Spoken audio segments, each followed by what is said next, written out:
reborn in Brazil as a financial tycoon. This video is purely for entertainment and does not infringe on copyrights or laws. The rights to the novel and image belong to the original author. We do not claim ownership. Don't like waiting and want to listen to this fanfic in full now? Subscribe to our Patreon, where you'll find the best fanfics. Chapter 451 T1 Trainer. So, everyone filed into the conference room. The conference room had been arranged long ago, and even Fang Lang's seat had been marked with a nameplate. It was obvious that the Air Force had already prepared for Fang Lang's arrival. Seeing this, Fang Lang could only look at General Nero Mora. Seeing that the other party was still looking at him with a smile on his face and motioned for him to sit down, Fang Lang could only smile helplessly. Since he had already entered someone else's territory, it was definitely impossible to leave. As the old saying goes, when you are powerless to resist, you might as well lie down and enjoy it. Fang Lang now has this mentality. He strode directly to the seat with his name on it and sat down. Seeing this, the others smiled slightly and found their own seats to sit down. General Nero Mora even sat directly next to Fang Language. After everyone was seated, Reinhard Gifford, Chief of Staff of the Air Force, stood up first and said some polite words to welcome Fang Lang's arrival, and soon got to the point. A young officer who looked to be in his early 30s stood up and walked to a wall covered by curtains. General Nero Mora turned around and whispered to Fang Lang beside him, "This is the officer sent by our Air Force to Fang Lang Aviation to follow up on the manufacturing of trainer aircraft. His name is Leo Kant." Fang Lang looked at the other party's rank and nodded.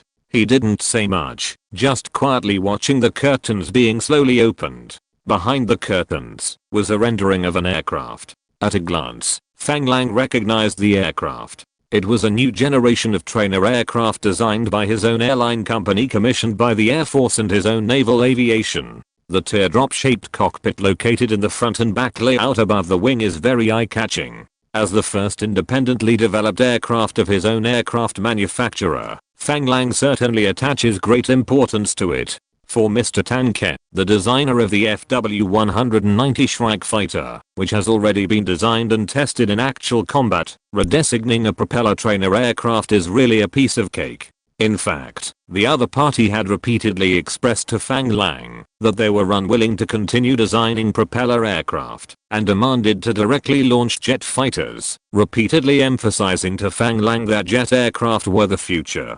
Fang Lang certainly had no doubts about this, but now Fang Lang Group's aircraft manufacturing company was obviously just starting out, and there was no way or technical strength to meet the needs of directly launching jet aircraft. He could only work hard with Mr. Tanke to persuade him, and after repeated communication, he finally agreed to change the original piston engine into a more advanced single-shaft turboprop engine. It not only met the needs of propeller trainers, but also actually intervened in the research of jet aircraft in advance, which could be regarded as killing two birds with one stone. According to what Fang Lang learned, the two prototypes of this aircraft had been assembled in Fang Lang Group's aircraft laboratory and were in the testing stage. In addition, two airframes for static and fatigue tests were also ready for assembly. I just don't know what the purpose of the Air Force Department is today. While Fang Lang was thinking, Major Leo Kant had already begun to point at the aircraft with a pointer and began to explain.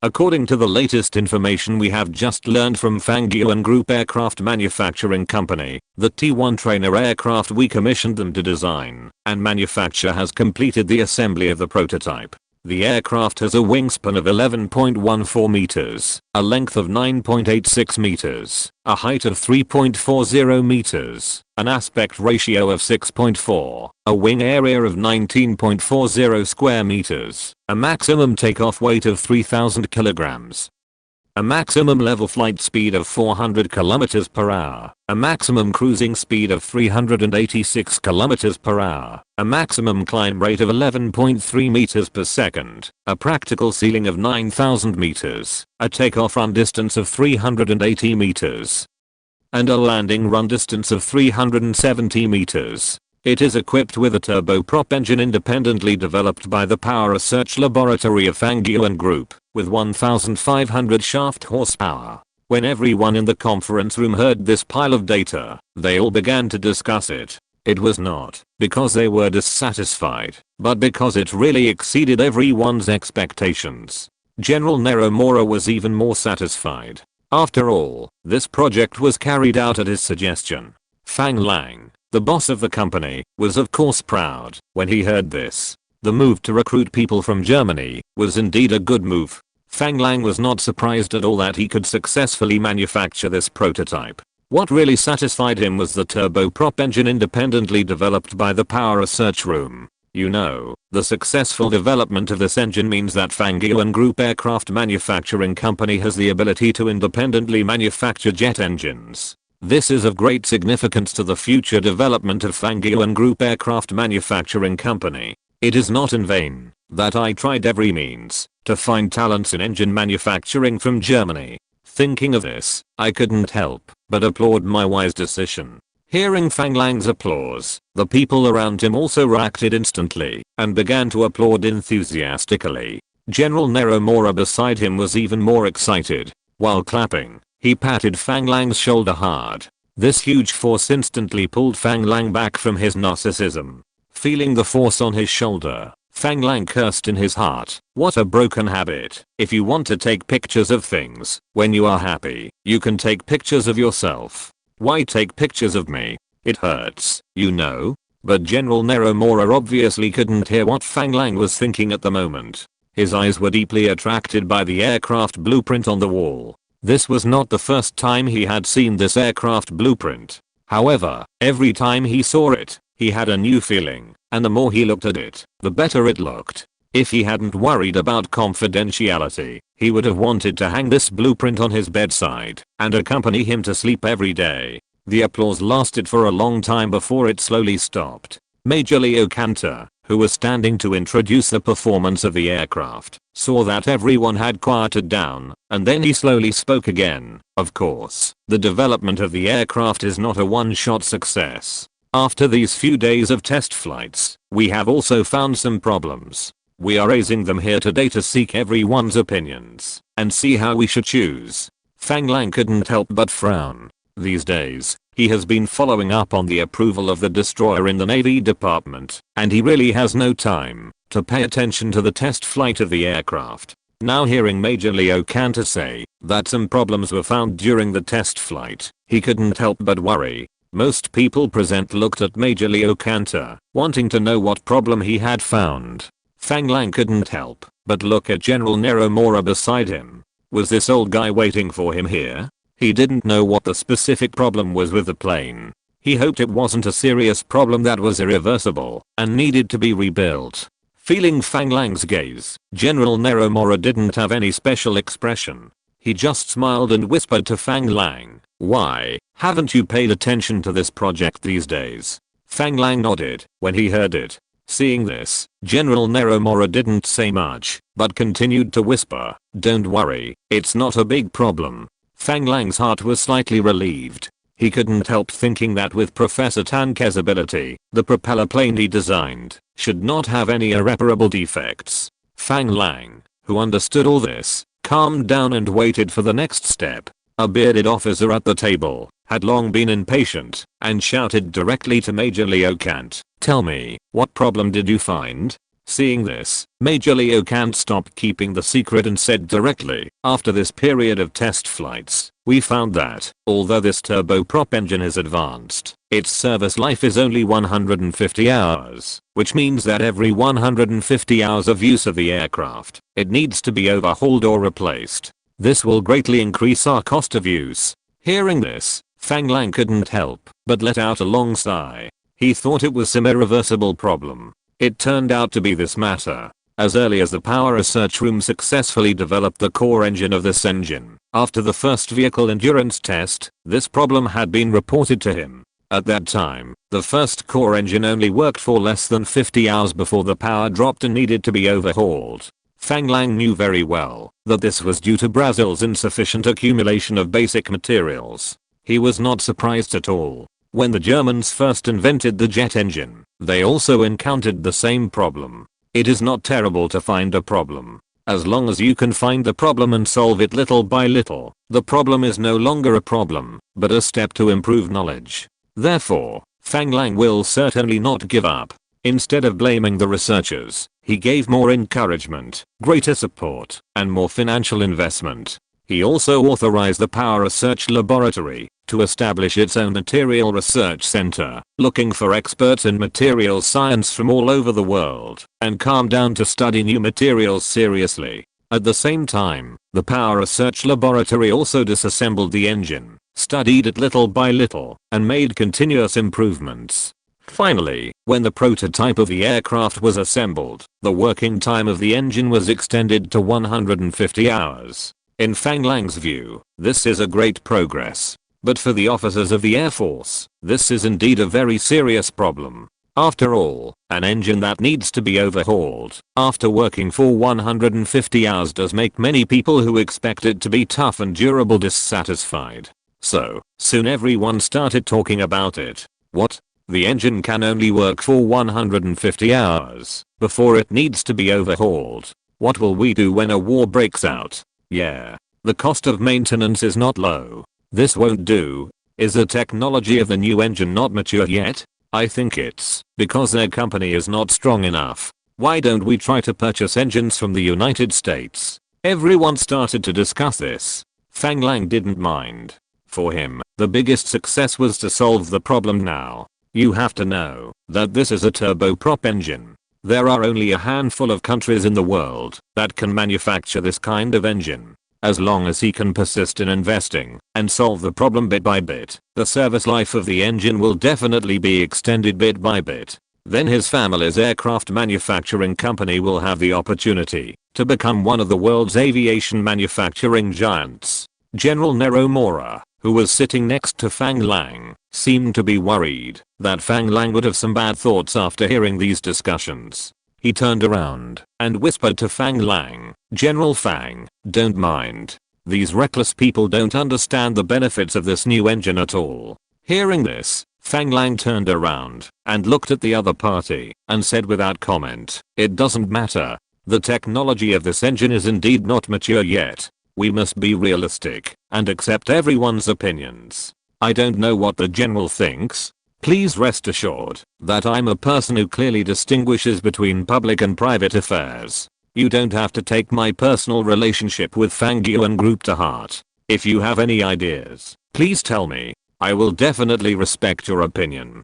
Chapter 452, Technology Surplus. General Neromura didn't know if Fang Lang was a person who could distinguish between public and private affairs, but he was a smart man, and it was impossible for him to believe everything Fang Lang said. Moreover, the use of turboprop engines was also discussed and agreed upon by their Air Force. Everyone knew how difficult this project was. If they chose to give up now, because the overhaul time of this engine was too short, it would be really stupid. He was not such a short-sighted person. The reason why he pulled Fang Lang over today was to be able to discuss his solution. Seeing that Fang Lang had no dissatisfaction on his face, he did not hesitate and spoke directly. "Fang, our aviation academy has been put into use, and the first batch of students in the school have begun theoretical learning. Soon they will start to learn on the plane, and we don't have much time left. Although we have purchased a lot of trainer aircraft from the United States, I still hope that our students can use a self-produced trainer aircraft for flight training. Now it seems that the data indicators we set for this trainer aircraft when we designed it were too high. Compared with the trainer aircraft purchased by the United States, I feel that our trainer aircraft will not be too advanced. It can be used as a fighter, and the cost of using it is indeed a bit high. It seems a bit wasteful as a trainer aircraft." Fang Lang never thought that the Air Force would not accept the goods. After all, when designing and developing this trainer aircraft codenamed T1, he made many suggestions to Professor Tan Ken, and these suggestions were actually inspired by the most successful trainer aircraft project in Brazil and later generations, the Super Tucano, in Fang Lang's impression. Although, with Brazil's current technical strength, it is certainly impossible to make the current T1 as good as the Super Tucano of later generations. But at least it should be close. With the suggestions made by Fang Lang, the current T-1 trainer aircraft is very close in all aspects, except that it does not have the electronic equipment of later generations and the engine power cannot reach the level of later generations. Therefore, as long as this aircraft can be successfully put into production, Fang Lang is sure that he can definitely meet the needs of the Air Force. Now, according to General Nero Monet's words, it seems that this aircraft is too advanced and can be used as a fighter. It seems a bit wasteful to use it as a trainer. This makes Fang Lang a little unsure of what to say. Listening to the discussion in the conference room, Fang Lang glanced at Major Leo Cantor, who was standing in front of the wall drawings, waiting for the results of the communication, and turned to General Nero Mora beside him and whispered, "Just now, some major said that we should discuss and see how to choose. It seems that you should have some new ideas. Please don't be polite and just speak up." In fact, whether it is General Nero Mora, Fang Lang, or the Air Force officers here, everyone knows that the so-called discussion results, making choices, and the final decision-making power are not in the hands of these officers. Instead, it is only in Fang Lang and General Nero Mora. After all, this project is led by the two of them. Fang Lang, as the boss of Fang Lang Aircraft Manufacturing Company, and also the representative of the naval aviation, his ideas are even more decisive factors. So today General Nero Mora invited Fang Lang to come here, obviously hoping to persuade Fang Lang to make some changes to this aircraft. Although the other party did not say it explicitly, Fang Lang already had some guesses. When General Nero Mora heard Fang Lang's words, he did not hear any dissatisfaction in his tone, so he was not polite, and said directly without hiding anything, "Our idea is to see if we can replace this turboprop engine with a more mature piston engine. In this way, even if the performance of the aircraft is affected, we can accept it. You also know that our Air Force has limited military expenditures. If we directly purchase the turboprop engine version, we may not be able to afford such a frequency of overhaul." Fang Lang heard this and understood. As expected, the Air Force wanted to use piston engines to reduce the maintenance cost of the aircraft. Fang Lang actually had no opinion on this. Anyway, the current T-1 project was jointly funded by the Air Force and the Navy Aviation Academy, and commissioned by Fang Lang Aircraft Manufacturing Company to design and develop.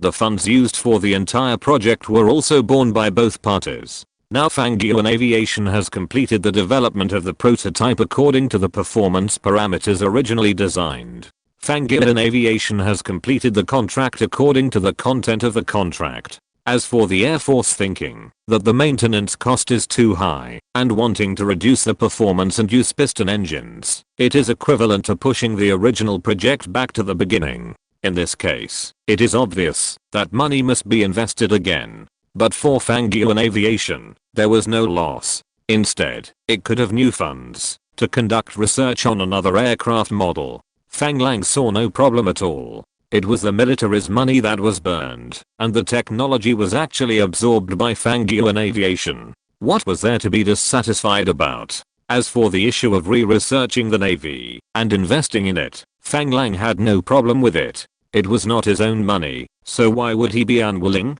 Therefore, he said without hesitation, if this is the case, the design of the entire aircraft will be equivalent to starting over. After all, piston engines and turboprop engines are different. If this is changed, not only the nose part will need to be modified, but the size of the entire aircraft may have to be started over. Are you sure you want to choose this way? After hearing Fang Lang's words, General Nero Mora frowned and said helplessly, "We understand what you said, and this is why we are entangled.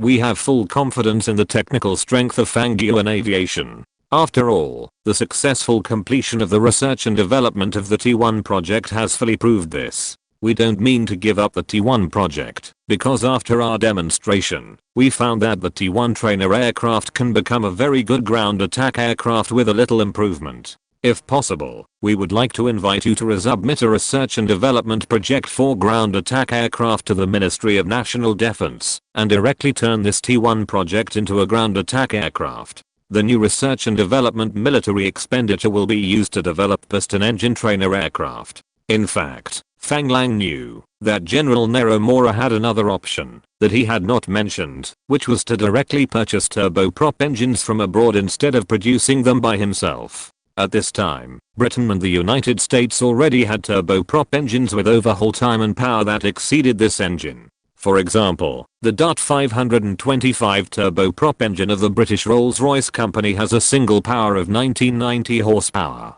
However, the size of this engine is definitely not suitable for use in small training aircraft. Fang Lang also knew very well why the other party did not propose this idea. On the one hand, he must hope to support domestic production, and on the other hand, it must have something to do with the fact that he is the boss of Fang Lang Company. This is a very face-saving approach. After hearing what General Neromora said, Fang Lang did not answer immediately, but began to think seriously and weigh the pros and cons. Soon, he thought of a problem and had to turn his head to look at the other party.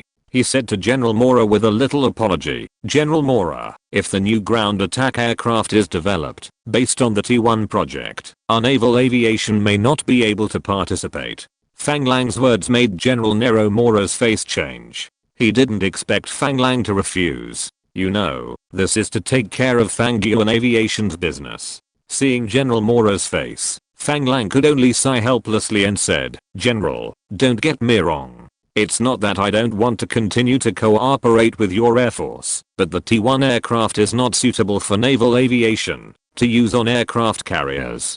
Don't forget that its takeoff from distance is 380 meters, while the length of our aircraft carrier deck is only 246 meters. After this, General Neromora didn't know where the problem was. Such a critical problem was actually neglected by him. For a moment, he didn't know what to say. In fact, the attention of everyone in the conference room had long been focused on Fang Lang and General Neromora. After hearing Fang Lang's words, they all sighed. I understand that Fang Lang cannot be blamed for this. For a moment, the conference room fell into a strange silence, which made Fang Lang feel very depressed. After thinking about it, he finally broke the silence and said, "General, I understand your Air Force's idea. Since you have decided to use piston engines as the power of the trainer aircraft, I can come forward to negotiate with Fang Lang Aircraft Manufacturing Company and let them raise funds for research and development. But when purchasing, we must allow the other party to recover the research and development costs by raising the unit price.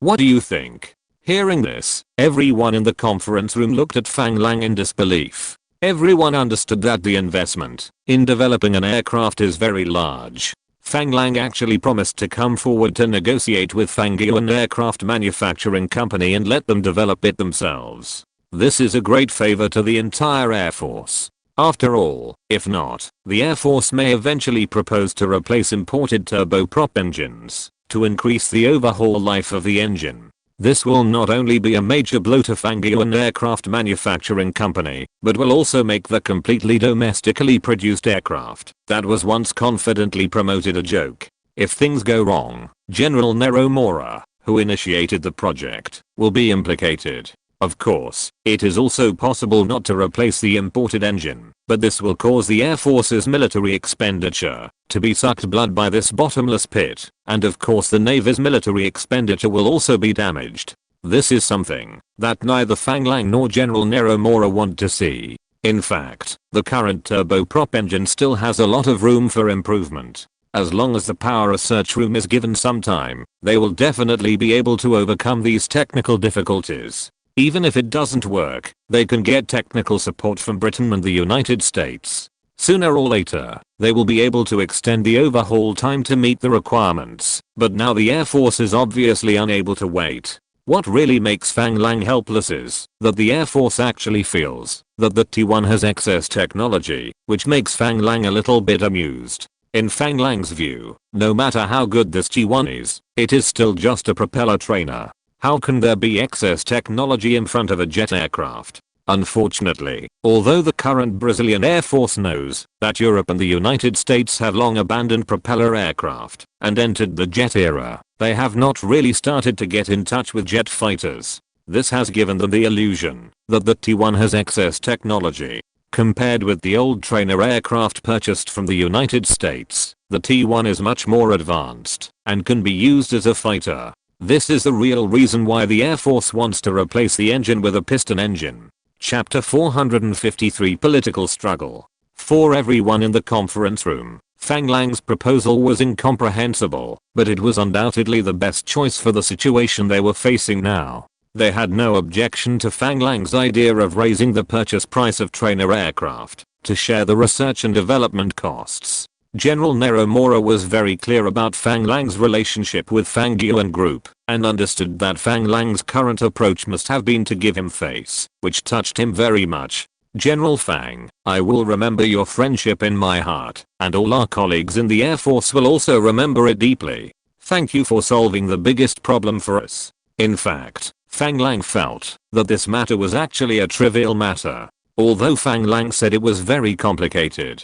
it was not difficult for Fang Yuan Group to redesign a propeller trainer. Since Professor Tanke was not interested in this kind of propeller aircraft, it was just right for other young designers who had no chance to display their talents to exercise well. With Professor Tanke's guidance, young people will definitely grow up quickly. This is not a bad thing for Fang Yuan Aircraft Manufacturing Company. As for the funds required, it is not a big money in Fang Lang's view. As for the piston engines used in aircraft, Fang Lang was not worried at all. You know, during World War II, Mercedes-Benz was also one of Germany's important aircraft engine suppliers, although it could not be compared with BMW. But the BD600 BD603 series engines he produced were also widely used by the German army. Unfortunately, this engine is an inverted V-type engine, which is somewhat different from the star layout of the American aircraft engines currently used in Brazil. If you want to recommission Mercedes-Benz to study the star engine, it is obviously time-consuming and labor-intensive, and not cost-effective. In addition, Fang Lang has several options, such as seeking support from the Bristol company of the British Renault family, and seeking support from the American Pratt & Whitney. Judging from the current situation in Brazil, the most appropriate thing is obviously to seek support from the American Pratt & Whitney, or even purchase technology. The Pratt & Whitney R1830 Wasp star layout engine is undoubtedly the best choice. Why did Fang Lang think of this engine in his mind at the first time? The reason is very simple. First of all, this engine is the aircraft engine with the largest output in the entire World War II. A full 173,618 units were produced, accounting for 47.7% of Pratt & Whitney's total output during World War II. Such a large output means that this is a very mature product, and the repair and maintenance costs will be very low. Second, during the war, General Motors helped Hewlett-Packard to produce 50,000 units of this model, and had already mastered the technical points of this engine. With the cooperative relationship between Fang Lang and the Morgan family, it is not difficult to negotiate the technical license of this engine.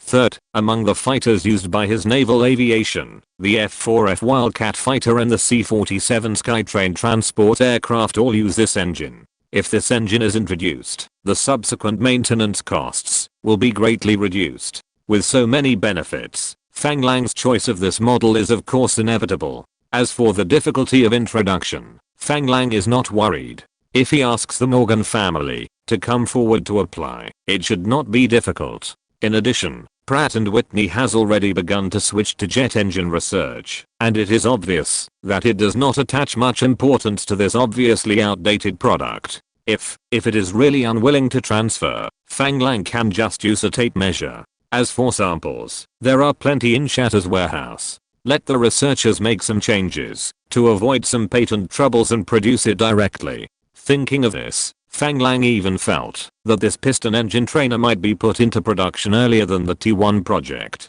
He also accepted the gratitude from General Neromura without any embarrassment. General Mora, we are friends. Don't be so polite. However, if you want to turn the T1 project into a fighter, you still need a lot of investment. I have just said that T1 is not suitable as a carrier-based aircraft, so if you redevelop a piston engine trainer, it will be difficult for our Navy to provide subsequent research and development funds. Everyone in the conference room was stunned when they heard this. Yes, why didn't they think of this? If the Navy no longer invests, it will be a great burden for the Air Force to rely on itself. However, Fang Lang just promised that he would persuade Fang Yuan Aircraft Manufacturing Company to raise funds to develop a piston trainer, which was already a big help to the Air Force. At this time, it is a bit unreasonable to blame the other party for withdrawing funds and not helping you. After all, it was the Air Force that gave up the T-1 trainer aircraft project. For a moment, everyone in the conference room looked at each other, not knowing how to proceed. Finally, General Neromura gritted his teeth and looked at Major Leo Kant, who was responsible for contacting Fang Yuan Aircraft Manufacturing Company, and said in a serious tone, "Did Fang Yuan Company say how long it would take and how much money would be invested if the overhaul time of this turboprop engine was increased to more than 1,000 hours?" Major Leo Kant, who was standing in front of the drawings waiting for the results of the discussion, was stunned when he heard this, and his eyes involuntarily looked at Fang Lang next to General Neromura. Fang Lang did not look at him, so he could only bite the bullet and say, "This, they didn't say." Hearing this, General Neromura and the Air Force officers in the conference room frowned and were speechless for a while. In fact, Fang Lang was also paying attention to this issue. Fang Lang had also heard about the actions of the Power Research Laboratory. As far as Fang Lang knew, Professor Tanke personally recruited some outstanding talents from Germany to join the Power Research and Development team. Among them were engineers who participated in the development of the world's first mass-produced turbojet engine, Junkers Jumo 004B, although the working time of this engine did not exceed 150 hours. But this was because Germany was blockaded and lacked many trace metal element. Brazil now does not have this problem. As a professional, Professor Tanke knew very well what kind of talents he needed, so Fang Lang's expectations for this engine were actually very high. Seeing the look of the people in the conference room, he was a little worried that, if he didn't cheer them up, the Air Force might not dare to invest in it later. "Don't worry, General Mora. As far as I know, the current Power Research Laboratory is already trying to solve these problems. If my guess is correct, within a year, it will definitely be able to meet the Air Force's requirement to increase the engine overhaul time to more than 1,000 hours. Everyone believed Fang Lang's words. After all, he was the boss behind Fang Yuan Group. After taking Fang Lang's reassurance, General Neromura's face immediately turned ruddy. He laughed at everyone in the conference room and said, "If it's a year, everyone should be able to withstand the pressure." Only then did Fang Lang react. The reason why General Neromura invited him to the conference room to discuss these issues in front of so many people might be because there were different voices from his subordinates. Seeing that this self-developed trainer aircraft research and development project led by him did not achieve the desired effect, some people raised objections, which put a lot of pressure on him. After all this time, there is also a political struggle involved. So it's not that General Neromura really thinks that the T1 technology is excessive and wants to abandon the more advanced turboprop engine and adopt the backward piston engine. It seems that this piston engine trainer aircraft project is simply a political compromise project. Upon hearing this, all the Air Force generals in the conference room laughed and said, "No problem, we will definitely be able to withstand the pressure in 1 year. Yes, yes. We will ask for less military expenditure this year, and we will fully support the improvement of T1 into a fighter." Although everyone was smiling, Fang Lang had made a judgment in his heart. When he looked at the expressions of these people again, he could find many interesting details that he didn't notice at the beginning. "I didn't expect that the Brazilian Air Force, which was established less than 5 years ago, has already begun to have many mountains and hills inside." Compared with the Rio de Janeiro aircraft carrier battle group built by himself, General Neromura's life is not easy. Turning his head and looking at General Neromura beside him, Fang Lang really wanted to ask him, now that he knew that the overhaul time of the engine could be increased to 1,000 hours within a year, whether he should give up the backward piston engine project and continue the T1 trainer project. But after seeing the serious expression on the other side, Fang Lang chose to shut up. Anyway, the manufacture of the T1 prototype has been completed now. When the engine overhaul time is improved, the T1 project can be directly announced as a success. Fang Yuan Group can start selling this trainer with a turboprop engine. As for whether the Air Force buys it or not, Fang Lang doesn't care. As for developing a fighter based on T1, it actually doesn't need to invest much energy at all, because when the T1 project was just started, many of Fang Lang's suggestions were to make the T1 project have the basis for transformation into a fighter, so that like the successful Super Tucano in Brazil and later generations, T1 can become a series of models. Therefore, today's meeting of the Air Force is to let Fang Lang agree to persuade Fang Yuan Aircraft Manufacturing Company to manufacture a trainer with a piston engine and actively lower the technical level of the trainer. At the same time, Fang Lang also asked the Navy to express on behalf of the Navy that he would no longer join the project of transforming T1 into a fighter, saving the Navy some subsequent research and development funds. As for the success of the engine research, T1 will naturally succeed, and the Navy can also directly obtain the technical ownership of the model. In this way, this political struggle within the Air Force is simply hurting the enemy 1,000 times, and hurting itself 800 times, which is completely unnecessary. Even Fang Lang felt that it was a waste of his time. General Neromura was obviously very dissatisfied with this. After hearing everyone say that there was no problem, he stopped talking and stood up and said, "In that case, this meeting ends here." After that, he looked at Fang Lang beside him and said, "General Fang, I'm really sorry to cause you so much trouble. I hope you don't mind and can do me the honor of coming to my office for a cup of tea." Hearing this, Fang Lang pretended not to know and stood up directly and said to General Neromura with a smile, "General Mora, you're joking. I came here because I heard that you invited me for tea. Of course I have to go to your office for tea. However, just drinking tea is not enough now. You must treat me to a big meal." Fang Lang's performance made General Neromura breathe a sigh of relief, knowing that Fang Lang was not angry about his behavior this time. Chapter 454 It's all business. From Fang Lang's words, General Neromura could tell that Fang Lang had seen through everything, which made him feel a little embarrassed. However, as a general, he certainly would not lose his composure because of this. Still smiling, he stretched out his right hand, made a gesture of invitation, and walked out of the conference room first. When everyone in the conference room saw that the two were leaving, they all stood up and stood at attention with a serious face, watching the two walk out of the conference room. General Neromura's office was still some distance away from this conference room. This conference room was in the middle of the second floor, while his office was on the far left of the third floor. The two went upstairs, talking and laughing all the way, and officers saluted them from time to time. After entering the third floor, they walked through a long corridor and came to an office with double doors.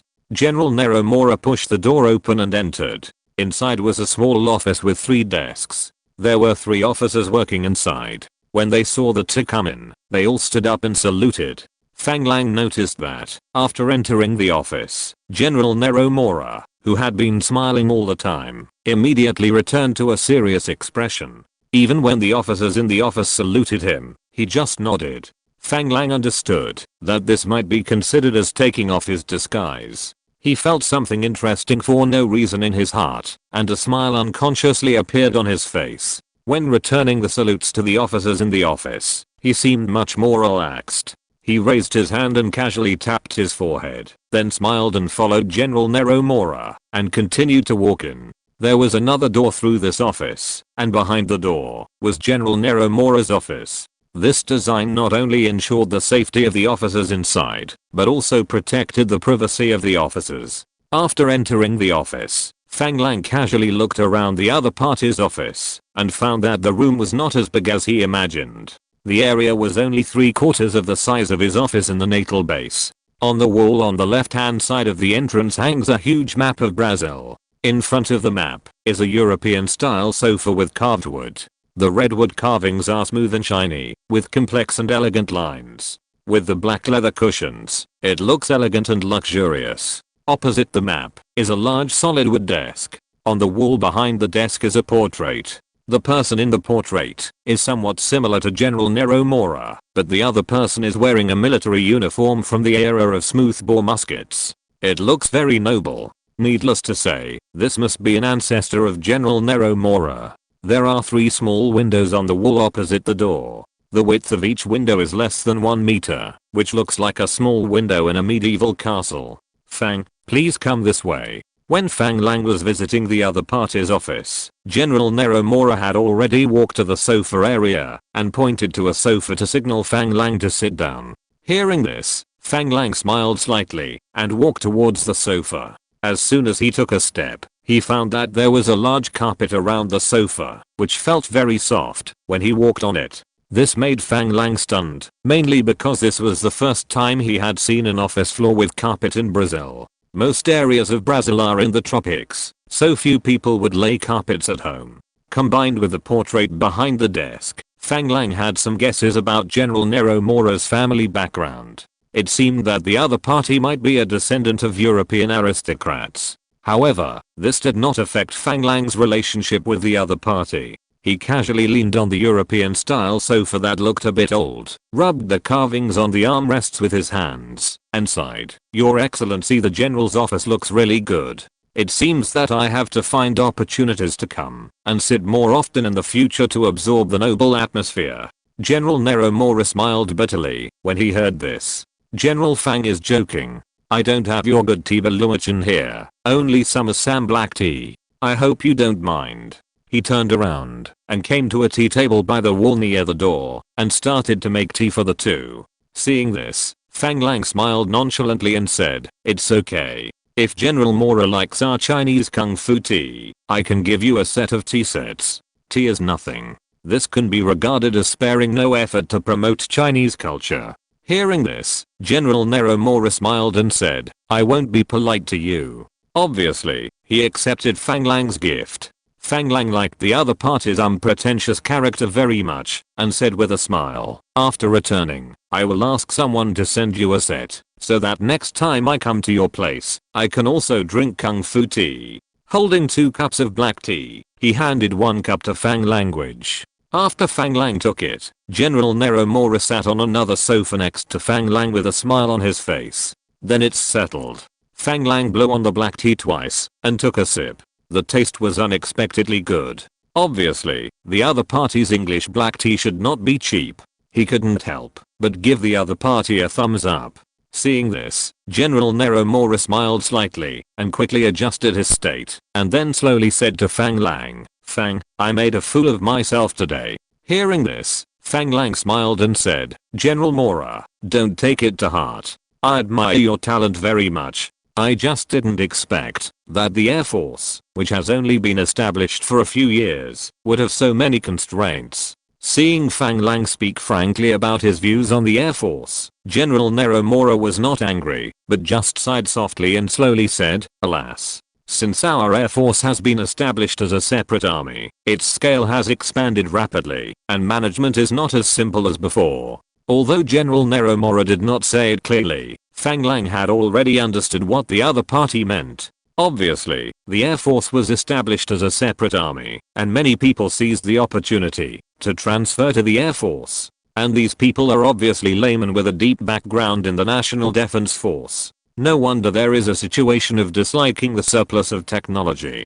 Who is not a real soldier afraid that his equipment is not advanced enough? This is the first time I have heard of someone actively choosing worse equipment. It seems that your life is not easy. Hearing this, General Neromora shook his head with a wry smile and continued helplessly, "You should also be careful. I heard that some people are jealous of your aircraft carrier formation. If General Crook and General Moraes had not strongly opposed it, your aircraft carrier fleet might have been stuffed with a few people." Fang Lang heard this, his eyes condensed, but his face remained calm and said, "Haha. It doesn't matter. My aircraft carrier formation is a melting pot, and those who enter can be quickly integrated. I'm not afraid that someone wants to go in, but once you go in, it will not be easy to get out." Hearing this, General Neromora seemed to suddenly remember something and suddenly laughed. "If you didn't say it, I almost forgot that Colonel Waldo Granma. How did you deal with him so obedient? At that time, we were all waiting to see the show. I didn't expect that this guy would stop directly after he went in. I heard that you let him, a colonel officer, receive basic military training with ordinary soldiers. You've tortured others to death." Fang Lang obviously didn't like what he heard, and he retorted with dissatisfaction, "Where did you hear this rumor? I have never tortured others." He was originally appointed as the commander of the Marine Corps. At that time, our Marine Corps had just been formed, and American consultants were responsible for training and guidance. In order to integrate into the team as soon as possible, he took the initiative to ask to join the training. I persuaded him. So how did I ask him to participate in the training? General Neromora obviously didn't believe Fang Lang's words and asked him with a playful look, "Then why did I hear that he can only command 2 useless tank landing ships now?" Fang Lang couldn't help but look up and down at the other party. He didn't expect that he knew so much about the situation in his aircraft carrier formation, but he certainly couldn't admit it. "Who told you that? Although we are friends, if you frame me, I will sue you for defamation." Colonel Waldo Granma has always been the highest commander of our Marine Corps, but he is old and has participated in basic training for a period of time. His physical fitness is not up to par, so he can only choose to withdraw from the training first. He also wants to study armored tactics in the Marine Corps. You know that our Navy's military budget is tight, so how can I afford to buy him tanks? Fortunately, when the Americans sold us aircraft carriers, they also gave us 2 tank landing ships, so I gave them to him for research first. Although Fang Lang said it with great confidence, General Neromora had an expression that whoever believed it would be a fool. He just said, "You made it up, so keep making it up." This made Fang Lang very depressed. However, General Neromora obviously didn't really care about Colonel Waldo Granma. He was just joking with friends. Seeing that Fang Lang's answer seemed to be flawless, he didn't continue to dwell on this topic. "To be honest, I admire your courage. If I had your courage, it wouldn't be like this. Alas, it's all tears if I talk too much. Let's not talk about this anymore. Let's have some tea." Hearing this, Fang Lang looked at the other party deeply and couldn't help but sigh in his heart. These guys who stayed in the center were really well informed. As the Minister of the Air Force, he already knew everything that happened in his fleet. However, Fang Lang had never thought that he could hide it from everyone. Even if everyone knew it, they couldn't do anything to him. After all, Fang Lang did not adjust the position of Colonel Waldo Granma. In name, he was still the commander of the Marine Corps. As for the other party giving up his power, no one could say anything. Since General Neromora chose to take the initiative to end this topic, Fang Lang certainly would not continue to talk about it in depth. After taking a sip of the black tea in his hand, he took the initiative to change the subject and said, "Since you are going to continue to invest and wait for the engine upgrade of T1, do we still have to lower the requirements and study some piston engine trainer?" General Neromora smiled bitterly at this and shook his head helplessly and said, "Do you think I want to deliberately lower the requirements and develop this damn piston engine trainer? Or do you think they really don't know that the T1 trainer can be used directly as a ground attack aircraft? The reason why they proposed that the T1 has excess technology is to reapply for a new R&D project so as to make money from the Ministry of Defense. As for whether this project will succeed or whether this model is advanced and suitable, they don't care at all. Now, for my sake, you have taken the initiative to persuade Fang Lang Aircraft Manufacturing Company to raise funds to develop a piston engine trainer. They don't know how happy they are. Believe it or not, there will be 2 new models of R&D applications on my desk tomorrow, and this application will be approved by the Ministry of Defense soon. Damn it. After all this time, I was the clown. I thought it was a simple political struggle, but it turns out to be just business. Chapter 455. Such a good thing doesn't include me. Hearing General Neromora's words, Fang Lang felt as if 1,000 alpacas had trampled over him, and he couldn't help but look at him with a trace of scrutiny. This old guy doesn't look like a good person now. Knowing this was the case, he still swore to him that the Air Force's military budget was tight, making him stand up stupidly and say that he would persuade Fang Lang Aircraft Manufacturing Company to invest in research and development. He even thought about what engine to use. Isn't this a waste of his feelings? As if he already knew what Fang Lang was thinking, General Neromora smiled and said, "Don't worry about it, General Fang. You don't have to take this piston engine trainer project seriously. If anyone really asks about it, just tell them that you have already talked to Fang and group, but the company disagrees.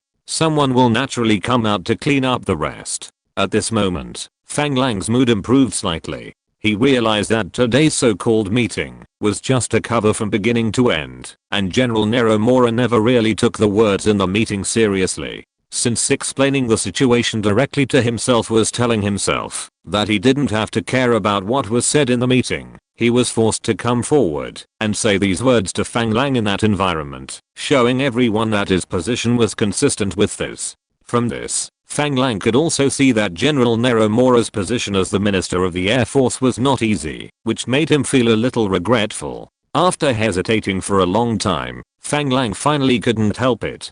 He looked around and lowered his voice to General Neromora and said, "What's going on? From what you said, the Air Force Department has lost control." This was also Fang Lang's more gentle statement. General Neromora obviously understood what Fang Lang meant. He waved his hand indifferently and said, "Aren't you just asking me if I've been sidelined?" Fang Lang didn't expect General Neromora to be so direct, but from his expression, Fang Lang could also see that he really had a broken jaw and didn't have any scruples when he spoke. It was a shame for the Minister of the Air Force to be forced to this point. At the same time, Fang Lang was also a little worried about whether it was safe to talk in this room and whether someone would eavesdrop. When hearing these words, would it have any bad impact on General Neromora?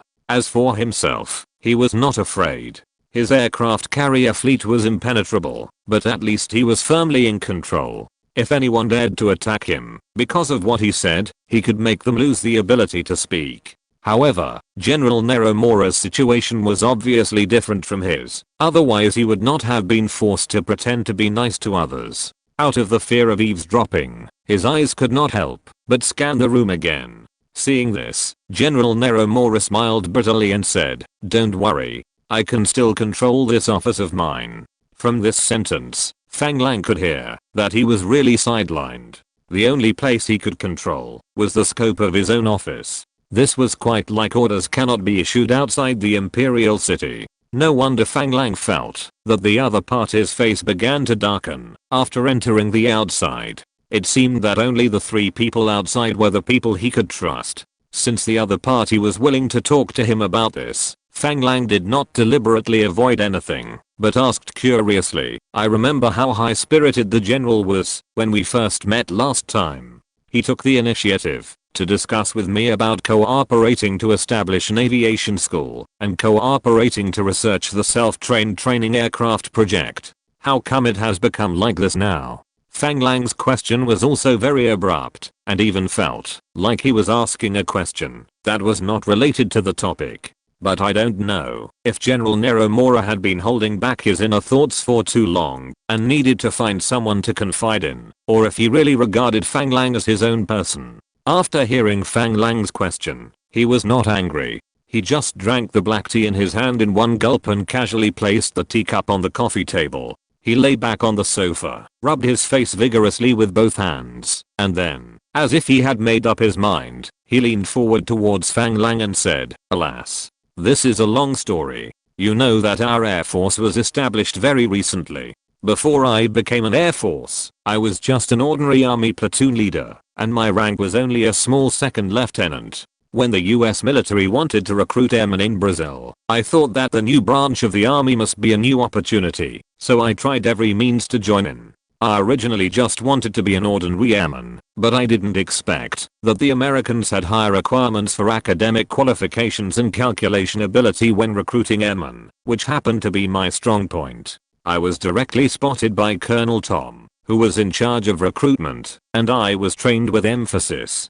I lived up to his expectations and mastered the relevant theoretical knowledge as quickly as possible. Then I was recommended by the Americans to become the leader of the Air Force and went to the United States for training. Because our Air Force actually works under the command of the Americans, I was soon appointed as the commander by the Americans. Although I was not particularly outstanding in the European War, I also gained some practical experience and was recognized by the Americans. After the war, we returned to Brazil as the Army Air Force. Soon, the Ministry of Defense proposed reforms to make the Air Force a separate army, and I, the Air Force commander appointed by the Americans, became the most suitable Air Force commander. But you have to know that I'm just an ordinary Army second lieutenant. I have no roots and no foundation. How can I be qualified to be the head of an army? Naturally, other senior officers were soon filled into our Air Force. At first, everyone's cooperation was smooth.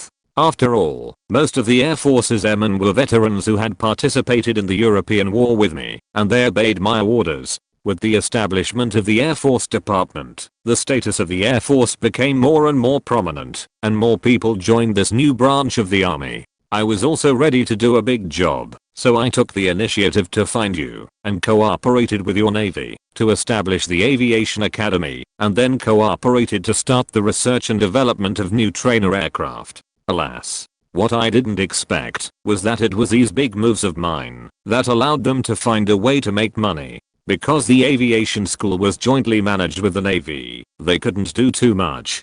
But the development of T1 gave them an opportunity, and soon they began to connect, and unknowingly a huge interest group was formed within the Air Force. By the time I reacted, it was too late to respond. More importantly, they had almost opened up every link, waiting for the new project to be launched, so that they could directly divide the profits. The only difficult thing was the Fang Lang aircraft manufacturing company, which was responsible for the actual research and development and production. Everyone knows that you are the eldest son of the Fang Lang group. In addition to your relationship with the President and Marshal Maurice, the Fang Lang group has complicated relations with several parties, which makes it difficult for them to start. Maybe the Fang Lang group aircraft manufacturing company will be taken over by them. When they couldn't influence the Fang Lang group, they thought of me. So, I asked you to come over for tea today. This long speech was a brief explanation of General Neromura's military career, which gave Fang Lang a clear understanding of the situation he was facing. For a while, Fang Lang wanted to comfort the other party, but he didn't know where to start. This huge interest group is obviously not something that can be easily shaken by one person. The umbrella behind this force may no longer be that one person, but a group of people. At this moment, Fang Lang finally realized why General Neromura also came out to cooperate with these people's performance. At the same time, he also understood why he said that this piston engine trainer project could be ignored. Obviously, these people did not really want to develop a trainer, but just use this project plan to get the research and development funds. But knowing it does not mean that Fang Lang is willing to let them use him as a gun. Fuck. Such a good thing actually didn't take me with you. A Chinese curse came out of his mouth involuntarily. Fortunately, he spoke in Chinese, and General Neromura did not understand what he was saying. But from his expression, it can be seen that Fang Lang was very angry. He thought that the other party was defending him, and he couldn't help but smile bitterly and comforted him. Alas, this is also my fault. It's too radical. I shouldn't be so eager to promote independent research and development so that they can find a way to make money. As soon as Fang Lang said it, he realized that something was wrong. How could he say what was in his heart? Fortunately, he said a Chinese curse, and the other party didn't understand. Looking at the depressed expression of General Neromura beside him, Fang Lang's heart moved. You know, the Air Force is an important part of his plan, and if he wants the Chinese to have a certain position in the future Air Force, it must be inseparable from General Neromura in front of him, and even the huge interest group within the Air Force. Fang Lang is not afraid of greed. The greedier the person, the easier it is to control, and the easier it is to use him. Thinking of this, Fang Lang picked up the black tea in his hand and put it to his mouth. While drinking the tea, he began to think quickly, and soon a general idea slowly took shape in his mind. He slowly placed the teacup in his hand on the coffee table and said to General Neromura with a little doubt, "General, excuse me for being blunt, but why did they exclude you?" This made General Neromura's face flash with a trace of dissatisfaction, but he quickly returned to normal and said, "It's not that they excluded me, but I don't want to associate with parasites like them." Hearing this, Fang Lang smiled slightly and said, "If they are eventually caught, can you be exonerated and stay out of it?" General Neromura, who was still calling the other party a parasite and looked indignant and contemptuous, was obviously stunned after hearing Fang Lang's question, and then he reacted immediately. His eyes widened, and it took a long time before he collapsed on the luxurious European-style sofa like a deflated ball. He murmured, this, what should I do? After a while, he stood up, as if he had thought of something, and walked back and forth in front of the sofa, clenching his right fist and constantly hitting the palm of his left hand. Finally, as if he had made up his mind, he said, "No, I'm going to explain the situation to Marshal Moraes. I didn't participate in their criminal behavior." As he said that, he turned around and was about to open the office door. Fang Lang had already prepared to grab the other party's wrist, but his bud still didn't leave his sofa, and said in a flat tone, "General, do you think that telling Marshal Moraes can absolve you of guilt? Or can you uproot them? How do you know that there are no accomplices around the Marshal?" Fang Lang even had one more sentence that he didn't say, that is, how do you know that Marshal Moraes didn't participate in it? In fact, Fang Lang didn't need to say this sentence. General Nero Moraes was not a fool, and he was not incapable of thinking of this possibility. He just didn't dare to think about it. Now Fang Lang has pointed out this possibility. So, General Nero Mora just stood there in a daze, feeling a bit caught in a dilemma for a moment. Chapter 456 Instigation. After standing there for a while, General Nero Mora returned to the sofa with a weak body, sat down on it, and looked up at the ceiling with lifeless eyes. Fang Lang didn't say much when he saw this, but just looked at him quietly. Some things are useless to say more, and you still have to figure it out by yourself in the end. After a long while, General Nero Mora looked at Fang Lang and said helplessly, "General Fang, what do you think I should do?" Seeing the other party's look, Fang Lang glared at him unhappily, and then said, "Look at your useless look. You are the Minister of the Air Force, and you are so easily sidelined. If I were you, I might as well find a pillow and die." General Nero Mora, who was waiting for Fang Lang to give him advice, was scolded by Fang Lang, and was completely stunned. He thought, "I'm already like this, it's okay if you don't comfort me, but you actually scold me. You. After stammering twice, General Nero Mora could not think of any rebuttal, so he could only sigh helplessly, lean back on the sofa, and continue to look at the ceiling.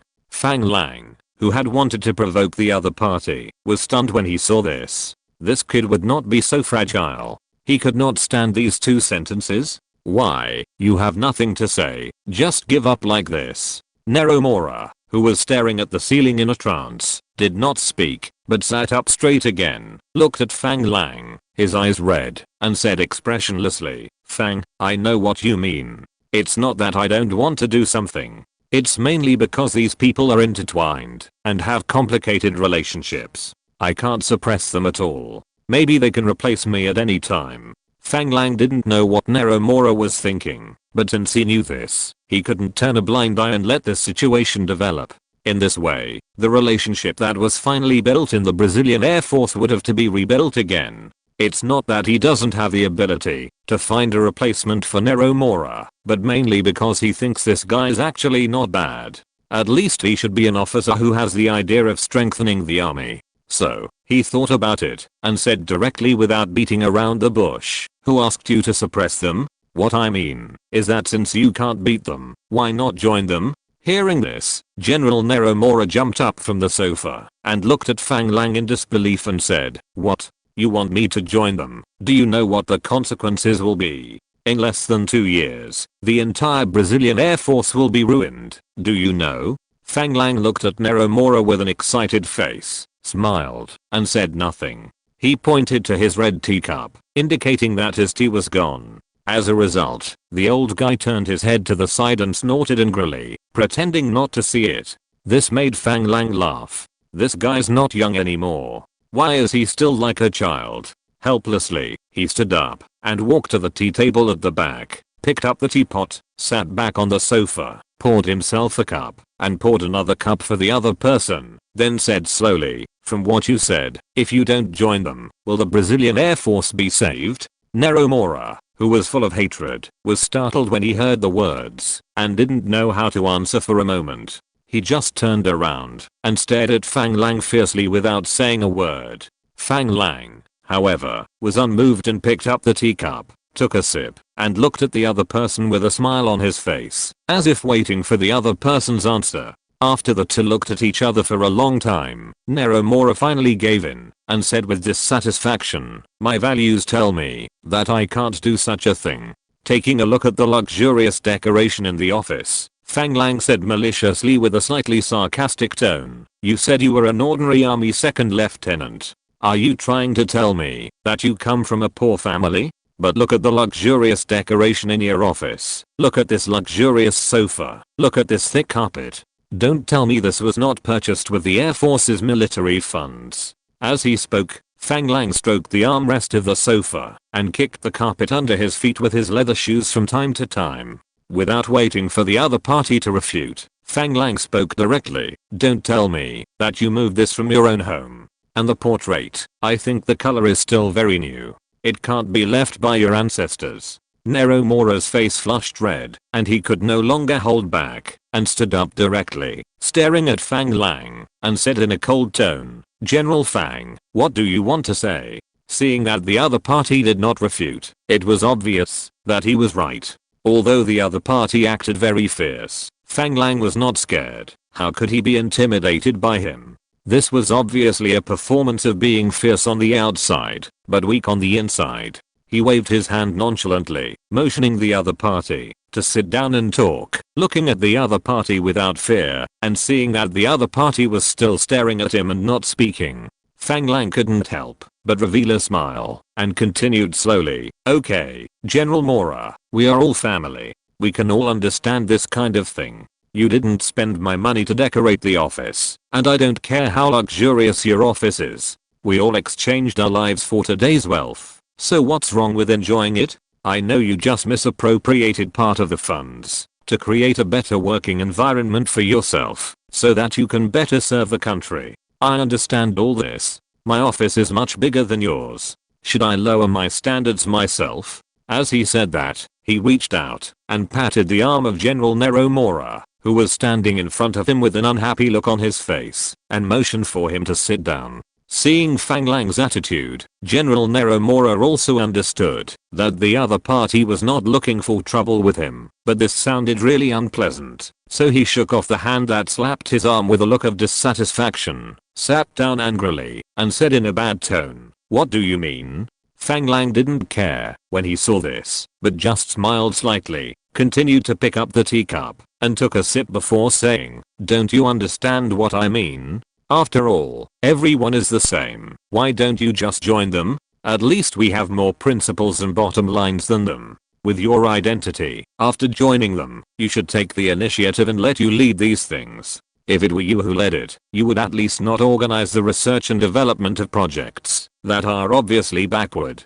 I have to say that these guys are really stupid. If it were me, I would definitely apply directly to study jet trainers. That thing can apply for more funds, and it also requires continuous investment. This will not only benefit myself, but also do something good for the Air Force. It's better than them messing around like this, don't you think?" General Neromora could never have imagined that Fang Lang would come up with such logic. It sounded like there was nothing wrong with it, but he felt that something was wrong. However, the jet trainer in Fang Lang's words caught his attention. He looked at Fang Lang in disbelief and said, "You mean, your Fangyuan aircraft manufacturing plant already has the ability to manufacture jet aircraft?" Fang Lang glared at General Neromora unhappily and said dissatisfiedly, "Is this what I'm talking to you about now? If you can't completely control the Air Force Department, what's the use of us being able to manufacture jet aircraft or missiles? What? You can also make missiles?" At this moment, Fang Lang had to admire this guy. Although he might be suspected of abusing his power for personal gain, he was really very keen and attentive to the new equipment and development of the Air Force. With a turn of his eyes, Fang Lang quickly came up with a plan and said, "Are you stupid? Turboprop engines have been manufactured, so how far are jet engines? As long as we can invest real money, isn't it a matter of time before we can manufacture jet planes? Alas. It's a pity that there are a bunch of idiots who insist on researching piston engines. I'm convinced After hearing what Fang Lang said, General Neromura stood up impatiently and began to pace back and forth in the office, slapping the palm of his left hand with his right fist. He muttered to himself, "That's right, our aviation industry has taken off and must not stop. With the turboprop engine, the next will be the jet engine and a missile engine. Soon our Air Force will be able to fly jet engines and use missiles to fight. No, we must not let these bastards ruin the chance of the Brazilian Air Force to rise. I want to take back the rights of the Air Force. That's right, research more advanced aircraft. To hell with the damn piston engine." General Neromura almost shouted the last sentence, which scared Fang Lang, who had been watching on the side. He thought, this old guy doesn't look like he's in a very good mood. Will he be fooled by me? Fang Lang was so frightened that he was trembling all over. Before he could react, he saw General Neromura turn around and step directly in front of Fang Lang. He grabbed Fang Lang's hand and held it tightly, saying, "General Fang, you are right. We can't let those idiots succeed. The research and development of new projects must be led by us. Yes, it's us. Only you and I really understand technology and know what the aircraft of the future will be like. Since they want to make money, we will take advantage of their mentality and apply for more suitable research projects. With them around, we will definitely be able to get more research and development funds and carry out more research projects. Yes, that's it." Fang Lang grinned at the other party who was nagging here. His face flushed red. He was not excited because the other party was convinced by him, but because the old guy grabbed Fang Lang's hand too hard and squeezed Fang Lang so hard that he almost cried out. Finally, he couldn't help but break his defense and said, hey, if you have something to say, please talk nicely, gently. You are right. They don't understand aviation technology. We are the experts. Hey, let go. Let go quickly. You are right. Let go quickly. Hearing Fang Lang's intermittent words, General Neromura finally reacted and quickly let go. He touched Fang Lang's hand with a loyal face and apologized repeatedly. "I'm sorry. General Fang, it's me. I lost my temper." For some reason, Fang Lang always felt that the guy on the opposite side was intentional, but he couldn't seem to find any evidence. But considering that the other party seemed to have turned around, he didn't bother with him. While rubbing his palm, Fang Lang thought, does this old guy have kung fu in his hands? With my physique and regular martial arts practice, although he suddenly caught my hand by a sneak attack, it shouldn't hurt so much. You are right. We should tell them that those backward products they came up with are just small scale products with no future and no money. It is a thankless task. If we want to do something, we should do high tech and large projects. We can not only have high end products, but also make more money. We can also see real products, and even if someone comes to check, they will not find any problems. If you can integrate into this interest group and bring them greater benefits, they will definitely support your work so that you can completely control the Air Force Department. Hearing this, General Neromura nodded with a smile on his face and said, "You are right. I will reorganize a meeting with them this afternoon and tell them clearly that their set is too low level. Only by following me can they make big money." Chapter 457 On-Site Inspection. Fang Lang was of course very happy about General Neromura's sudden awakening. Not to mention that when he was going to stuff Chinese people into the Air Force in the future, the resistance would be reduced. If Fang Yuan Aircraft Manufacturing Company could get more research and development funds from the military, it would definitely make him a lot of money. Thinking of this, Fang Lang did not forget to remind him, "I think since you want to lead them to make money and develop real high tech, the allocation ratio of this R&D cost should be carefully considered. It must be able to meet the actual needs of R&D and ensure that they feel that following you is more promising than doing it themselves, so that they can always support you." General Neromura, whose mood had completely calmed down, smiled slightly, slowly returned to his seat, sat down slowly, and slowly said, "General Fang, it is really the right choice to invite you here today. Your suggestion has given me the opportunity to regain control of the Air Force. As for the allocation ratio, I have already made up my mind. It depends on whether you can convince them this afternoon. I will always remember your help to me, and you will also be my best friend. But today's matter, I hope you can keep it secret for us." Upon hearing this, Fang Lang was stunned for a moment and wanted to discuss with the other party to see what ratio to allocate this R&D fund. Of course, he hopes that the proportion of R&D funds will be as high as possible so that his own factory can get more benefits. I didn't expect this old guy to be so ruthless. He just said that he had made up his mind and would talk to the people from the Air Force in the afternoon. Obviously, he didn't want me to get involved. He also asked me to keep today's event secret. Was he afraid that others would know that he was being sidelined? Or was he afraid that others would know that their Air Force was embezzling national research funds? However, this emotion only flashed through Fang Lang's mind. After all, the other party did nothing wrong. After all, he was still an outsider. It was really inappropriate to intervene too much in the internal affairs of the Air Force. This was obviously someone else's family affair. We should learn to respect each other and not interfere in other people's internal affairs in order to make true friends. After figuring this out, Fang Lang just smiled and said, "We are friends.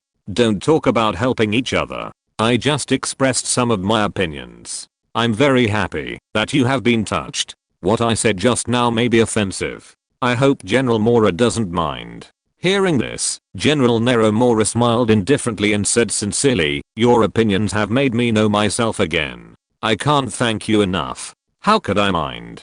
Seeing that the other party seemed to only want to be polite with him, Fang Lang realized that he seemed to have to get up and say goodbye. "It seems that I have to solve today's lunch by myself. Alas. It's hard to be a good person." With a sigh, Fang Lang stood up and said to General Nero Mora, "Your Excellency General, you have important things to do today, so I will not bother you anymore. The typhoon is about to pass, and I'm also preparing to set off back to Natal, so I will take my leave first."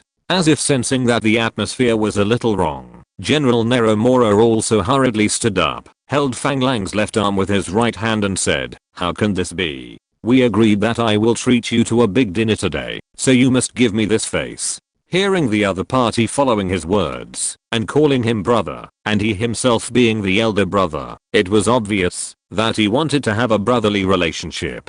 He didn't know whether the other party was just saying it casually or really meant it. He smiled and said politely, "There are many opportunities for us brothers to have dinner together. It won't be too late to treat me to dinner after you have completely reorganized your team. The most important thing for you now is to plan how to convince these greedy guys."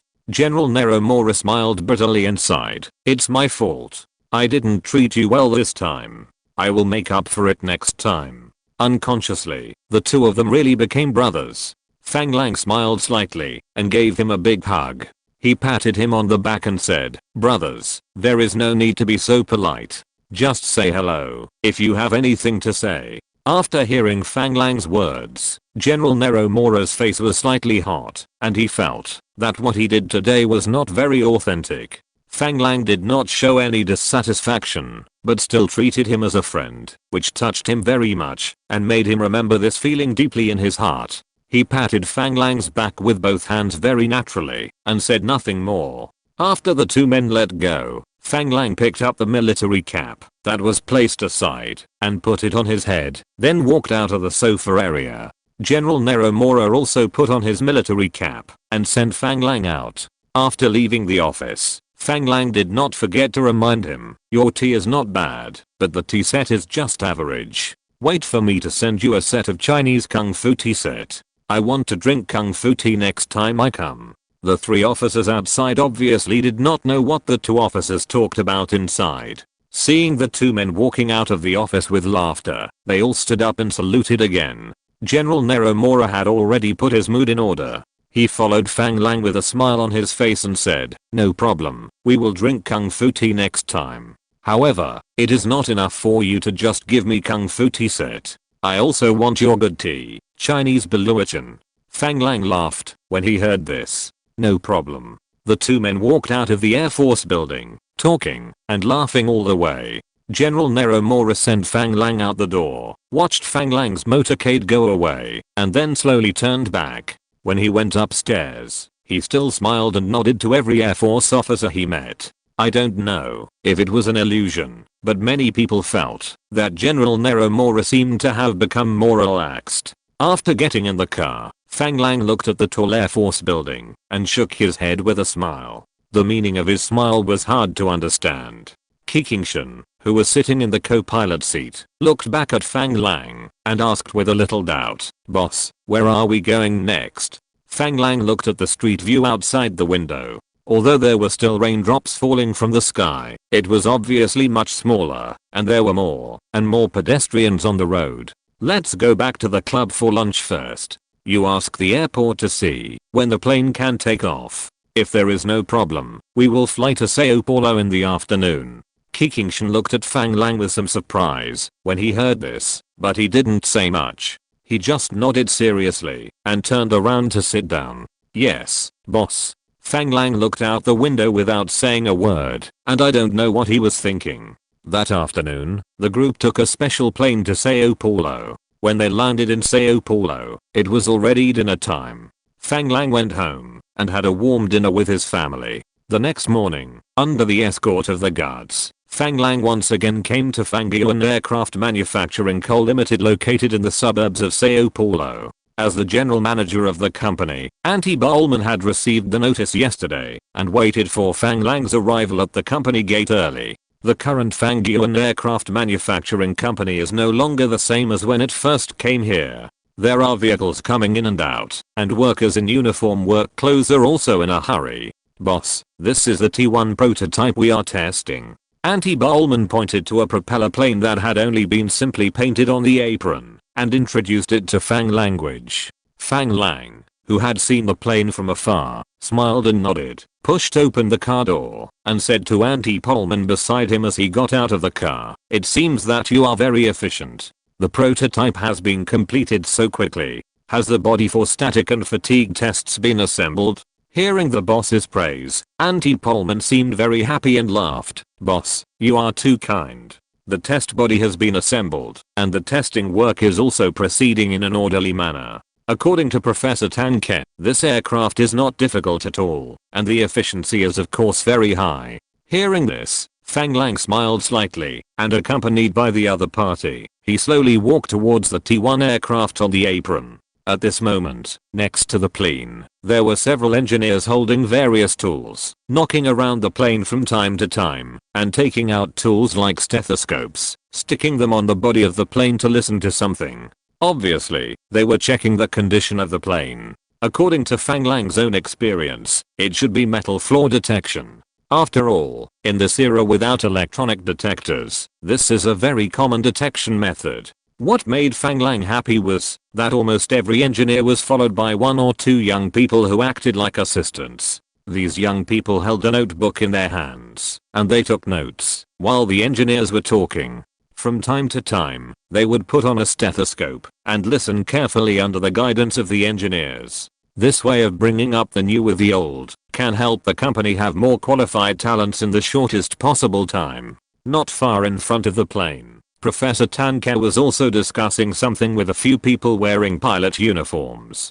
Fang Lang walked forward and asked Auntie Pullman beside him, "What are Professor Tanke and the others doing?" The T1 trainer is still in the testing phase. During the testing process, some difficult flight actions need to be performed to test whether the aircraft has reached the design standards. Every day, Professor Tanke communicates with the test pilots about the test flight actions. After the test pilots also need to tell our engineers in charge of the test about their feelings during the test flight. The engineers will detect whether there are any problems with the aircraft based on the collected data and the test pilot's feelings, and what areas can be improved. Auntie Pullman has coordinated the trial production of many aircrafts and is familiar with these things.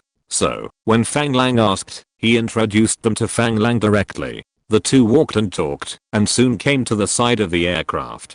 Professor Tanke also saw Fang Lang, and took the initiative to greet Fang language. Fang Lang smiled and nodded, indicating that the other party should continue to talk to the test pilot, and he wanted to see the aircraft. This T1 trainer does not look big.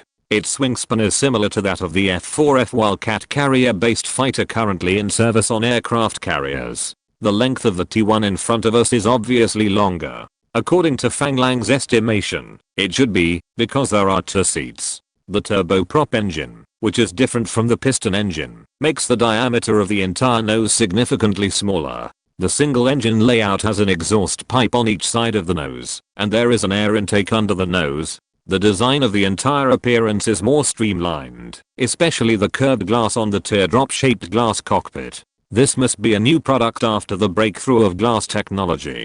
Although it has not yet reached the overall glass cover seen in later generations, it is obviously less than the number of cockpit glasses on the F-4F Wildcat serving on its own aircraft carrier. This means that the pilot will inevitably have a better field of vision, and the blind spot of the field of vision will be reduced accordingly, which is especially important for aircraft that must still fight within visual range. The whole machine adopts an all-metal semi-monocoque structure, which has been used until later generations. The stress skin is still connected by rivets. The cantilevered all-metal tail looks ordinary and inconspicuous. This is the most commonly used tail layout at this time. The later Super Tucano also adopts this layout.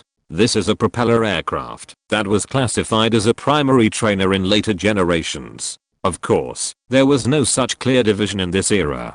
Fang Lang was very excited about this first aircraft developed by Fanglan Aircraft Manufacturing Company. He touched it here and knocked it there from time to time, just like a man who got his first big toy and couldn't let it go. Auntie Bowman was also full of smiles when he saw this. He followed Fang Lang silently, waiting for him to appreciate it slowly. After Fang Lang circled the plane 3 times, he finally got out from under the plane with satisfaction. Professor Tanker had already finished communicating with the test pilot and came to Fang Lang and said to him, "Boss, nice to meet you."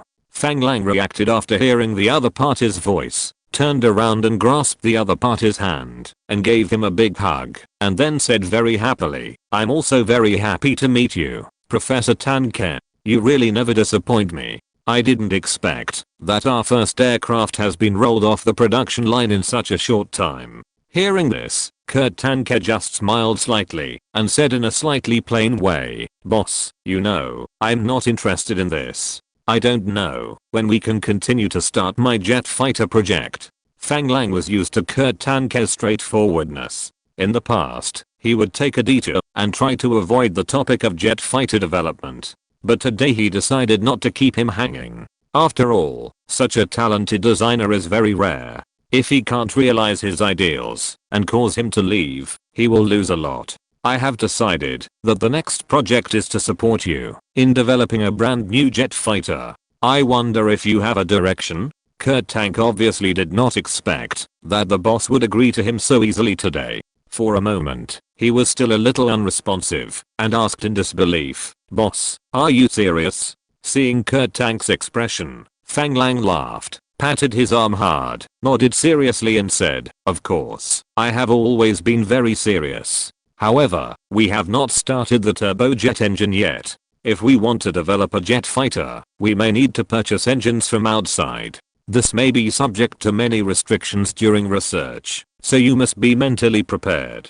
Professor Kurt Tank said confidently after hearing this, "Boss, don't worry, we have already started the research on the engine. When developing the turboprop engine of the T1 project this time, we encountered many difficulties. For this reason, I recruited several engineers from Germany who have experience in jet engine research and development. As long as the boss can agree to our project, I will organize them to start the relevant design work."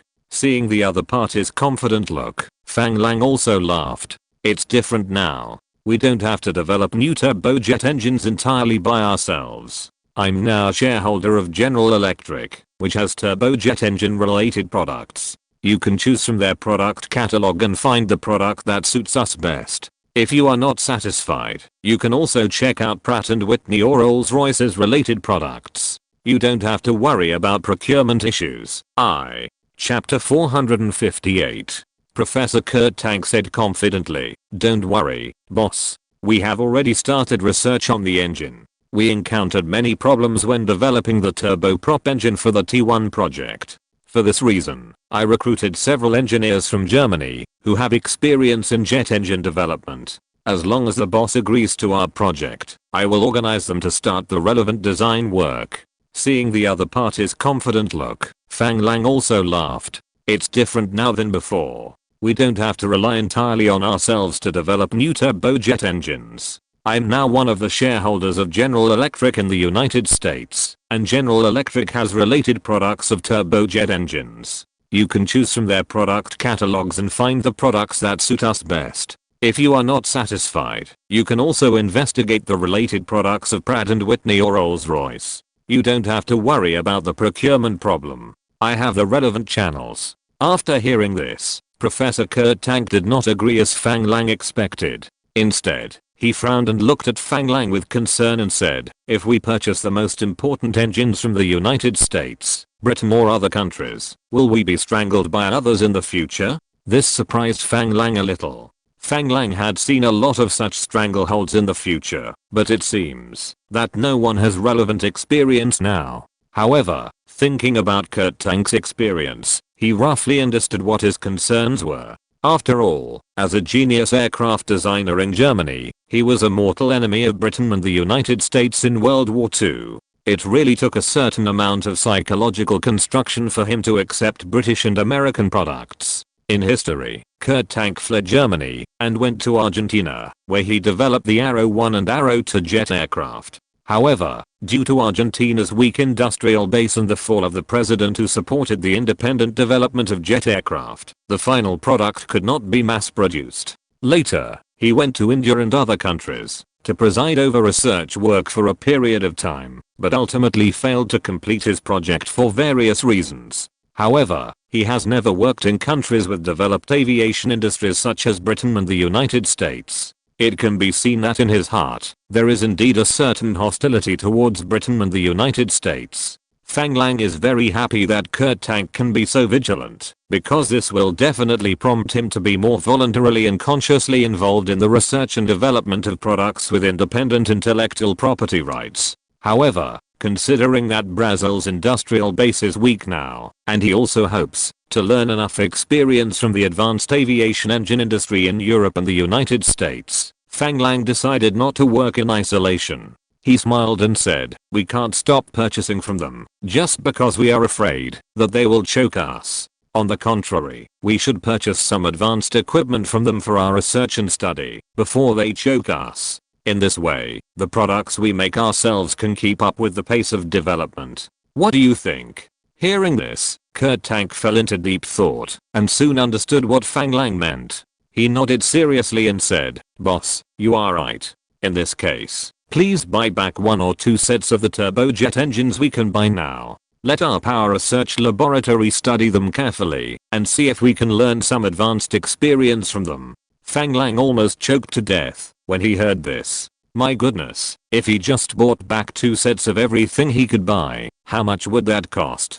He waved his hands again and again. Kurt, this won't work. Now all countries are researching turbojet engines. Isn't this telling others that we want to study their technology? It's better for me to find a catalog of various engines, and you can see which engine is the most suitable. Then, we can directly choose the most suitable engine, which can save money and achieve our goal of developing jet fighters. We can also pave a way for our own turbojet engines by studying the technology of this engine. What do you think? Kurt Tank looked at Fang Lang in a strange way, thinking, aren't you talking inconsistently? Seeing the other party's eyes, Fang Lang also seemed helpless. The research and development of aviation engines is originally costly, with a long cycle and complex technology. The price of the product is naturally not cheap. He can afford to buy 1 or 2 sets of each existing model, but if he buys them back and studies each one, how much research and development funds will it cost? Even if he has money, he dare not spend it like this. Now the reason why he agreed to the other party's research on jet fighters is also to bet that General Neromura will be able to integrate the Air Force in the later period and take out funds to support the research and development of these projects. Even if it fails, unilaterally investing in research and development will not drag him down. Seeing that Fang Lang had said this, Kurt Tank had no choice but to shrug helplessly and said, okay. Who told you to be the boss? As long as you agree to allocate funds to us and let us start the research and development project, it will be fine. Fang Lang breathed a sigh of relief and quickly pointed to the T1 trainer in front of him and said, there should be no problem with our T1 project, right? Well, except for the shorter overhaul time of the engine, everything else has been solved. The results of stress and fatigue tests cannot be obtained in 1 or 2 days. However, I believe that a little guy will be able to withstand the test. Although Kurt Tank always said that he was unwilling to develop backward propeller aircraft, he was obviously very satisfied with the T1 project in front of him. After all, it is his own child anyway. Moreover, this aircraft with a turboprop engine is also very different from the original piston type. Fang Lang still believed what Kurt Tank said. After all, the guy in front of him was very close to the Super Toucan he saw in the future. So what kind of test are you going to do today? Fang Lang saw that the test pilot who had communicated with Kurt Tank before had climbed into the cockpit of the plane and was obviously going to start the test. He asked curiously. It's mainly to test whether there are defects in the aircraft structure by flying some difficult maneuvers. According to the test results of the past few days, our product is qualified. This is why I'm confident that a little guy can withstand the test. While the two were talking, the plane had slowly ignited and started, and the engine made a sound completely different from that of a piston engine. Fang Lang had to choose to shut up.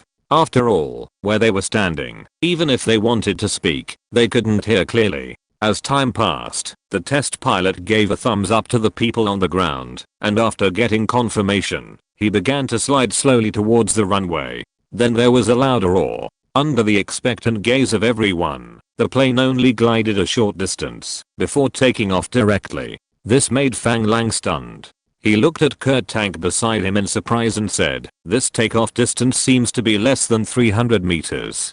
Kurt Tank stared at the T1 trainer plane that had successfully taken off in the distance without blinking, and said casually, the test pilot is testing, so he often makes some attempts beyond the limit. He just squeezed the power of the engine.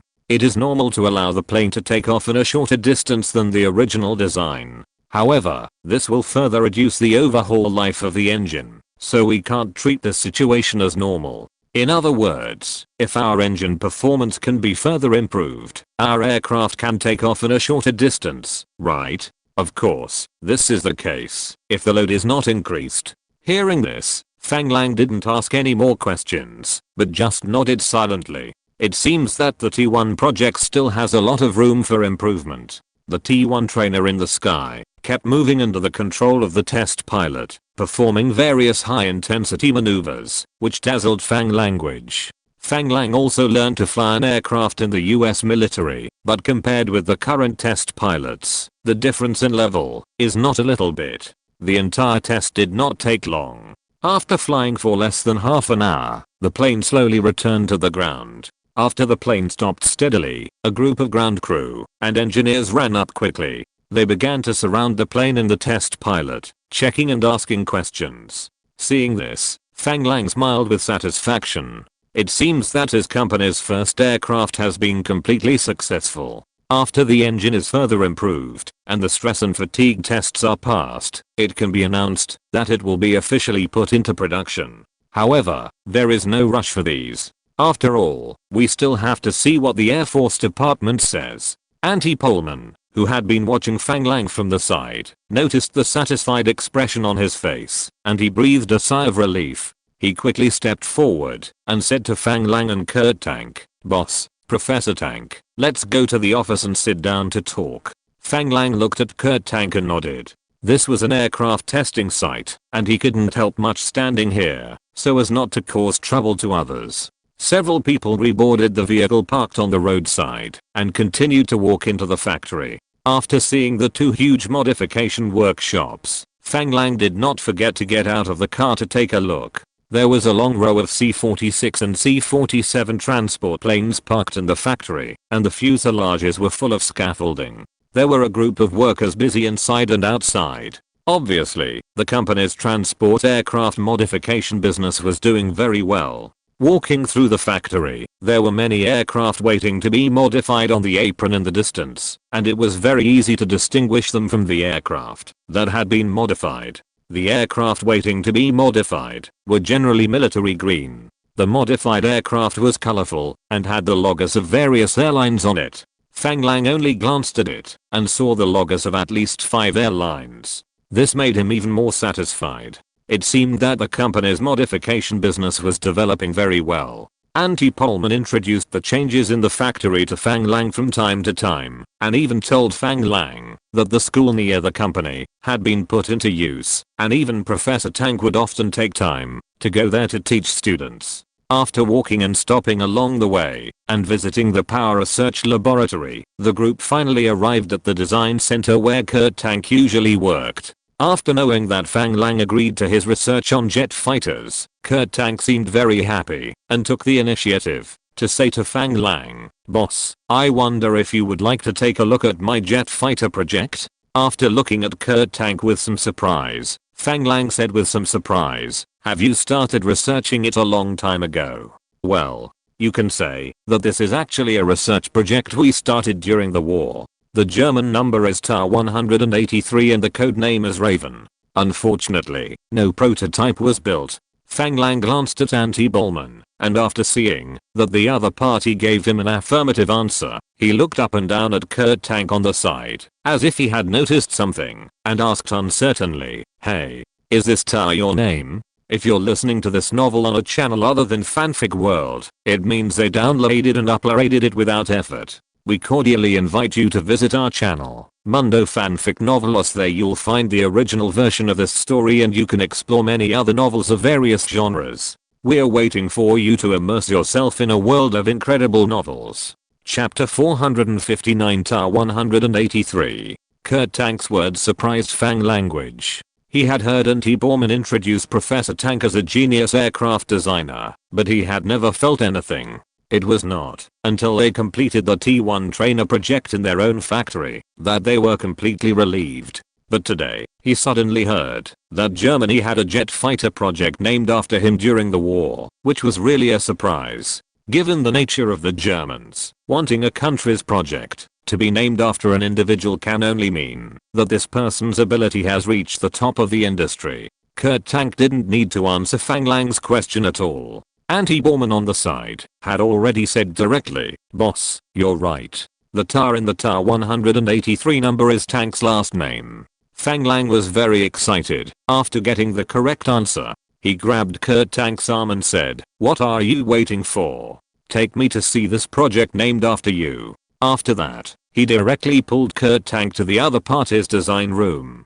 Kurt Tank, who wanted to sell the project to Fang Lang, certainly would not refuse. He followed him and walked quickly to his design studio. And Pullman, who was following the two, smiled and hurried to catch up with them. After the group rushed into Kurt Tank's office, Kurt Tank was not polite and took out a rectangular suitcase from the desk. He gently placed it on the desk and opened it carefully under the watchful eyes of Fang Lang and Auntie Pullman. There were not many things inside, all of which were drawings tied into a tube like scrolls. There must be more than just a few drawings for the design of an airplane. Fang Lang was not in a hurry and waited quietly on the side. Kurt Tank took out the drawings, checked the marks on each drawing, and quickly pulled out one of the drawings. While untying the tie on the drawing, he turned and came to a display board behind the desk. Seeing this, Auntie Pullman took 2 quick steps forward to help the other party unfold the drawing and used a few small tools similar to magnets to stick the entire drawing on the display board.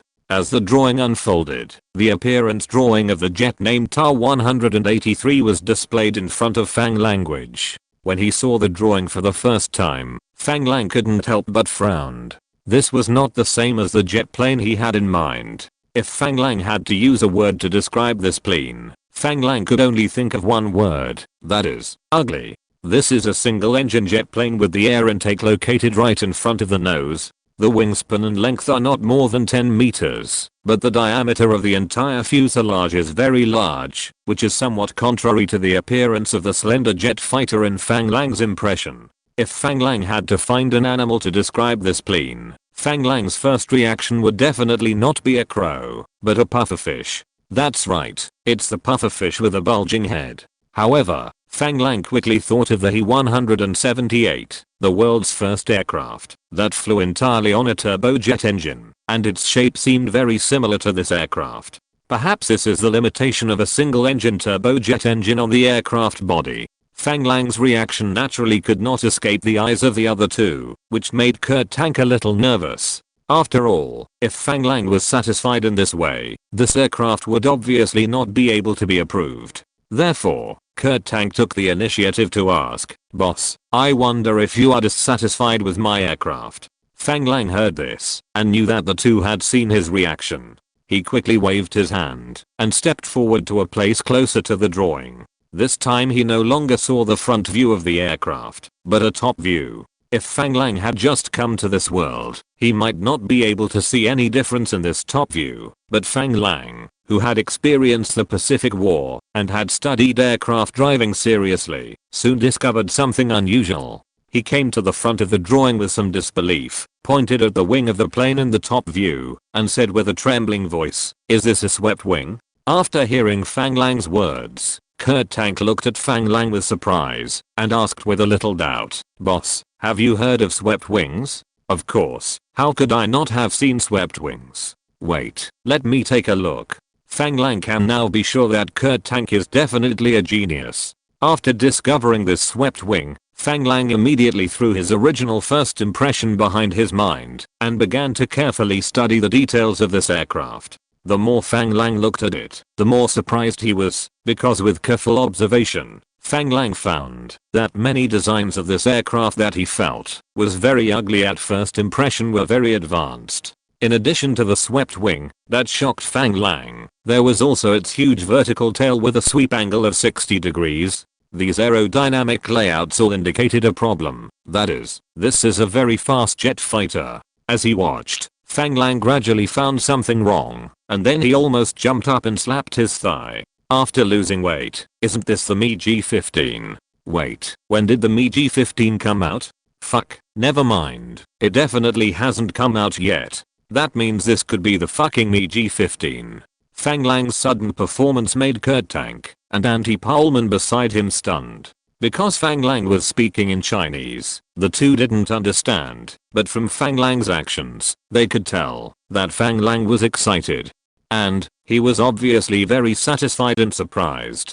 Kurt Tank, who had not received an answer to the previous question, could not help but ask again, "Boss, where did you see the swept wing design?" "This is a brand new layout that we discovered after many experiments in the wind tunnel." Fang Lang, who had come to his senses, looked at Kurt Tank with shining eyes. After hearing his words, he said directly, "Oh, why did you choose this layout?" This kind of question was of course a simple one for Kurt Tank, who designed this swept wing himself. He answered without hesitation, "After our wind tunnel experiments, straight wing aircraft will be strongly impacted by the compression effect at near sonic speeds, generating violent shock waves, while swept wings will delay the generation of shock waves, and the intensity of the shock waves generated at supersonic speeds is much smaller than that of straight wings, making the aircraft more maneuverable at high speeds. As a jet fighter, our TAR-183 project has a maximum speed of nearly Mach 0.8. Only by using this swept wing layout can our aircraft have better maneuverability in combat. Where have you seen this layout? Is there anyone else who discovered this new layout besides us?" After Kurt Tank's explanation, Fang Lang knew that Kurt Tank must be the inventor of the swept wing. The MiG-15 was obviously designed and manufactured with inspiration from the TAR-183. You should know that the MiG-15 was later introduced to the country, which is the J-2 we see in museums in later generations. This is why Fang Lang feels more and more familiar with it. Hearing Kurt Tank repeatedly asking where he had seen this layout before, Fang Lang didn't know how to answer this question for a while. He couldn't tell him that he had seen it in later generations. Seeing Anti Borman standing by, Fang Lang quickly thought of an answer and said, "Hey, the reason why I went to Germany to find Borman was because someone told me that someone in Germany had proposed a new aircraft layout called variable swept wing. Later, with Borman's introduction, I learned what swept wing and variable swept wing really meant. So, when I saw your swept wing layout today, I was able to recognize it at a glance. This answer made Auntie Borman blush slightly. After all, he had taken this variable swept wing technology to the Bristol company in the UK to cheat, which led Fang Lang to come to him. Hearing Fang Lang talking about this experience again, he couldn't help but blush. Fortunately, Fang Lang didn't tell anyone about his cheating. Kurt Tank looked at Auntie Pullman and asked in confusion, "Variable swept wing? Is it the MEP 1101 project that Hans Hornung came up with?" As a famous German aircraft designer, of course he also had to have a certain understanding of other companies' products. So, when Fang Lang mentioned the variable swept wing, he thought of the first model that had this technology. Hearing Kurt Tank's question, Auntie Pullman didn't say much, but just nodded slightly to confirm the other party's question. After getting a positive answer, Kurt Tank also nodded seriously and said, "To be honest, Hans Hornung's idea is very constructive, but the use of this variable swept wing will increase the weight of the wing, which is not worth the loss. Everyone is in the same industry, and it is very normal for each of them to have different opinions." Fang Lang and Auntie Pullman don't want to continue to dwell on this topic. Fang Lang was the first to raise his question. "Professor Tank, why did you design such a short fuselage? It seems that the whole plane seems, how should I put it? A little weird." Hearing this, Kurt Tank was not angry, but smiled and said, "In fact, the reason for this design is also for stronger maneuverability. After all, a short fuselage means a smaller turning radius and more flexible maneuverability." This made Fang Lang react immediately. "It seems that this is designed for dogfighting." He quickly opened his mouth to confirm. "Then I wonder what the main weapon of this plane is?" Kurt Tank did not hide anything and said directly to Fang Lang, "When designing it, we had two sets of weapon plans. One is for 30mm Mk108 cannons, plus carrying 500 kg bombs. The second is for 20mm or two 30mm cannons, plus carrying 500 kg bombs." After hearing this weapon configuration, Fang Lang understood why he felt that the shape of this aircraft was so different from the shape of the aircraft in his impression. Because the common fighters in later generations are advanced fighters that are high altitude, high speed, and can launch missiles beyond visual range. However, this jet fighter still uses machine guns for close-range dogfights in the air. In order to be able to engage in close-range dogfights, it must have excellent maneuverability, and the short fuselage of this aircraft is obviously based on this consideration. Chapter 460 The difficulties encountered by Ta-183. Fang Lang, who had a clear understanding of this aircraft, no longer thought it was ugly when he looked at it again. Instead, he liked it more and more. He asked casually, "Since it has passed the wind tunnel test, why hasn't it been manufactured?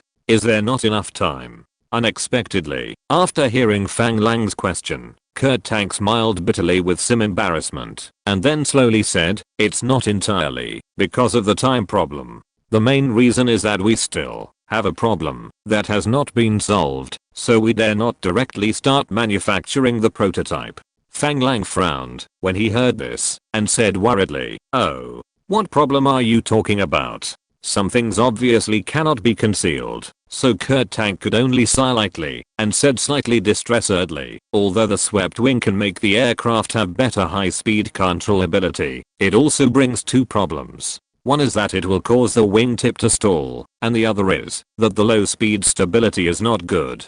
If we can't solve these two problems well, the reliability of the aircraft cannot be guaranteed at all, and such an aircraft will never get an order." These words made Fang Lang fall into deep thought. He had never participated in aircraft design and didn't quite understand the design principles of these aircraft. But he had an advantage that no one else had, which was that he knew clearly that, since the MiG-15 could be mass-produced, it must have the same problem to solve. As long as he compared the differences between the MiG-15 and the Ta-183 in front of him, he would be able to solve this problem.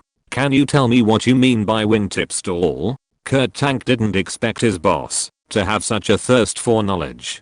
Seeing that the other party seemed to be frowning and thinking, he stepped forward very carefully and pointed to the wingtip on the drawing and explained, "The so-called wingtip stall is mainly because the jet aircraft is flying too fast. When the wing cuts the air, it will cause the airflow to separate at the wingtip. In this case, the wingtip will lose lift. Once the wingtip loses lift, the aircraft will have a problem of reduced maneuverability. In the worst case, the aircraft may fall into a loss of control, a tailspin, or even crash. This answer scared Fang Lang into a cold sweat, and he thought to himself, what a guy. No wonder they dare not produce a prototype. No one dares to play with this kind of aircraft. Following Kurt Tank's finger, his sight looked at the wingtip position on the drawing, and his mind involuntarily appeared various aircraft he had seen in the future. What is the difference between the wingtip position and the current drawing? First of all, it can be determined that the wingtip position of the fighter seems to be not much different, but the impression is that the wingtip of the civil airliner seems to be a little different. The wingtip of the Boeing 737 he had taken in the future seems not to be straight, but upturned. Why is this? Then, the MiG-15 and J-2 that he had seen in museums and pictures in the future appeared in his mind again. There seemed to be two sharp protrusions on the wings of these two aircraft. Could these two sharp protrusions be the same reason as the upturned wingtips of the Boeing 737? Fang Lang obviously couldn't answer this question, but he could throw this question to the expert in front of him. Since this wingtip stall is caused by airflow separation, can we try to add something to the wing to change the direction of the airflow? For example, like this. As he said, Fang Lang stretched out his hand and gestured on the drawing. What he gestured was the wing blades on the wings of the MiG-15 and the upturned wing tips seen on the Boeing 737 passenger plane. Kurt Tank, who originally thought that his boss was just asking about him out of curiosity, was stunned when he heard Fang Lang's words. He didn't care much at first, but soon his eyes began to become sharp, and his eyes kept moving with the position of Fang Lang's fingers. He began to calculate frantically in his mind. In his ears, the voice of his boss opened his mind.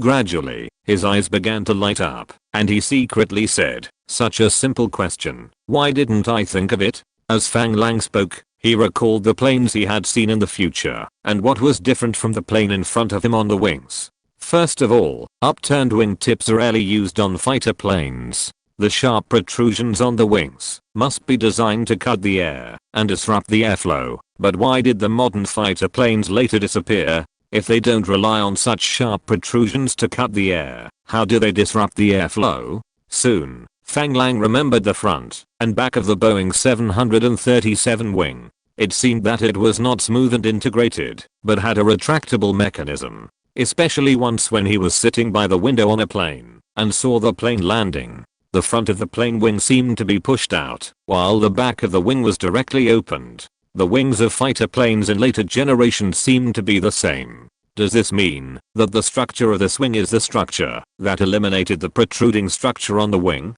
Although he did not understand the principle, it did not prevent him from providing this idea to Kurt Tank for a search. Thinking of this, Fang Lang hurriedly continued, no, this is not good. Maybe we can add a movable part in front of the wing and push it out when needed, or let it move up and down to change the shape of the wing. In this way, can we change the airflow from being simply cut into two pieces? Moreover, the trailing edge of the wing can also be made movable. What do you think? Kurt Tank, who had been inspired by the wing knife plan proposed by Fang Lang, began to look at Fang Lang with a look of astonishment after hearing this new plan. This principle is very simple to say, but why didn't I think of it before? If these solutions were found, TAR 183 should have been released long ago. Thinking of this, Kurt Tank wanted to slap himself twice. After Fang Lang finished talking about his ideas, he found that Kurt Tank was staring at the drawings in a daze, and asked uncertainly, Professor Tank, do you think what I said can solve the problem you mentioned? Which of these two solutions is better? Kurt Tank, who was in deep self-doubt, heard the words, slowly recovered, squeezed out a smile with a little bitterness and said, Boss, why didn't I meet you earlier? Such a simple problem has troubled us for so long. After speaking, he shook his head helplessly, and then his expression slowly began to become serious. He crossed his arms, supported his chin with his right hand, and looked at the drawings in front of him. His mind was running fast. He said in a firm tone, comparing these two options, the second option of pushing the front wing To retract and move it up and down is definitely better than the first option. Because the first option can solve the problem of wingtip stall, but the second option can also have a very positive impact on stability at low speeds. If I have to choose, I will definitely choose the second option. However, the technological difficulty of the second option is definitely more difficult than the first option, and the calculation amount of the entire project will be very huge. Kurt Tank's words made Fang Lang feel elated for a moment. He didn't expect that this old guy looked so cold, but he could flatter so smoothly, which made people feel comfortable all over. Fang Lang waved his hands and said, "What's the big process difficulty? We don't lack money. What's the big engineering calculation? Have you forgotten that we have a brand new computer? Since you are sure that the second plan can solve these problems, then follow the second plan." After hearing Fang Lang's words, Kurt Tank was surprised and said to Anti Bowlman beside him, "Mr. General Manager, you heard it. The boss agreed to our project. Quickly allocate funds. I will organize people now to re-establish our jet fighter project." Looking at Kurt Tank with an excited face, Fang Lang smacked his lips and came back to his senses. Damn it. This old guy is waiting for me here. Who said that science and engineering men are honest? Stand up for me. Damn it. I came here to look at the drawings. How come the jet project team was established while I was looking at them? Fortunately, he was also planning to start his own jet fighter research. Now that he already has Kurt Tank's TAR-183 as a basis, I believe the progress of the entire project should be faster than expected.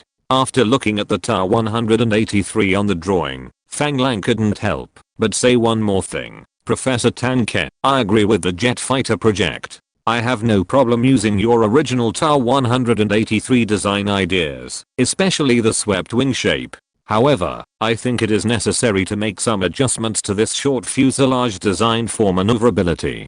After all, the current TAR-183 fuselage has a large cross-sectional area, which will increase the probability of the aircraft being hit in combat. In addition, if our current turbojet engines need to be purchased from other countries, the power performance may not be particularly ideal. In this case, we need to work harder on the streamline of the aircraft and try to design a fuselage with a low drag coefficient.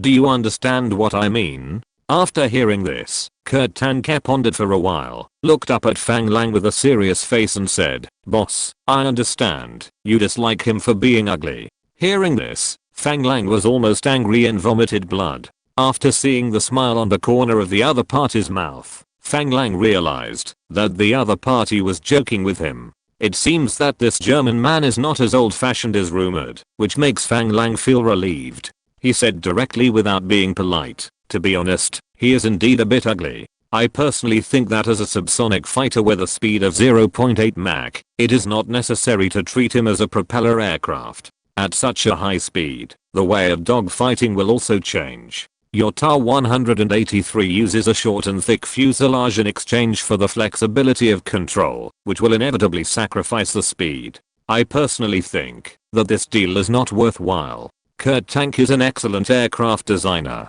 He has a very smart mind." As soon as Fang Lang said it, he already understood what the other party meant. He asked with a little hesitation, "Do you mean that we should take advantage of the speed of turbojet aircraft and give up the maneuverability of the aircraft?" In fact, this involves a change in tactical thinking. Since the two have talked about this today, Fang Lang feels that it is necessary to explain the future trends he knows to the two aviation experts. In fact, it is not a question of choosing one or the other, but to find a balance between the two. A slender streamlined fuselage can make the aircraft fly faster, and a short and thick fuselage will give the aircraft excellent maneuverability. What we need to do is to achieve the best balance between the two, so that we can have sufficient maneuverability while maintaining our speed advantage. Chapter 461 MiG-15 and F-86. Kurt Tank and Antti Paulman nodded in agreement. Fang Lang continued to speak to them. "You two are both senior experts in aircraft.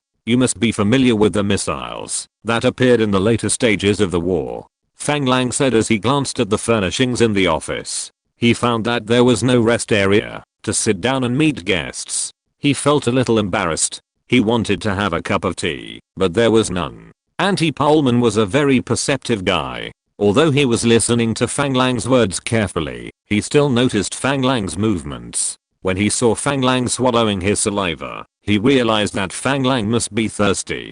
He quickly turned around, opened the office door, and called out to the outside, asking someone to bring a cup of tea. Fang Lang waved his hands and said, "I think what I'm going to say now may have a great impact on your future design direction. Why don't we just organize all the aircraft designers, call Mr. Horton together, find a conference room, and talk about this issue? By the way, let me also talk about another purpose of my coming here this time."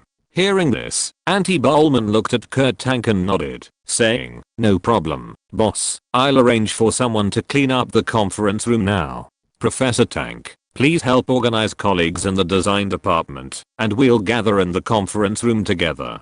Kurt Tank nodded readily, said to Fang Lang to wait, and then turned and went out, notifying everyone in the design room outside to go to the conference room for a meeting. After seeing that both of them had gone out, Fang Lang didn't mind, but continued to stand in front of the design drawing with his arms crossed and continued to observe his other details. Following the communication with Kurt Tank just now, Fang Lang couldn't help but put the idea of adding a movable mechanism to the front of the wing that he had just thought of into the aircraft in front of him. "I just thought of the slim version of this aircraft, the MiG-15. As the first generation of Soviet jet fighters, which American jet fighter is the counterpart of the MiG-15 and can compete with it?" Soon a code name came into Fang Lang's mind, the F-86 jet fighter nicknamed Sabre. What does this fighter look like?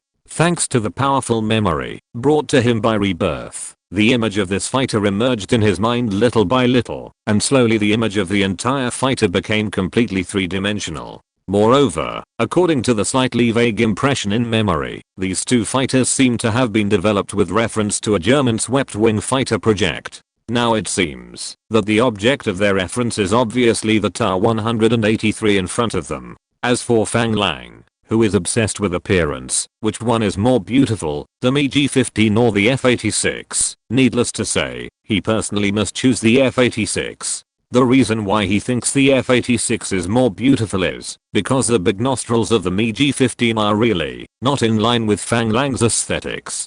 In fact, the layout of the air intakes of the two fighters is not much different. Both are located in front of the nose. Compared with the slightly rough wide air intake of the MiG-15, which almost occupies the entire nose, the F-86 is obviously much more gentle. As for why the air intake of the F-86 is smaller and placed at the lower part of the nose, the reason is also very simple, because an air search radar is installed at the nose position, so the air intake is moved down to become a jaw-type air intake, making room for the radar to be installed.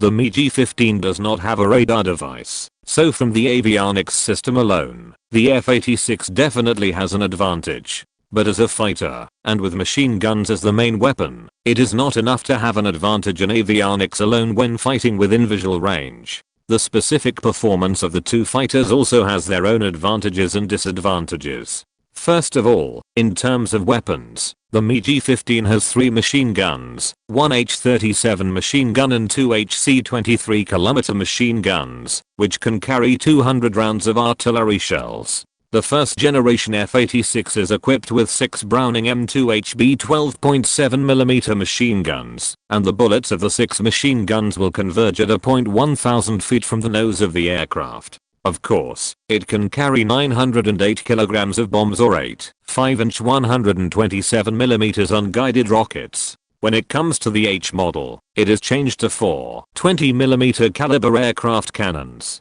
But in actual combat, the 37mm cannon of the MiG-15 can easily penetrate the aircraft armor of the F-86, and the 12.7mm machine gun of the F-86 obviously cannot cause fatal damage to the MiG-15. Of course, some people will say that there are rockets on the F-86, but the rockets of this period are unguided, which means that whether they can hit after being launched depends mainly on luck. Therefore, in comparison, the MiG-15 has an advantage in weapons.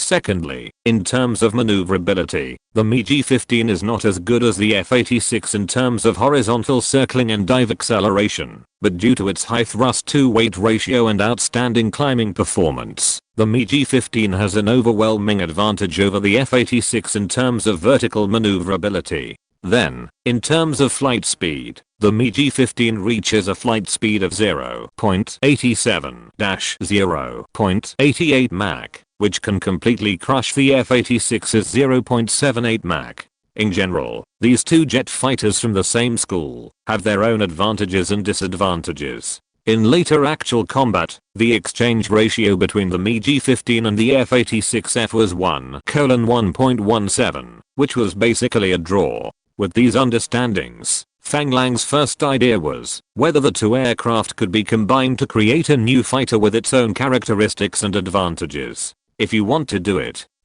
while the other two are outside to call everyone for a meeting. He picked up a pencil and a blank drawing paper from the table, spread them out on the desk, and began to simply draw the appearance of the MiG-15 and F-86. It is obviously impossible to fully reflect the appearance data of the two aircraft, but having a rough appearance can provide a good reference for the designers of his company. The time for drawing passed very quickly. Just when he finished drawing the MiG-15 drawing, Kurt Tank had gathered everyone and walked into the office, ready to call Fang Lang to a meeting. As soon as he entered the door, he found Fang Lang lying on his desk drawing, which made him swallow back the words he was about to say. His eyes were involuntarily attracted by the drawings on Fang Lang's desk. With just one glance, he found that the drawings drawn by Fang Lang were improved on the basis of his Tu-183, and there were two long wing blades on the wings of this aircraft. However, the entire fuselage has been slimmed down, and it looks much slender. As a professional, he found at a glance that this is a very excellent fighter, but he didn't know what the specific performance parameters could reach. After looking at it for a while, he couldn't help but cast his eyes on another drawing that Fang Lang was drawing. Obviously, both aircraft use a swept wing design. The model Fang Lang was drawing did not have the wing blades protruding from the wing surface, and a small section in front of the wing had an obvious downward separation. Moreover, this aircraft used a different wing and tail layout from his own Tu-183 and the aircraft on the previous drawing. If the previous model was a slimmed down version of his own aircraft, the latter model could be considered a major change to a certain extent. He changed his mid-wing to a lower wing, and the height of the horizontal tail was also lowered, but it must be said that the designs of both aircraft were excellent. This surprised Kurt Tank, and he looked at Fang Lang with a fiery look.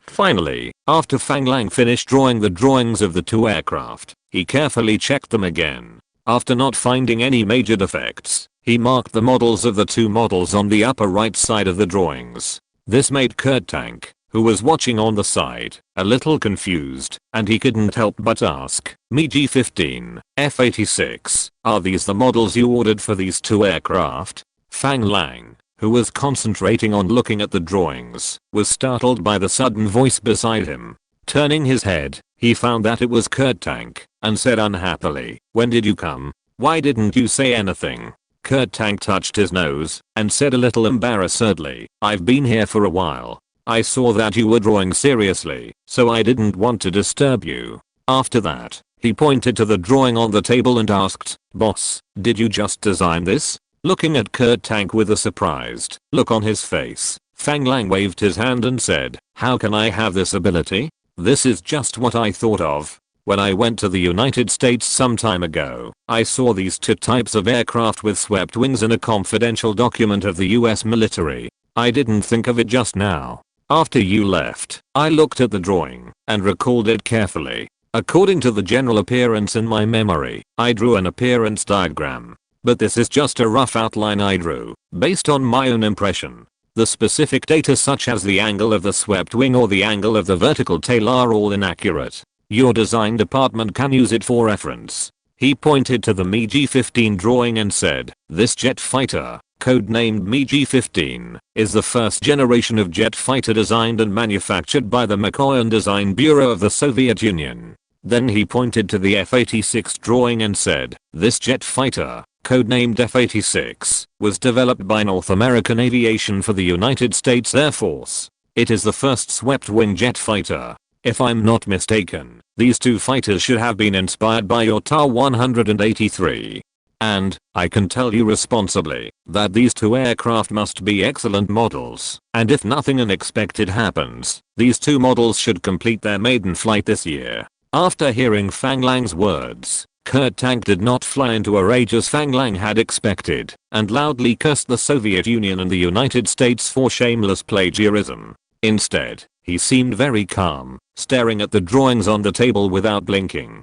He slowly asked, "Boss, are you familiar with these two models?" Fang Lang shook his head gently and said, "I just have some basic understanding, such as the weapon systems of the two aircraft and their approximate performance, but I have no way of knowing the specific parameters." Kurt Tank heard this and nodded seriously. "Then please tell me about the general situation of the two aircraft you know, and we can also find some references from them." Although Fang Lang didn't know much, these two models are actually still in a highly confidential state. In fact, after the United States suffered a great loss from the MiG-15 in the subsequent Peninsular War, it tried every means to find out some of the situation of the MiG-15, but failed. It was not until 2 months after the end of the Peninsular War that a MiG-15 in the north mistakenly entered the south and was intercepted by the United States and immediately sent back to the United States for a search, as if it had found a treasure. But this time is not very meaningful.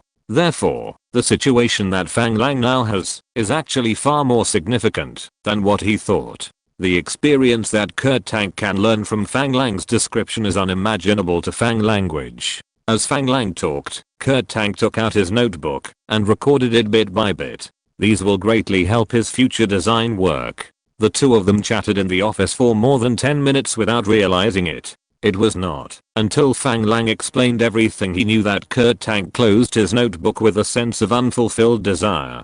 Chapter 462. First Generation Machine. Auntie Pullman, who had been waiting in the conference room for a long time, saw that the two had not come yet, and could not help but knock on the office door, awakening the two from their discussion.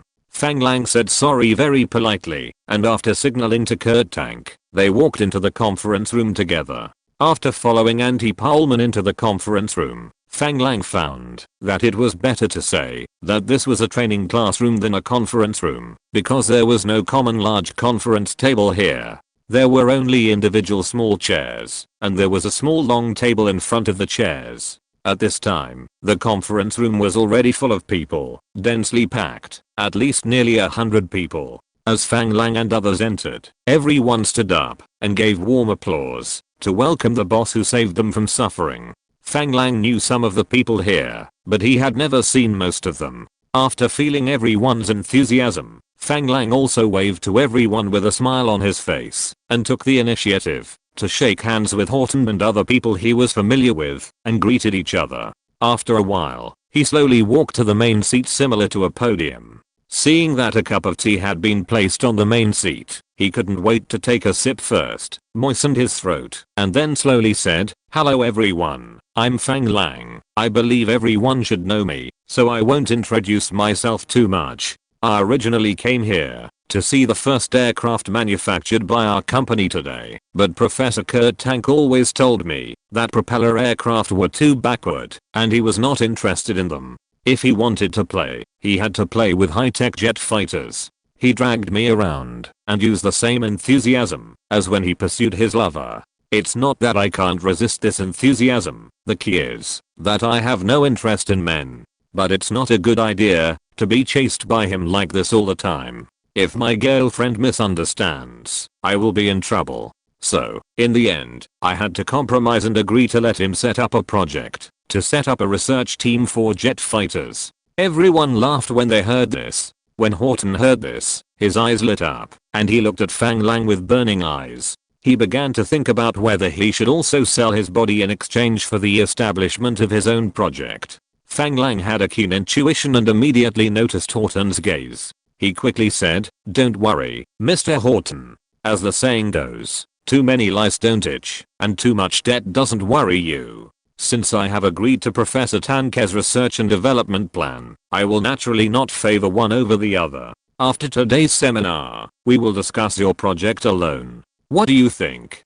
Horton nodded with satisfaction and replied loudly, okay. Everyone in the conference room laughed when they heard this, and they began to look forward to it secretly. For a moment, the atmosphere in the entire conference room became much more cheerful. Everyone who was a little embarrassed to see the boss was relieved. It seems that the boss is a very kind person. After everyone quieted down, Fang Lang slowly said, why do we organize everyone to put down their work and hold such a symposium today? It is definitely not to tell you about the establishment of new projects. It is mainly because I found some problems in my communication with Professor Kurt Tank today. Here I want to share with you some of the latest tactical ideas of the Air Force that I have learned. Avoid the situation where we work in isolation and the products we just manufactured are already outdated. Then our huge research funds will be wasted. When everyone heard this, their eyes involuntarily looked at Kurt Tank. Seeing this, Fang Lang quickly waved to everyone. I'm not criticizing Professor Kurt Tank. You have to know that in the past everyone's research was based on specific performance indicators, and then everyone completed the design around these indicators. But now our company has not received any orders from the military, so we can't determine the specific performance indicators. R&D work requires us to give full play to our own subjective initiative and develop excellent products, attract the attention of the military, and even sell our products to the air forces of other countries. Only in this way can our company make a profit and have more funds to support everyone's subsequent research plans. And if we want our products to be good enough to attract the attention of the military and other countries' air forces, we all need to have a clear understanding of the tactical thinking of the future air force. And I, as the commander of an aircraft carrier formation, happen to be able to access the latest tactical thinking. So today I called everyone here to discuss with you some of the latest tactical thinking I have learned and some of my conjectures about the future air combat mode, hoping to inspire you. Hearing this, everyone in the conference room began to whisper to each other, but fortunately they soon refocused their attention on Fang language. Fang Lang could of course hear everyone's voices. He paused deliberately to see everyone's reaction. After everyone quieted down, he spoke again. I just heard everyone's discussion. Some people said that, now that peace has come, the demand for military equipment will not be so great.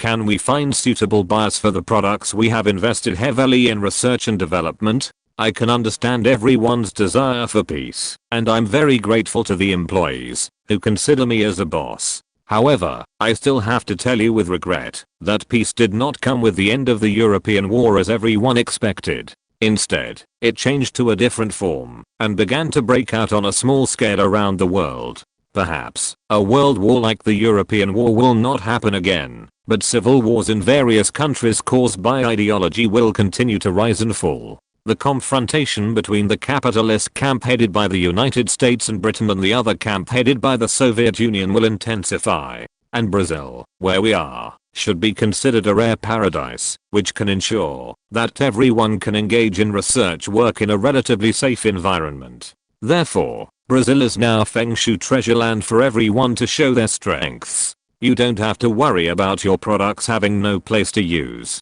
Fang Lang said these words in order to keep these outstanding senior intellectuals and technical elites of the aviation industry in his hands, so that they would not be restless and want to go home after hearing that Germany was about to lift restrictions. Although he brought everyone's family to Brazil at the beginning, it is hard to guarantee that some people would not miss their homeland and want to return to their homeland. After hearing Fang Lang's words, everyone looked nervous and slightly worried, while some people looked relieved. Fang Lang did not dwell too much on this topic and continued. Some people also say that as the commander of the Brazilian Navy's aircraft carrier formation, can I understand the world's latest tactical thinking and future war methods? Who are you looking down on? Don't leave after class, let's have a good chat on the playground. Everyone who knew that Fang Lang was joking laughed again after hearing what he said. You're right, I, a humble naval aviation commander, really understand the world's latest tactical thinking and future war methods. Why do I say that? Everyone knows that Brazil and the United States are very close, and I have close relations with many American generals. Some time ago, I hired many retired American generals to work as consultants in one of my companies.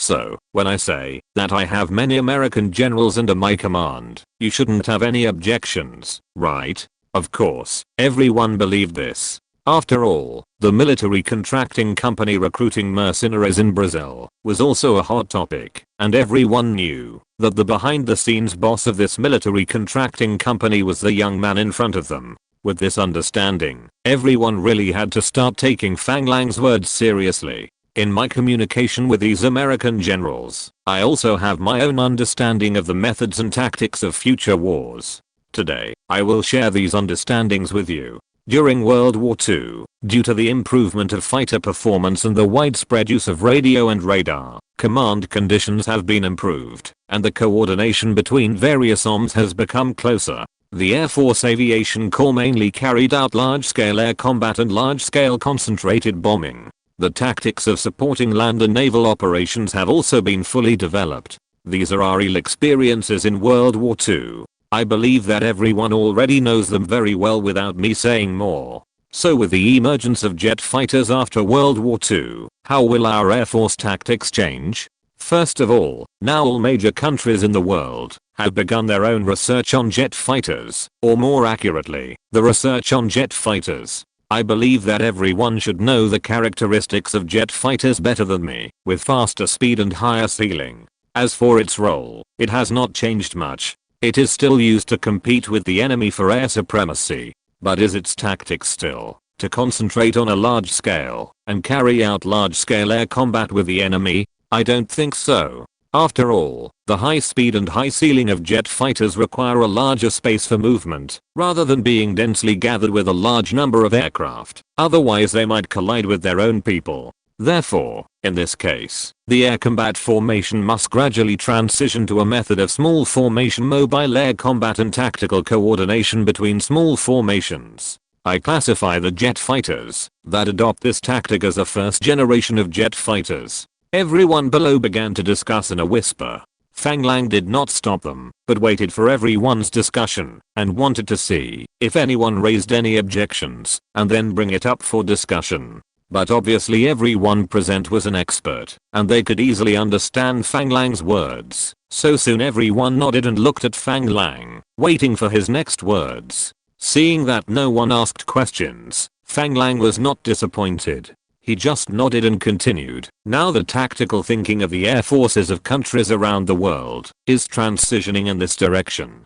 So under the guidance of this tactical thinking, what kind of performance do our fighter jets need to have in order for the Air Force to pay for it? Fang Lang stretched out his fingers and counted them one by one. Faster speed, higher ceiling, larger combat radius, better maneuverability, better controllability, and greater destructive power. These are what we have been pursuing. But besides these, is there anything else? After speaking, Fang Lang's eyes swept across the people in the conference room, hoping to get everyone's answer, but obviously, it was difficult for everyone to come up with other ideas in a hurry, so they could only wait for Fang Lang's answer. Seeing this, Fang Lang did not keep the secret and spoke directly. I have an answer. I got inspiration from the Americans, that is, to find the enemy's traces first. Everyone knows that jet fighters are very fast, and may be next to you in the blink of an eye. It is obviously no longer up to date to rely on the naked eye to find the enemy's traces.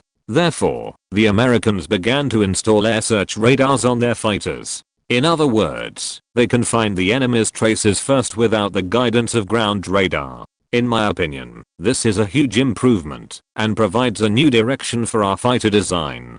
Chapter 463 Second Generation Machine. Fang Lang's words once again aroused heated discussions in the conference room. This news was a brand new idea for everyone present. After all, in everyone's opinion, who would think of installing radar on the aircraft when they already have ground radar guidance? This time the discussion was obviously more intense than before, and soon someone raised his hand to ask a question. Boss, is your news true?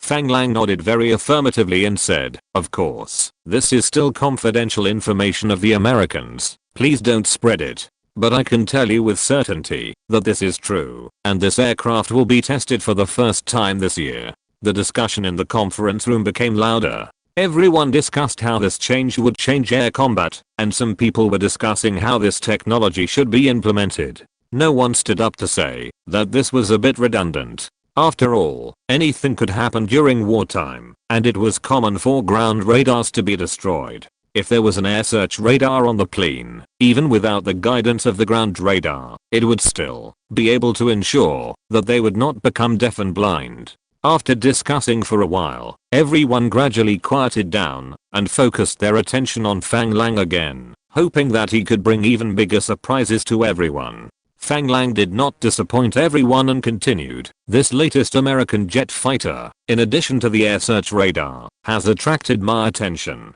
There is also a brand new weapon configuration that has attracted my attention. That is the rocket. I think everyone is familiar with rockets. I even heard that some of the people sitting here have participated in rocket research in Germany. Why do I pay attention to rockets? Because it allows me to see the future. Maybe some people will think that I'm exaggerating a bit. Rockets are just like that. If you want to hit an enemy plane, when you install them on an airplane, you have to rely on luck.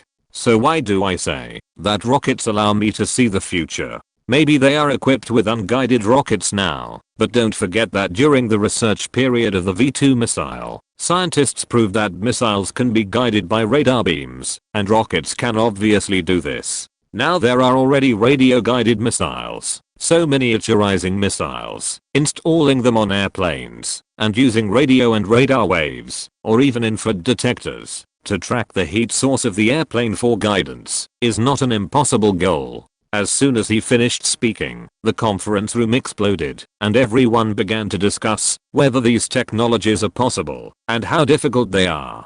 Soon everyone found that this was not an unachievable goal. This means that what Fang Lang said will be realized sooner or later. Everyone looked at Fang Lang with respect. Obviously, Fang Lang did have a deep understanding of the future tactics of the Air Force. Today's words also taught everyone a good lesson, allowing everyone to have a new direction in the research of future aircraft products. There is no doubt that missiles will become the main weapon in future air combat. Kurt Tank's eyes were even deeper. He had begun to think in his mind that, if it was true as Fang Lang said, after guided missiles became weapons in air combat, how would air combat tactics change, and in which direction should the design ideas of aircraft be adjusted? This time, everyone discussed for a longer time, and Fang Lang was not in a hurry. He just picked up the water cup in front of him, took the opportunity to drink a few sips of tea to moisten his throat, and then quietly watched everyone discuss. In fact, needless to say, everyone understood that, since the Americans had taken the lead in trying this, it obviously meant that this direction should be worth trying. Therefore, the voices of discussion soon died down, and everyone's eyes began to focus on Fang Lang again. Obviously, they were waiting for Fang Lang's next words. Seeing this, Fang Lang smiled slightly and said to everyone, "It seems that everyone agrees with my judgment on the future of missiles, right?" Everyone nodded in agreement. Fang Lang also nodded and reorganized his language and thoughts before saying, "In fact, I think that in the future world, missiles will become the most important weapons, the real heavy weapons of great powers. What we just discussed is just one category of missiles. I will temporarily call it air-to-air missiles, that is, missiles launched from the sky and aimed at aerial targets. In addition to air-to-air missiles, there will definitely be air-to-ground missiles. From the literal meaning, everyone should be able to understand that it is a missile fired from the air to the ground target, and these two are the main weapons of future aircraft. In this case, the tactics of the Air Force will usher in a change, and air combat will become the attack tactics and defense tactics of air-to-air missiles. I believe that everyone should not have too many questions about this." Soon someone raised his hand and asked a question. "Boss, I can understand the offensive tactics between air-to-air missiles, but the defensive tactics? Since they can be directly guided and locked, how can we defend?" Fang Lang was also stunned when he heard this. He had never seriously studied how aircraft could defend against missiles, but he had seen some thrilling scenes of dodging missiles in TV and movies. Anyway, these were just theories now, and he didn't mind making some guesses based on what he saw on TV. After all, Fighter jets produced in the future also needed to have the ability to defend against missile attacks. We Chinese have a word called contradiction. A spear is a long-handled bladed weapon, one side of which is used to stab the enemy. A shield is a shield used to defend against enemy attacks. Since there is a spear, there must be a shield. Therefore, with the new air-to-air missile, there will naturally be a way to defend against it. But to be honest, the defensive means I can think of now are also very limited. Here I can only take out a few points that I can think of to give you a hint and open up your thinking. First of all, I think the most important point is that the aircraft must have a radar warning system. That is, when the aircraft you are driving is illuminated and locked by the enemy aircraft radar, it must be able to issue an alarm in the first time to remind the pilot that you have been locked by the enemy's missile. In this way, the pilot can discover the danger in the first time and respond immediately. The first reaction that the pilot can make is definitely to maneuver quickly to get rid of the missile's lock and make the missile lose its position. But this requires a high level of pilots because the flight speed of missiles is often very fast. If you want to completely get rid of the missile's lock by maneuvering the aircraft, it can only mean that the performance of the missile tracking you is not outstanding. With the continuous advancement of science and technology, the performance of missiles will definitely improve very quickly. It will be less and less possible to rely on maneuvers to avoid missile tracking. In addition to relying on the maneuverability of the aircraft, what we can do is to take different defensive measures for different missiles. As I said before, missiles can be guided by various means such as radio, radar, infrared, etc. Then, we can crack these guidance methods of missiles one by one and mislead the missiles to transfer targets or detonate in advance through interference, release of bait and other means. As for the specific means, radio guidance should be regarded as the most primitive means. I can directly equip the aircraft with electromagnetic interference equipment. When encountering radar-guided missiles, we can release more signal sources to interfere with the judgment of the missiles. For example, we can throw tinfoil behind the aircraft to create more radar reflection sources to deceive the missiles and let the missiles detonate in advance.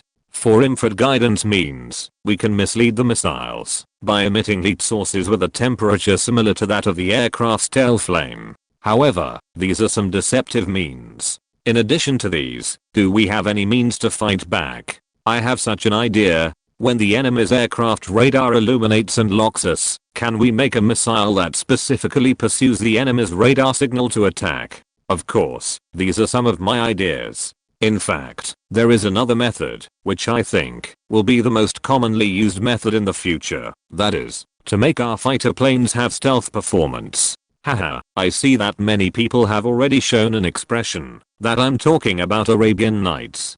Don't believe it. The stealth performance I'm talking about here is not invisible to the naked eye, but invisible on the radar. And our Mr. Horton, the Ho-229 made during the war, once achieved this effect by accident, right? Mr. Horton. Mr. Horton, who had been sitting below and listening carefully, did not expect that this question would be related to him. But Fang Lang's question, he obviously knew it. Although he didn't know why the Ho-229 made by his brother could do it, he understood that this situation did occur. Therefore, he nodded affirmatively and said, yes, although the Ho-229 we made has not participated in actual combat, according to the feedback we got during the experiment, the radar reflection data of Ho-229 is only 40% of that of ordinary fighters. Unfortunately, we ourselves don't know why this happens. After hearing this, everyone began to whisper to each other.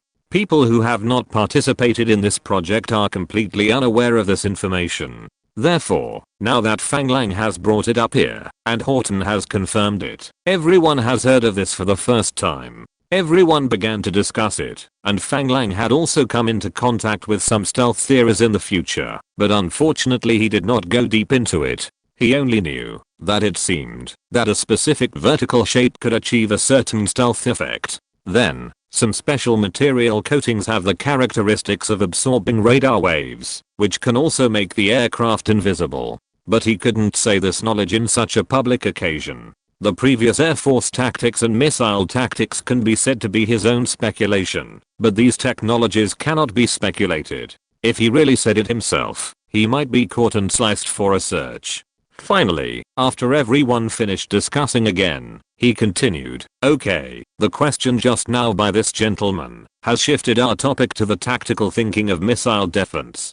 Let's get back to the topic. I think when jet fighters use air-to-air missiles for attack and defense, the performance indicators of the aircraft will also revolve around this tactic. We can classify the jet fighters of this period as second-generation jet fighters. The purpose of our meeting here today is to let everyone have a clear understanding of the tactics of the future second-generation jet fighters and have a clear direction in the future aircraft design work so that they can take fewer detours. I need to remind you that I don't need you to be ambitious and go directly to the second-generation jet fighter to design. This is just to give everyone a direction. In the end, we still have to return to reality.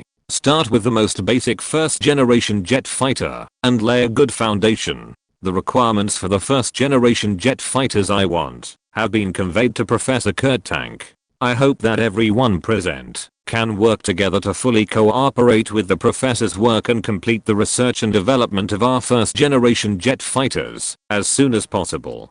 Do you have confidence?" Hearing this, everyone in the conference room stood up and responded loudly, "Yes, yes, yes." Seeing that everyone in the conference room seemed to be excited, Fang Lang nodded with satisfaction. Regarding the contents of the second-generation fighter, Fang Lang did not say much, as he would not chew too much. Revealing the second generation and the tactics that will be used in advance is already a leak of the secret, and it points out the direction for the designers of his own company. If he continues to tell them that in the future, with the help of early warning aircraft, missiles will be guided to strike the enemy beyond visual range, or air defense missile systems, it may be too much. In fact, what Fang Lang said today is mainly to tell everyone that missiles are the direction of the future. These designers, including Professor Kurtank, have not yet gotten rid of the influence of close-range combat tactics. Fang Lang must change everyone's thinking, otherwise the aircraft they design in the future may be outdated before they are released. This is absolutely unacceptable to Fang language. In addition to missiles, there is also the use of radar on aircraft. I believe that after today's meeting, these designers will certainly attach great importance to the role of airborne radar. It also means that Kurtank's TAR-183 design may have to undergo major changes. Chapter 464 Confidentiality Discipline. Seeing that everyone in the conference room seemed to be excited, Fang Lang nodded with satisfaction. Fang Lang did not say much about the contents behind the second-generation fighter. He would not chew too much. Revealing the second generation and the tactics that will be used in advance can be regarded as a leak of the secret, and it has pointed out the direction for the designers of his own company. If he continues to tell them that in the future, with the help of early warning aircraft, missiles will be guided to strike the enemy beyond visual range, or air defense missile systems and the like, it may be too much. In fact, what Fang Lang said today is mainly to tell everyone that missiles are the direction of the future. These designers, including Professor Kurtank, have not yet gotten rid of the influence of close-range combat tactics. Fang Lang must reverse this kind of thinking, otherwise the aircraft they design in the future may be outdated before they are released. This is absolutely unacceptable to Fang language. In addition to missiles, it is about the use of radar on aircraft. I believe that after today's meeting, these designers will definitely attach great importance to the role of airborne radar, which also means that Kurtank's TAR-183 design may have to be greatly modified. Fang Lang raised these requirements, plus the solution to wingtip stall that he had told the other party before. Fang Lang believed that in his mind, he would definitely adjust the design of TAR-183 by combining the advantages of MiG-15 and F-86. After everyone began to applaud enthusiastically, Fang Lang winked at Auntie Borman and then walked down from the front of the conference room. Auntie Borman understood Fang Lang's meaning, went on stage directly, and began to finish. What made Fang Lang feel relieved was that Auntie Borman did not say too much, but went on stage directly to everyone and said, "The boss said today about the direction of future development and the ideas provided to everyone are all highly confidential to the company and are not allowed to be disclosed to anyone.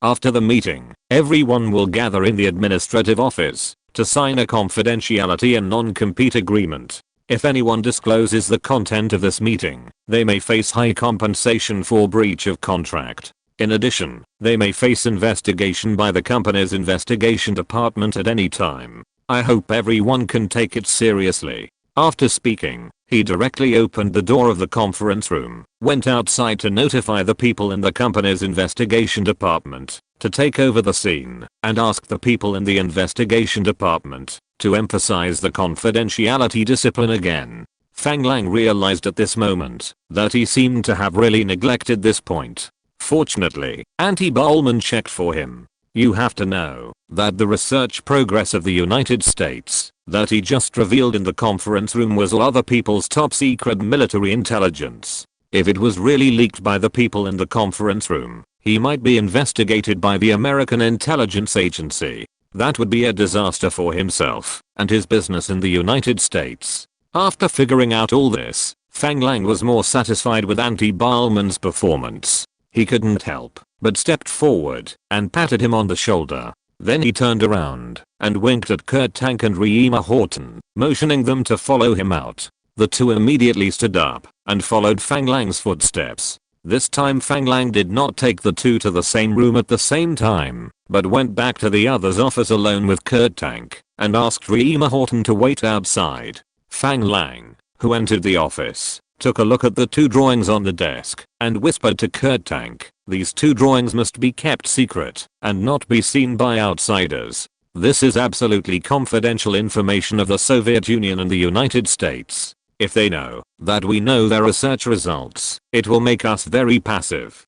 Do you understand?" Kurt Tank nodded seriously, walked forward and carefully rolled up the drawings and put them back in his suitcase. Fang Lang looked around the office carefully and found that there was no safe. This made him secretly annoyed. How could he be so careless? The documents of the aircraft manufacturing company are such confidential documents. He didn't realize the importance of confidentiality at all. If it weren't for Auntie Bowman's reminder today, any action of his airline would be completely transparent. How can this be possible? Without hesitation, he picked up the phone on the table and dialed the number of Fang Yuan Group's investigation department. Zhongzhen. This is Fang language. From now on, the confidentiality level of Fang Yuan Aircraft Manufacturing Company will be fully raised. Any drawing or any document will not be allowed to be leaked. Even if it is garbage, it must be burned on the spot. Send more people to take over the company's security work, equip each designer with a private safe, and formulate a strict confidentiality process. Do you understand what I mean? Very good, do it immediately. After hanging up the phone, looking up at Kurt Tank who was looking at him in surprise, Fang Lang smiled and said, "I was a little reckless today. When I saw your TAR-183 drawing, I told you everything I knew. It was only after Pullman reminded me of the importance of confidentiality.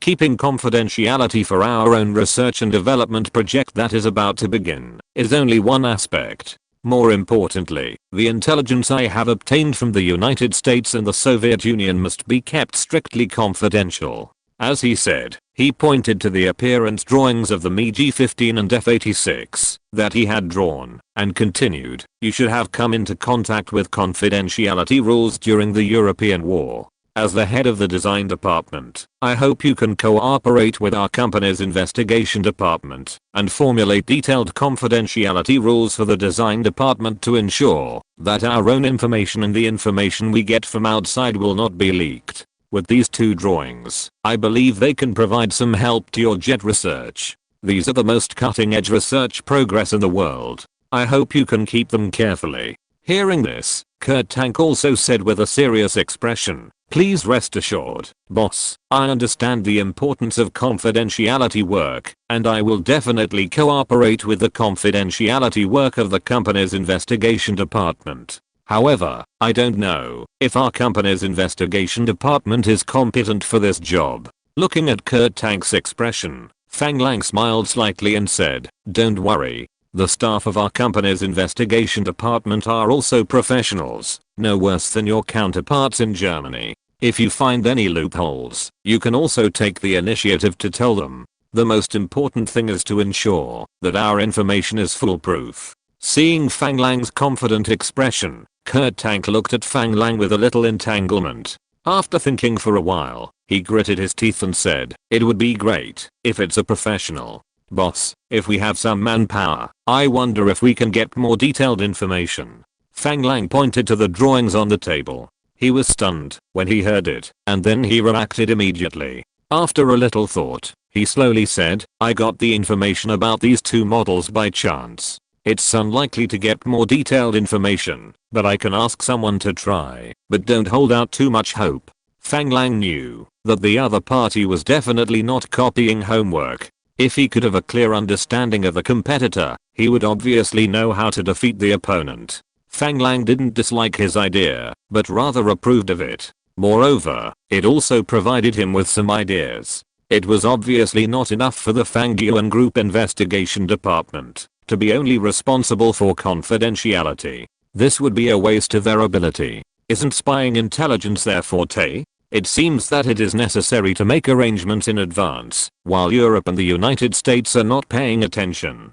Kurt Tank was not disappointed after hearing Fang Lang's words. Seeing that the boss did not mean to blame him, he breathed a sigh of relief. He nodded and replied, "Yes, boss, I understand." Fang Lang nodded and was about to turn around and leave, but he accidentally bumped into a chair by the door. A flash of inspiration flashed through his mind again. He slapped his head and turned to Kurt Tank in annoyance and said, "I almost forgot that the American F-86 has a very interesting design. I think we can refer to it." Seeing Fang Lang bump into the stool, Kurt Tank, who was about to help Fang Lang, was stunned when he heard the words and said in confusion, "Oh, interesting design. Tell me in detail." Fang Lang smiled and waved his hand and said, "In detail, I can't explain it clearly. I just heard that, in order to ensure the safety of the pilot, their fighter jet has installed an ejection seat on the aircraft. It is said that it can directly eject the pilot from the aircraft and then open the parachute to prevent the pilot from perishing with the aircraft.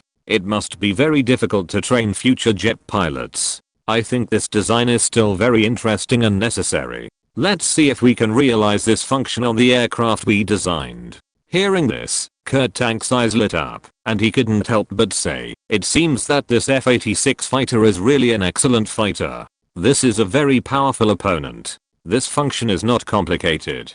Please rest assured, boss, we will definitely find a way to realize this function." Seeing this, Fang Lang smiled, patted the other party on the shoulder, pushed the door and walked out. Before leaving, he did not forget to look back and said to Kurt Tank, "Come on. I'm optimistic about you." After that, regardless of Kurt Tank's complicated expression, he quickly came to the place where Emma Horton was waiting, stretched out his right hand to the other party and said, "Mr. Horton, I'm sorry. I kept you waiting for a long time. Let's go to your office to talk in detail." After saying that, regardless of what Emma Horton said, he directly pulled him forward. Of course, Emma Horton didn't know what to say, so he nodded quickly and said, "No problem, then please follow me." After that, the two of them walked through the design area with smiles on their faces and came to another office area. Fang Lang glanced at the surrounding environment and found that the staff here were obviously not as many as Kurt Tank's, even less than 1/10 of the staff there, and his brows could not help but frown. However, Fang Lang thought about it and understood it. After all, Kurt Tank almost brought out the entire design department of Wolf Fork Company. But Emma Horton could only escape alone, and even his brothers were arrested and imprisoned by the Allies. The staff here is probably recruited by Pullman. Fang Lang, who understood it, did not say much, but followed Emma Horton into the other party's office. The layout of the office is not much different from Kurt Tank's office, but it is obviously more tidy, or there are not so many documents and materials. Obviously, the other party has not started his specific research work, and the other party may not have thought of the next work plan yet. After Fang Lang found a chair and sat down, he got straight to the point without any hesitation. "Mr. Horton, you are researching bombers, but the Ho-229 you have developed seems a bit too advanced now. So, I hope you can temporarily suspend further research on the Ho-229 and shift your main focus to the civilian field. I wonder if you are willing." Chapter 465 Entering Civil Aviation. Reema Horton was obviously startled when he heard this. This was a little different from what he expected. Since Kurt Tank's jet project was approved, why was he not allowed to continue working on his project? What do you mean by my project is too advanced? Didn't you just say that our project has achieved stealth performance? Fang Lang smiled and pointed at the chair behind Reema Horton's desk, motioning for her to sit down and talk. I want to say that your project is full of genius imagination, but the current scientific foundation is not complete. It takes a process to realize your imagination. I have seen the product you developed. Now this product is in the American Research Institute, and the Americans are also conducting research. I have to say that it is very beautiful. But I think you should also know very well after the experiment that the flying wing structure you are pursuing has inherent defects in lateral stability, which is the inevitable result of not having a vertical tail. And to solve this problem, with the current level of technology, it is basically an impossible task. Otherwise, your several prototypes would not have crashed one after another. As for the stealth performance you mentioned, do you know why your aircraft has such an effect? Obviously, you don't know it yourself, and I have some guesses about this in my heart, but I don't think it's time to say it now. When the level of technology can support us to restart this project, I will not hesitate to tell you everything I know without reservation. Since this project cannot be carried out now, you can't just waste your time here, right? I think that changing your mind and starting a new research from another angle may bring you surprises. Fang Lang's words made Reema Horton speechless. He was very aware of the defects of the product he was researching. As Fang Lang said, the entire aircraft had very poor lateral stability and even difficulty turning, because it had no vertical tail. All these made their prototype fail. Now Fang Lang's intention was not to ask them to give up completely, but to wait for further progress in science and technology. Although this was suspected of being a pie in the sky, he knew it very well in his heart. Fang Lang Aircraft Manufacturing Company was just a private enterprise, not a state-owned institution. It was impossible for them to come up with a large amount of funds to support them without reservation, to keep spending money on research. It was impossible for him to really do nothing and just stick to his insistence on the flying wing structure. So, in the end, Reema Horton fell down on the chair with some weakness, and the whole person was a little depressed. Seeing this, Fang Lang didn't know how to comfort the other party. He thought of a very interesting saying in later generations: the best way to cure a broken heart is to start a new relationship. Now the other party's state seems to be similar. So he simply said directly, you can see that the biggest business of our company now is to modify military transport aircraft and deliver them to civil aviation for use as civil aviation aircraft. It is obvious that the civil aviation market will be a huge cake in the future, and most of the current passenger aircraft are still in the propeller stage. Of course, some British and American airlines have begun to enter the jet airliner market in a big way, and major aircraft manufacturers are investing heavily in the development of faster, longer range, larger passenger capacity, higher safety, and even more fuel-efficient jet airliners. As a newly established aircraft manufacturing company, if our company cannot seize this opportunity and enter this field one step ahead of others, then we will fall behind step by step. The development of the company will also be hindered, not to mention whether we can complete my promise to restart your research project. It is estimated that there will be great problems in the production of our company. Therefore, I want to appoint you as the chief designer to develop a jet airliner of our own, quickly occupy the booming civil aviation market, and obtain more funds to support our subsequent research. I don't know what you think. Reema Horton looked at Fang Lang in surprise and said in disbelief, you want me to lead the research of civil aviation passenger aircraft? But I have never had any relevant experience. She smiled and waved her hand, looked at the other party seriously, and said sincerely, it doesn't matter if you have no experience.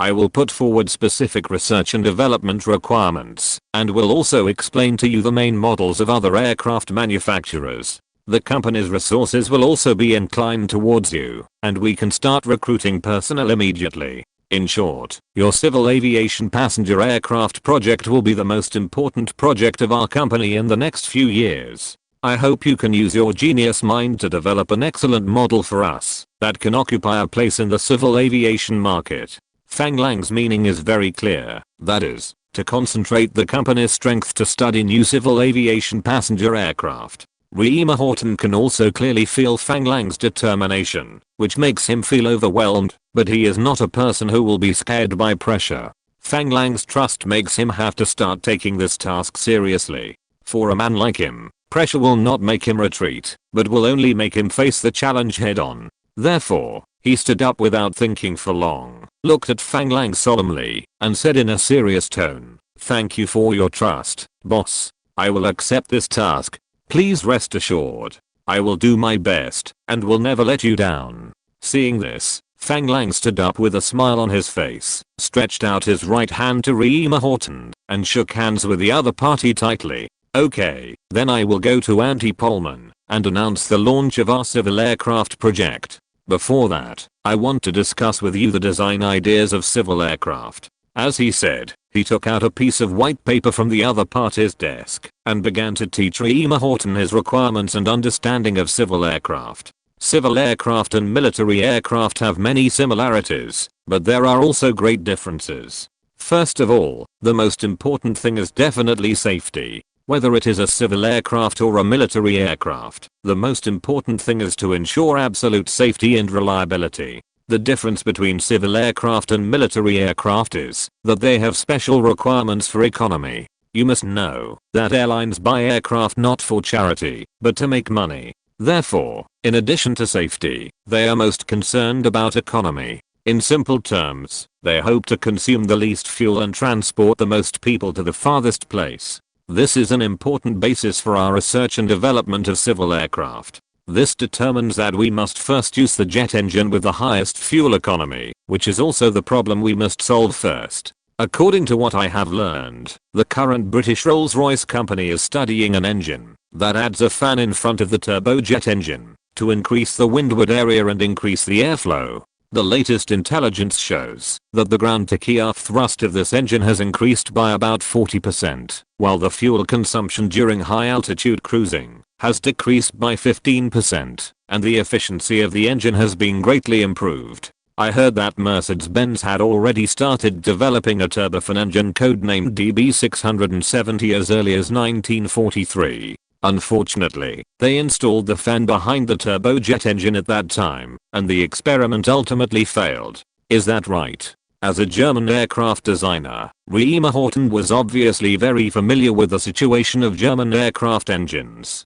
After hearing Fang Lang's question, he nodded slightly disappointed and said, "Yes, I have also heard of this research project, but it was a pity that it was not successful." Hearing this, Fang Lang smiled and patted the other party's arm and said, "It doesn't matter. Now we still have a chance to catch up. You can see if you can mobilize your own connections and gather the engineers of this project again. Combined with the successful experience of the British, we will start researching our own turbofan engine again." In fact, Fang Lang lied here. That is, the current British Rolls-Royce company has not started researching turbofan engines. They will not officially start researching this project until 1950, and Fang Lang's goal is to gain the upper hand and be the first to complete the research and development of turbofan engines. Of course, Reema Horton had no way of knowing this kind of confidential information, but since Fang Lang's words were well founded, he could not have any doubts. If the turbofan engine had such great benefits as Fang Lang said, it would definitely be very practical. After thinking silently in his heart for a while, he looked up awkwardly and said to Fang Lang embarrassedly, "Boss, but I'm not very familiar with the engine researchers of Mercedes-Benz." Hearing this, Fang Lang scratched his head helplessly. "You don't look very smart. No wonder Kurt Tank can take away the design department of an entire company directly, but you can only escape alone." Fortunately, he has a cooperative relationship with Mercedes-Benz. Although he doesn't know whether the people in the automobile R&D department and the aircraft engine R&D department are familiar with each other, he can only try. Then I will come forward to contact. It seems that our power research room needs to be further expanded. Looking at the somewhat unreliable look of Reema Horton in front of him, Fang Lang could only add fuel to the fire and draw the appearance of the civil airliner he saw in the future on the drawing in front of him. Of course, Fang Lang is not a professional aviation professional, so he can only depict the most common aircraft shapes he has seen. The ones he has come into contact with the most are the Boeing 737 and Airbus A320 series. In the eyes of an outsider like him, the appearance of the two aircraft is not very different. Even the layout of the engine is the same, located under the wing. However, there are certain differences in the tail and the wing, but the difference does not seem to be particularly huge. So Fang Lang can only slightly combine the two according to his own impression. As for whether it is accurate, Fang Lang dare not guarantee it. However, Fang Lang drew a separate schematic diagram of the cross-section of the wing. This was introduced in a video he accidentally saw when he was watching short videos in his later life. It was called the supercritical wing technology. It seems to be a very remarkable technology from Airbus. As for other aspects, he didn't know much. Even in terms of aerodynamic layout, Reema Horton and others needed to go to the wind tunnel to blow it to know whether it was suitable. However, even with such a concept map, Fang Lang believed that it would help them avoid many detours and directly lead the trend of private aviation. As Fang Lang's drawings gradually took shape, Reema Horton stared at them intently. It had to be said that this aircraft looked very beautiful. The slender fuselage and the slightly upturned wingtips looked very beautiful. The arrangement of the two engines suspended on the wings reminded him of the German heavy bombers. The swept wing shape reminded him of the Ta-183 project. He knew that this technology was the first of Professor Kurt Tank. Of course, he was very surprised to see him appear on a civil airliner. After all, he had not heard the conversation between Fang Lang and Kurt Tank today, so he directly wondered, this swept wing layout can cause wingtip stall. Is your design suitable? Hearing this, Fang Lang smiled and said, don't worry. I have seriously discussed this issue with Professor Kurt Tank today. We have found a way to overcome this problem. You can communicate more with Professor Tank when the time comes. If you're listening to this novel on a channel other than Fanfic World, it means they downloaded and uploaded it without effort. We cordially invite you to visit our channel, Mundo Fanfic Novelos. There you'll find the original version of this story and you can explore many other novels of various genres. We're waiting for you to immerse yourself in a world of incredible novels. Chapter 466 Missile Program. Seeing Fang Lang's confident look, Reema Horton knew that before today's meeting, they must have conveyed some technical information to Kurt Tank. Since the problem has been solved, he certainly won't raise any objections, but after looking at the engine for a long time, he said, for such a large plane, 2 engines may not be enough to make the plane fly. Hearing this, Fang Lang frowned, thought seriously for a while, and then slapped his forehead.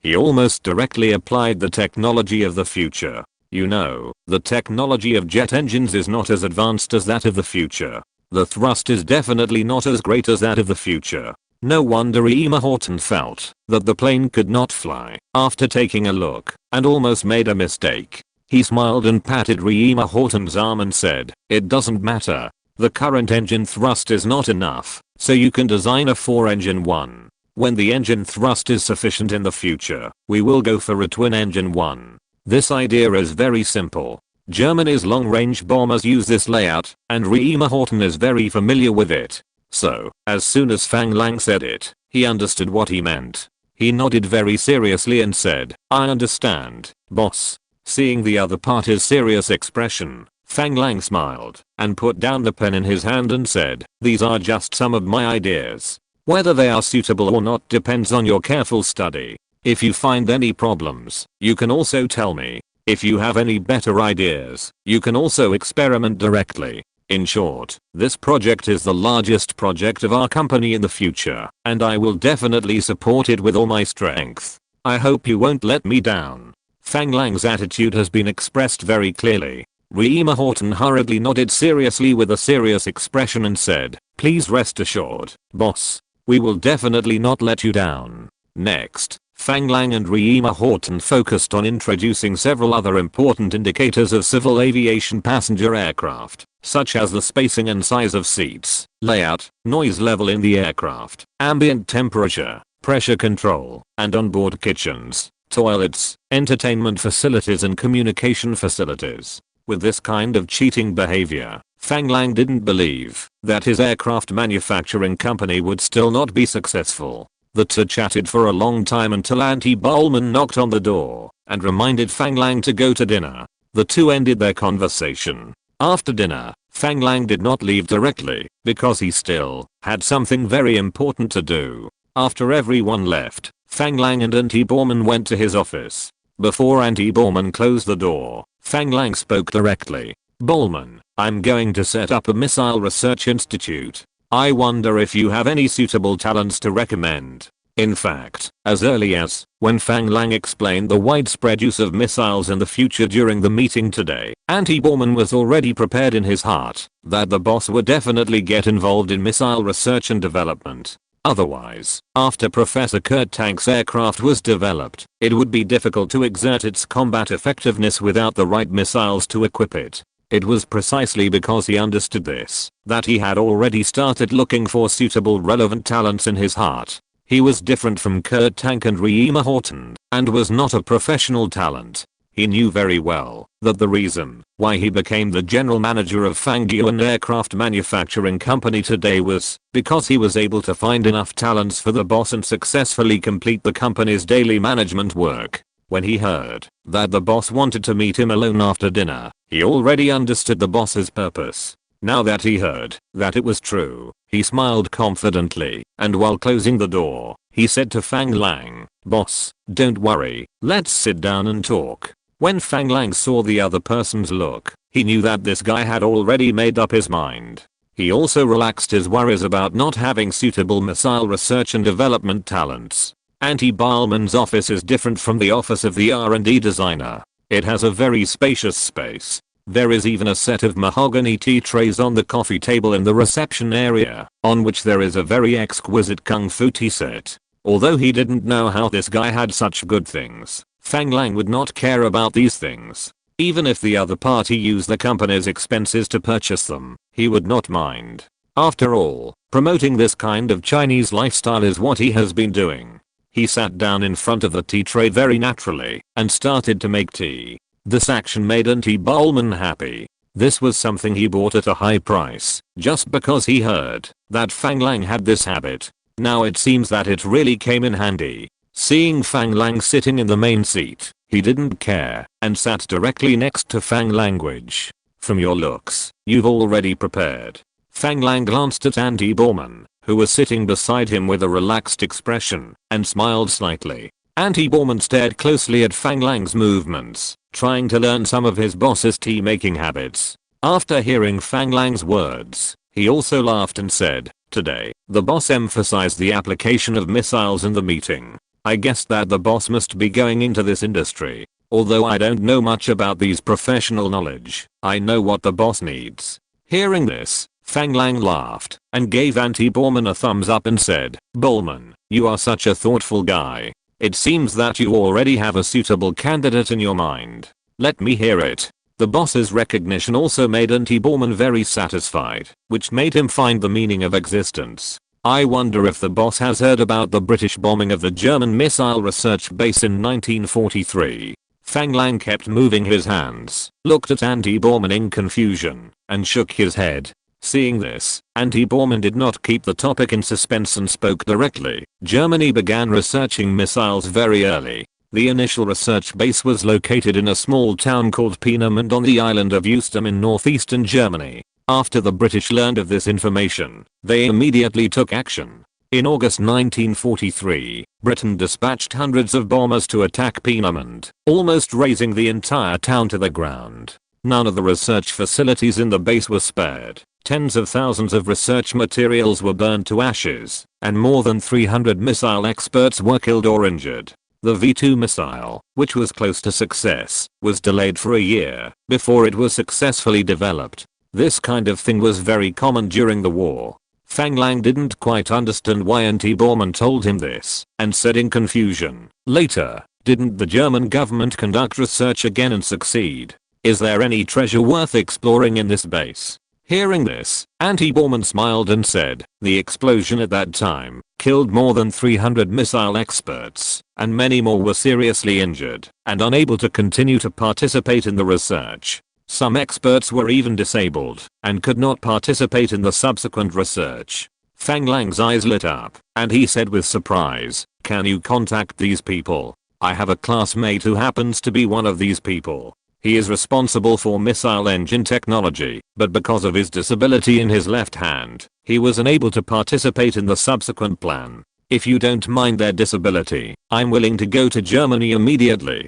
to recruit them for you." Anti-Bowman directly stated his plan without hesitation, which was a huge surprise to Fang language. After the war, German missile research experts were basically arrested and imprisoned by Britain, the United States, the Soviet Union and other countries. Many people directly became missile research experts in the United States. It was obviously very difficult for Fang Lang to obtain relevant research talents. Unexpectedly, Anti-Bowman gave him such a surprise. These first batch of missile research talents were unable to participate in the subsequent research because of their disabilities and became fish that slipped through the net. Isn't this a gift from God for him? Fang Lang was ecstatic after figuring this out. He quickly said, "What does disability matter? As long as they are not mentally disabled and can still engage in missile research, I will not refuse anyone. If they are inconvenient with their hands and feet, we can provide them with life assistance. If they can't continue to draw blueprints, we will arrange work assistance and drawing tools for them. In short, we will do our best to meet all their needs." Anti-Bowman was also delighted when he heard this. After all, these people live in poverty in their hometowns because of their disabilities, and it is not difficult to recruit them. This can not only complete the tasks assigned by the boss, but also help them get rid of poverty. Anti-Bowman is of course very happy. But in his opinion, it is far from enough to just find these basic researchers. Just like he brought Kurt Tank and Reema Horton to Fang Lang, he also wants to find a real genius for Fang language. Therefore, when Fang Lang and Reema Horton were discussing civil aviation passenger planes, he had already sent an emergency telegram to contact the employees sent to Germany, and now the reason why he can be so calm is precisely because he has found a person who he thinks can also be called a genius. Therefore, when he saw Fang Lang's surprised look, although he was also very happy, he did not show his excitement. Instead, he waited for Fang Lang to be happy, and then continued to speak with a smile on his face. "Boss, I think you will not be satisfied with just these basic researchers, right?" Fang Lang, who was already very surprised, heard this and looked at Anti-Bowman with some surprise. Seeing the mysterious smile on his face, he knew that there must be a bigger surprise waiting for him. He looked at him in disbelief and handed the tea he had just brewed to Anti-Bowman and said anxiously, "Do you have more powerful talents to recommend?" Fang Lang's eagerness made Anti-Bowman feel extremely satisfied. This was a kind of psychological satisfaction of having his own value recognized, which made him very intoxicated. But he did not feel proud, but still respectfully took the tea handed over by Fang Lang with both hands, nodded gently and said, "Yes, for our aviation engine research and development, I sent a professional headhunting team to Germany to find professional talents for us. After your meeting, I have asked them to start looking for relevant talents immediately." Before the meal, they recommended a person to me, who I think is very good, and can be the person in charge of our missile project. Now Fang Lang had to look at Anti-Bowman differently. When he first met him, he felt that he was a liar, and was a little disappointed, but later he recruited so many talents in the aircraft manufacturing industry for himself, and built the framework of an aircraft manufacturing company. He already recognized his ability. Now it seems that his ability is far more than that. Being able to think of sending a professional headhunting team to Germany to continue to find talents for the company, just this point alone made Fang Lang feel that he didn't know him well enough. He patted Anti-Bowman's arm with appreciation and gave him a thumbs up again with great satisfaction. He slowly calmed down, picked up the teacup, drank the tea in the cup in one gulp, and then slowly said, "Well done, you should be prepared to become a partner of the company." Chapter 467 Hermann Birth. Fang Lang is not a stingy person. Since the other party is capable and has connections, Fang Lang will certainly not be stingy. The partner he mentioned here actually promised to give the other party equity incentives. But the amount of this equity incentive depends on the specific situation. The current Fang Lang aircraft manufacturing company is still a wholly owned subsidiary of Fang Lang Group. However, if the company wants to grow and develop in the future, Fang Lang is ready to give the Ministry of National Defense a certain amount of shares. Of course, this share requires the Ministry of National Defense to exchange with equal interests, and the position of Fang Lang Group as the company's major shareholder must not be shaken. After all, only in this way can the company obtain more research and development funds and military support from the Ministry of National Defense. Even if the government wants to nationalize the company in the future, Fang Lang Group can also attract more forces to oppose it.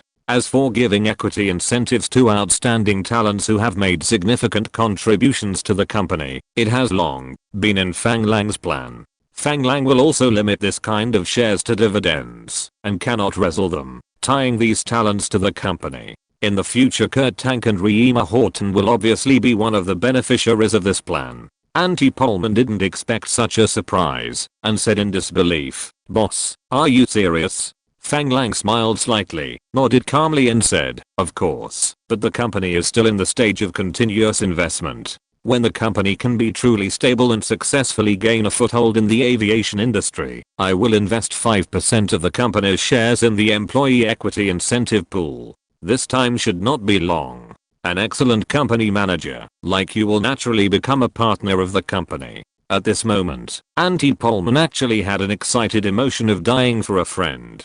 As for when Fang Lang said he would gain a foothold in the aviation industry, he didn't pay attention. Looking at Auntie Pullman with an excited face, Fang Lang couldn't help but sigh. This kind of pie-in-the-sky behavior is really shameless and effective. It is estimated that people nowadays are still relatively simple and don't understand the twists and turns here, so they will easily fall into the trap. If this is the social animal in the future who has been disgusted by the pie-in-the-sky painting, it is estimated that he will curse directly. Mr. Auntie Pullman, the future partner who was fully recognized by Fang Lang, could not help but develop a sense of ownership at this moment. He bowed slightly to Fang Lang with excitement and said gratefully, "Thank you, boss. I will definitely not let you down." Fang Lang picked up the fairness cup, added a cup of tea for the other party, and then slowly said, "This is all in exchange for your hard work. No need to thank me. Let's continue to talk about the talent you found who can lead missile research." Auntie Pullman knocked in front of the teacup, expressed his gratitude to Fang Lang, and quickly said, "The talent we found is named Hermann Aberth. He was a German born in the Austro-Hungarian Empire. In 1941, he participated in the development of the V2 rocket at the Peenemund Research Center and formulated the A9 and A10 multi-stage rocket plans. Although he did not directly participate in the development of the later A4 rocket engine, that is, the development of the famous V2 rocket, the A4 rocket was completely developed based on his theoretical framework. In 1943, he was sent to the Elbe River to study solid propellant anti-aircraft rockets, becoming the first person to study anti-aircraft rockets. After the end of the European War, he was imprisoned by the United States for 3 months and was released in August 1945. Now, he has left the United States and returned to Germany, temporarily idle at home. Following Auntie Pullman's explanation, Fang Lang's hand holding the teacup stopped in midair, staring at him in astonishment, listening to Hermann Aberth's resume in disbelief. Without saying anything, the title of the first person in anti-aircraft rockets alone can make Fang Lang desperately recruit the other party. Moreover, those who can be captured and imprisoned by the Americans are definitely top talents. After Auntie Pullman finished speaking, Fang Lang swallowed with some difficulty and said hesitantly, "Are you sure you can recruit such a person?" Hearing this, Auntie Pullman said without hesitation, "Boss, if you agree, I will fly to Germany in person tomorrow to meet Mr. Hermann Aberth. I must recruit this real expert to our company no matter what." Fang Lang could feel Auntie Pullman's determination. Since he knew that there was such a talent, Fang Lang certainly would not let him go. Even if he had to kidnap him, he would get him back. So, he slammed the teacup in his hand on the tea tray. He said in a firm tone, "Okay, in that case, then you have to go there in person. At all costs, take down this top expert." If the other party is willing, you can directly appoint him as the chief engineer of the Missile Research Institute, and you can also ask for his opinion on personnel recruitment. As for welfare benefits, I also grant you full authority. If you are undecided, you can send a telegram back to the company, and I will definitely reply to you as soon as possible. Fang Lang agreed to his nomination and his ideas without asking any questions. This trust made Auntie Borman very happy, and he also had more enthusiasm for his work. Yes, boss. Please rest assured that I will take down the other party at all costs. He patted Auntie Borman's arm with great satisfaction, picked up the teacup in his hand, and raised it to Auntie Borman and said, "Then I will use tea instead of wine, and I wish you success." The two teacups gently touched each other, making a crisping sound. The two drank the tea in the cup in one gulp, and laughed at each other. Fang Lang was happy to have found an excellent missile talent. Although he was not sure that the other party would come to work in his company, he still had confidence in Auntie Borman. After all, since the other party was able to pull Kurt Tank and Reema Horton into his unestablished aircraft manufacturing company, there must be a way to recruit this rocket research and development talent who had just finished his prison career. You know, this guy was the one who dared to go to Bristol Company to fool people based on some of his knowledge about variable swept wings. Now he has such a large entity behind him. With the strength of Fang and Group, he believed that the other party must have a way to recruit Mr. Herman Aberth. What Fang Lang didn't know was that Mr. Herman Aberth in history was a big shot. Later generations called him the father of European rockets, one of the founders of modern astronautics, and a pioneer in aerospace with Tsiolkovsky and Goddard. His classic work on rocket propulsion was regarded as the Bible in the field of aerospace by a whole generation of engineers. Historically, he was recruited by the United States in 1951 and worked with von Braun, known as the father of missiles, to conduct missile and aerospace technology research in the United States. From 1955 to 1958, he served as a consultant to the Redstone Arsenal of the US Army. During this period, he wrote 2 books, one of which was a prospect for the possibility of rocket development within 10 years, and the other talked about the possibility of human landing on the moon and returning. What is really rare is that he is not only a research talent, but also an academic talent. In other words, as long as this big guy can come to Brazil to work, the school that Fang Lang originally established to cultivate talents in the aircraft manufacturing industry will immediately become a polytechnic college with world-class big guys teaching. Of course, Fang Lang is not clear about this now. He only knows that the talents who were able to preside over the development of anti-aircraft rockets during World War II and were imprisoned by the Americans are definitely experts. It will be right to dig him over.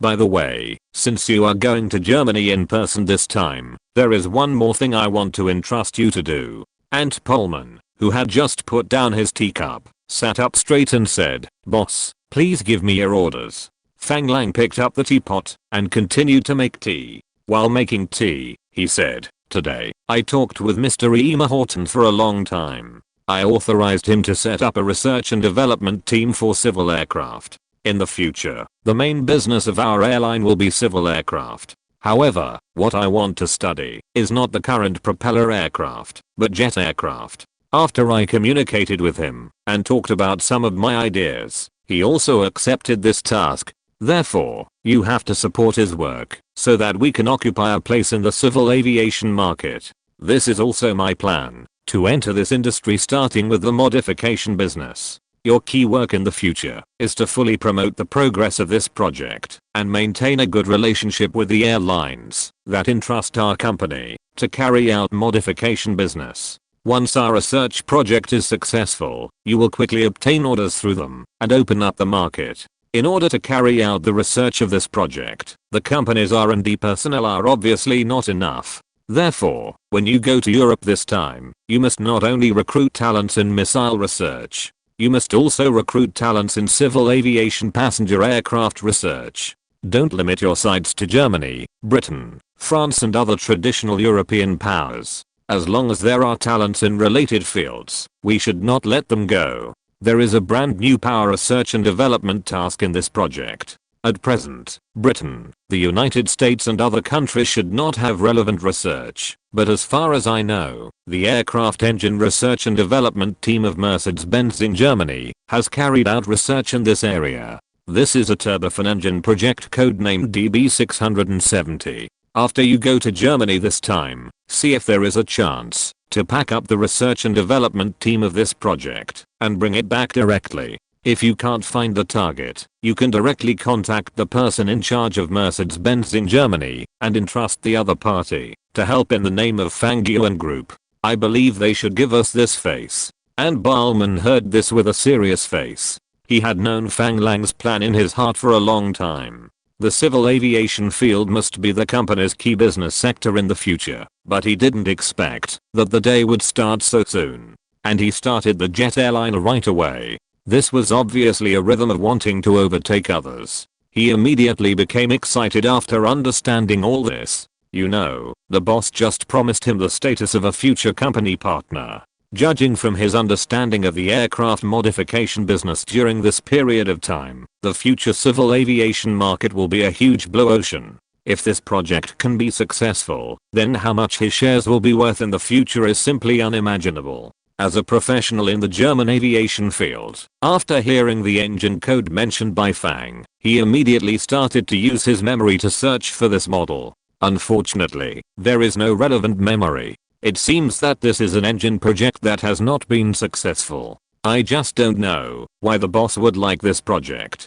Boss, don't worry, although I haven't heard of this project, I'm friends with many people in the Mercedes-Benz aircraft engine project. When I go to Germany to communicate with them, I will soon find out the situation of this project. As long as these people are still in Germany, I will definitely bring them all back to the company. It must be said that it was a very wise choice to recruit this anti-Pullman. It was because of his existence that he was able to set up the framework of the aircraft manufacturing company in such a short time and achieved results so quickly. Chapter 468 Lack of Teachers. Fang Lang was very satisfied with Ant Pullman's performance. He poured another cup of tea and handed it to him, saying, "Very good. I feel relieved. By the way, how is our school for training talents in the aviation industry now?" When Ant Pullman heard this, he understood that Fang Lang had seen the company's shortage of talents and the shortcomings of always recruiting from European and American countries, and hoped to launch his own talent echelon training plan as soon as possible. After taking the tea handed over by Fang Lang with a grateful look, he sipped the tea to moisten his throat before slowly speaking. "Boss, as far as I know, Chairman Fang attaches great importance to this school, and the school's infrastructure has been basically completed, but because the school is not very famous, there are not many students in the school, and there are only a few classes. Now our company's excellent designers are working part-time as teachers in the school, and students who are considered to have potential are also brought to the company to learn directly from the teachers.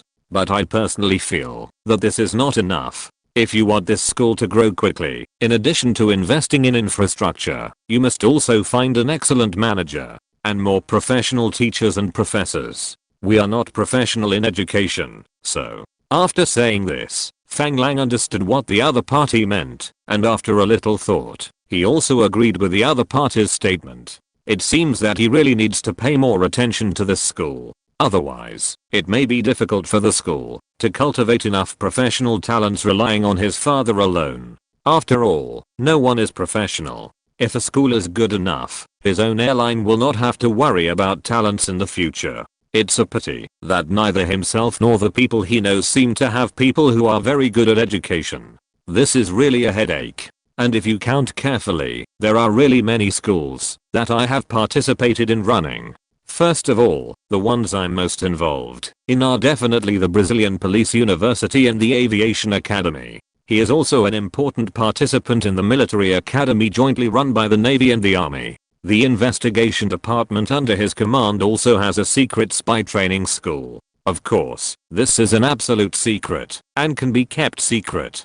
But in addition to these military schools, my company has a lot of talent training needs and scientific and technological research and development needs. The best way to do this is to establish a research university. Now I have a school for training professionals in the field of aircraft manufacturing next to Fang Lang Aircraft Manufacturing Company in Sao Paulo. I'm also planning to establish a Brazilian medical school based on the hospital I'm building. In Porto Alegre, there is a research institute specializing in research in the field of electronic computers. I'm also planning to establish a school related to electronic technology based on electronic computer pioneers such as Conrad Zuse. There is also Wilbur Serrano, who is engaged in machine tool research and is also a genius in engineering machinery. It is obviously a serious waste to use such talents only for research. 2 days ago at Mercedes-Benz, I finally remembered Edward Deming, a management guru. Obviously, he couldn't just use him for research. After careful calculation, I really need to set up a few private universities. Fang Lang, who understood his dilemma, did not continue to ask Auntie Borman about school construction. He would have to plan these things carefully later. If such good resources are not used well, it would be a waste of natural resources. Well, what you said makes sense. Let's do this. This time you go to Europe, see if you can find some talented education talents, preferably in the field of science and engineering. I have to think about it carefully. We can't waste our school. We must make good use of it. Seeing that his boss thought for a long time before giving him such an answer, Auntie Borman was relieved and looked forward to it. Although he had voluntarily given up the management rights of this school, if his boss was really ready to do a big job, he, as the leader of an aircraft manufacturing company, would definitely benefit in the end. Seeing that the boss seemed to be absent-minded and began to think about the problem, he did not continue to say anything, but nodded seriously and said, "Yes, boss, I understand." The two people who had agreed on everything quickly ended the conversation. Auntie Borman also needed to go home to pack his luggage and go to Europe to personally host the recruitment work. Fang Lang left the aircraft manufacturing company with a heavy heart and returned to his new house. Because he was at home, his family returned home early. Seeing Fang Lang coming back, his mother Yang Xia immediately started to prepare for dinner. It was a rare time to reunite with his family, and Fang Lang did not bring his worries to the dinner table, but as a father, Fang Xinshan still saw that his son seemed to be worried, so he took Fang Lang to the tea room as soon as he finished his meal. The charcoal fire in the small stove was very hot. The father and son, who had just finished their meal, fanned themselves with a cattail leaf fan while waiting for the water in the pottery pot on the small stove to boil. Fang Xinshan waved the palm leaf fan in his hand while arranging the tea sets on the tea tray neatly. Fang Lang took out a box of Wuaish and a Han Pao from his hometown from under the tea table. He picked some out with a teaspoon and poured it into the covered bowl. "Langja, I see you seem to be a little worried today. What's wrong? Are you not satisfied with today's inspection?" Fang Lang was stunned when he heard this and looked up at his father. "You can see that?" Fang Xinshan knew from Fang Lang's expression that it was nothing serious, so he glared at Fang Lang and said, "No one knows a son better than his father.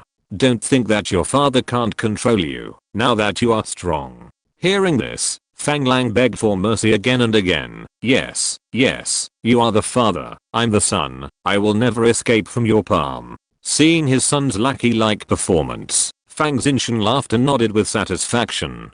Before he could say a few more bold words, the old man came over with a dragon-headed cane. In fact, the old man's body was still very strong, and he didn't need to use crutches at all. But I don't know who found a dragon-headed cane made of mahogany, with a majestic shape and fine carvings for the old man. The old man couldn't let it go, and since then he has been carrying the cane with him. It is both a pretending artifact and a weapon for beating people. Fang Lang had also weighed this dragon-headed cane before. It was very heavy. He didn't know where the old man got the strength from. Surprisingly, he could carry such a heavy thing effortless and move freely. He even used the cane to practice the crazy cane technique when he was exercising in the morning. Fang Xinshan, who was about to make a bold statement, heard the thumping sound of the old man's cane hitting the ground. He didn't have time to talk. He quickly stood up, took 2 quick steps forward, and held the old man's other hand, wanting to invite the old man to sit down.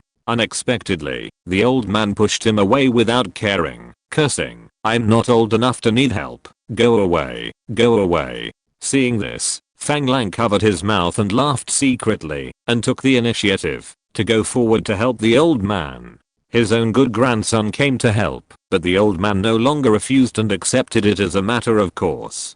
The old man was left alone in the wind with a confused expression. So it's not that you don't need help, it's just that I don't need to help. After Fang Lang helped the old man to sit on the chair, he came to his father again and gently pushed him. He reacted and almost lost control of his expression for a while. Then he heard the old man took the initiative to ask, "My dear grandson, what are you discussing?" Hearing this, Fang Lang also took 2 quick steps and sat down next to the old man and said to the old man, "It's nothing big. I went to the aircraft manufacturing plant for inspection today and learned that the development of the supporting school seems to have encountered a bottleneck." Seeing that Fang Lang had already started chatting with the old man, Fang Xinshan could only return to the tea table in a sullen manner and continue his work as a tea making tool. The old man was originally a person who attached great importance to education. It was the old man who proposed to cultivate the martial spirit of the Chinese and increase the number of martial arts courses in Chinese primary and secondary schools. Hearing Fang Lang mention the school, of course he took it very seriously. He frowned and asked with a little confusion, "Supporting school? Is it the one your father built next to the aircraft manufacturing plant to train aviation professionals?" Fang Lang didn't expect that the old man would know about this matter and nodded quickly, "Yes. Encountered a bottleneck? What do you mean?" Looking at his father and seeing that the other party had no intention of taking the initiative to speak, Fang Lang said, "Today I went to the company to arrange several important R&D tasks for them. Unfortunately, we are seriously short of related technical personnel. I can only arrange for the company's president to go to Europe to recruit suitable researchers. I think it's not a good idea to always recruit from abroad. After all, they are not our own talents. So, I thought about whether I could use these foreign talents to train more of our own people.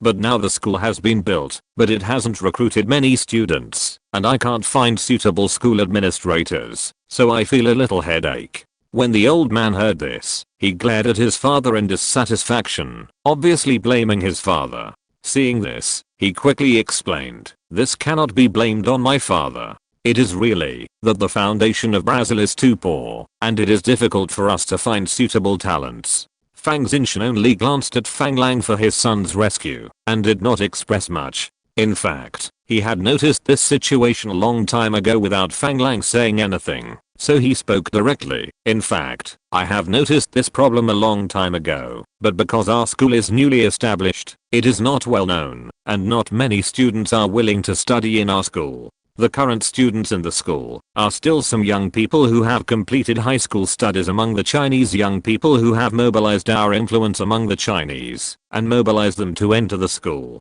The local students in Brazil have no interest in our little known school at all." Fang Lang was stunned when he heard this and said in surprise, "You mean that the local students are mainly unwilling to study in our school because our school is not famous?" Fang Xinshan nodded in distress and said, "In order to find students, I organized people to distribute flyers in various high schools in Sao Paulo and Rio, and organized recruitment activities, but no one paid attention." Fang Lang heard this and fell into deep thought. It was indeed as his father said, the reputation of a school was indeed very important. If he accumulated the reputation of the school little by little according to the procedures, there would be no problem. He believed that there were so many great people in his school, and sooner or later the school's reputation would be world renowned, but he did not have so much time to wait. Is there any way to quickly make the school famous enough? Of course, let this school have a well-known enough faculty. But Brazil's foundation is very poor, and there is no corresponding academic atmosphere at all, so it is difficult to naturally attract excellent faculty. Chapter 469 Academic Journals. Without academic atmosphere and teaching staff, what do you have? With money and power, as long as you can use these two forces well, the academic atmosphere can be cultivated, and the teaching staff can be invested with money. You still don't believe that this school can't quickly become famous. Spending money is simple, but it also requires skills.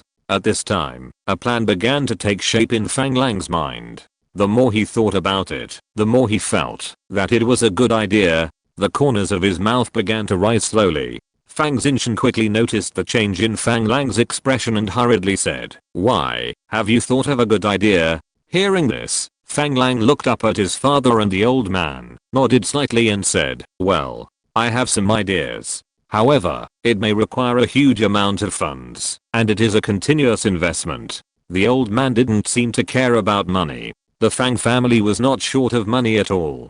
Moreover, in the old man's mind, money is not important, but education is very important, especially the education of Chinese people, which is particularly important. As the head of Fang Yuan Group, Fang Xinshan is very familiar with the financial situation of his family. If the Fang family says that they are the second largest consortium in Brazil, no one will dare to stand up and say that they are the largest consortium.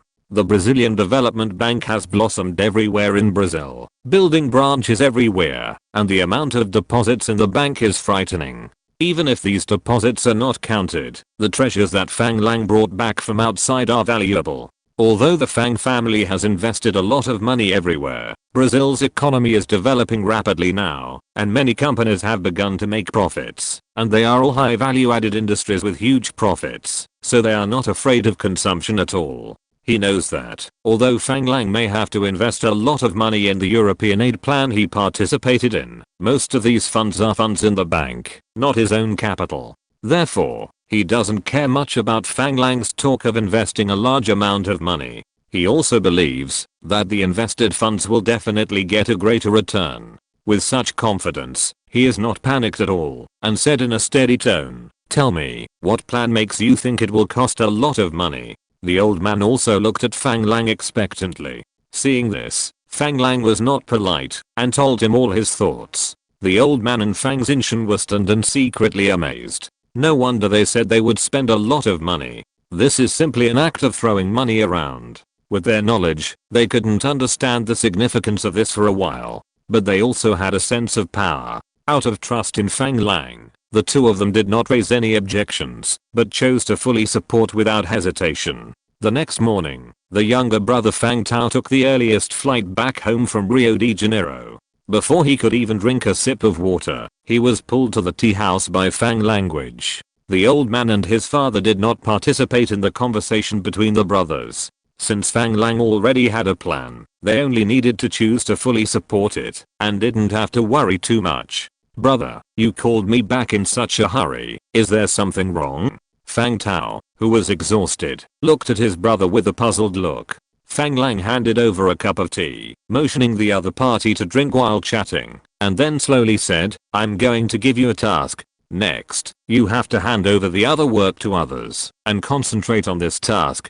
Hearing his brother's gentle, but extremely firm words, Fang Tao was slightly stunned, picked up the teacup, and drank it in one gulp, and then said without hesitation, "If there is anything, just tell me, I will do my best." Fang Lang was very satisfied with Fang Tao's attitude, nodded and continued to add tea to the other party, saying, "Have you heard of what academic journals are?" Although he didn't know why his brother mentioned this relatively unfamiliar field, as a practitioner in the media industry, he still had some general understanding of these aspects. It seemed that it was a place where some experts and scholars published their latest research papers. He nodded and said, "I have probably heard of some, but I don't know much about it." After saying that, he looked at Fang Lang, waiting for the next word, and had some guesses in his heart. It seems that his brother has some new ideas. "Then what about those academic journals you have heard of?" After pondering for a while, Fang Tao said uncertainly, "Nature, Cell, Science, and I'm not sure about the others. If you want to know, I can ask someone to check." Fang Lang shook his head, indicating that it was not necessary. Seeing that the other party did not know much, but was not completely ignorant, he nodded with satisfaction and said, "You prepare, organize an acquisition team from the company, and go to the UK, the US, and Switzerland to establish 3 magazines controlled by our Fang Yuan Group. The scale of the magazine does not need to be large, and it is best for this magazine to be affiliated with a relatively famous local school. On the premise of ensuring that we have absolute control, it is best to cover it with a layer of local capital. Then, I will provide a list of journals, and you will be responsible for starting the acquisition plan in the name of these magazines." It is best not to show up in person when acquiring, and we must do our best to keep a low profile. Don't let outsiders find out that we are behind the scenes. Do you understand what I mean?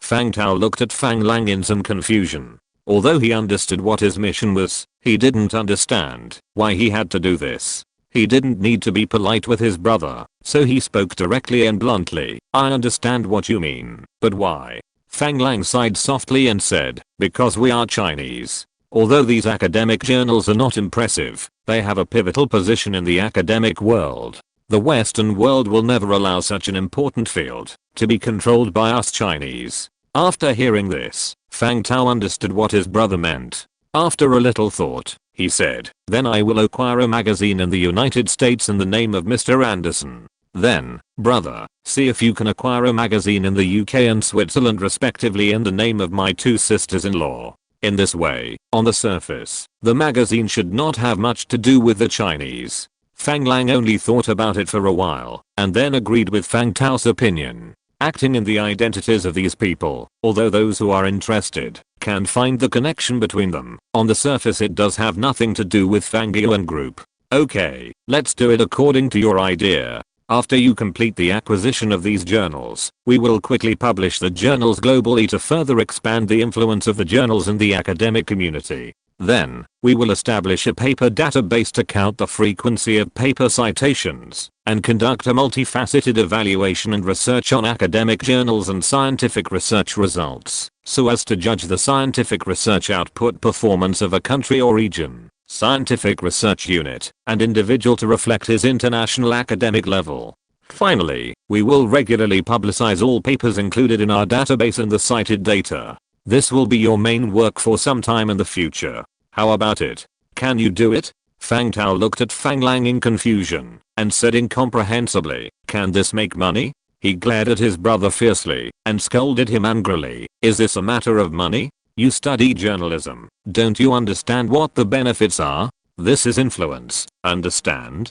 Influence in the academic community. I understand this, but why do we do this? We can't blatantly tell others that these magazines are controlled by us. Even if there is influence, we can't cash it in. Looking at Fang Tao, who still had a puzzled expression, Fang Lang didn't get angry anymore. Instead, he smiled and said, who said it can't be monetized? We have these academic journals, which means we can be the first to know the development direction of science and technology and the achievements. Then, we can invest in these directions. Once we grasp this opportunity, our family will always be at the forefront of science and technology, and will always be invincible. Of course, these are things for the future. In the short term, I want to use these journals to discover outstanding talents in the academic world, recruit them to our own school, and train our own talents for us. At this moment, Fang Tao was stunned to understand Fang Lang's true intention. For a moment, he didn't know how to react. He wanted to sigh that he was so shrewd and wise, but he was afraid that he would be beaten up by his own brother. He could only swallow his saliva with difficulty and said, brother, I just realized that you are really amazing. You can think of such an idea. I can't help but admire you. No problem, leave this matter to me. I will immediately organize people and execute your plan. Seeing Fang Tao's performance, Fang Lang just smiled slightly with a calm look, but he couldn't help but sigh in his heart. Thanks to the lack of teachers in the school, he was able to think divergently and think of this plan. In fact, this is not his main method to solve the shortage of teachers in the school, but when he was looking for ways to solve the problem of teachers, he thought of a plan to become an invisible academic tycoon. And all he did was just a trick that was played by people in later generations. Think about the important influence of impact factors on teachers' titles in later generations. If an ordinary teacher wants to be awarded the title of professor, it is simply a fantasy without a few papers with great influence in academic journals. If a school's graduate students graduate with a doctorate degree can have a paper that can be published in an important journal and obtain a high impact factor score, then it is basically safe. There are even teachers who secretly replace the first author of students' papers with their own for their own benefit. This kind of thing is very common in the medical field. If a doctor can publish several papers in the Lancet, he will have a natural advantage in the evaluation of professional titles or obtaining a staff position. Even if a scientist who wants to win the Nobel Prize does not publish several academic papers in top journals, who can know the achievements and breakthroughs you have made in related fields? Therefore, the relevant academic journals are simply the stage for scientists, and Fang Lang's goal is to build and control this stage in the form of capital. Not to mention manipulating academia. At least there will be no more tinted glasses for Chinese scholars' papers. He has never thought of manipulating academia, using his own means, to make some people's papers easily published, or to have some people's papers rejected. On the contrary, he wants to be truly fair, and ensure that these academic journals controlled by him have greater influence. Let all scholars around the world be proud to be able to publish their papers there.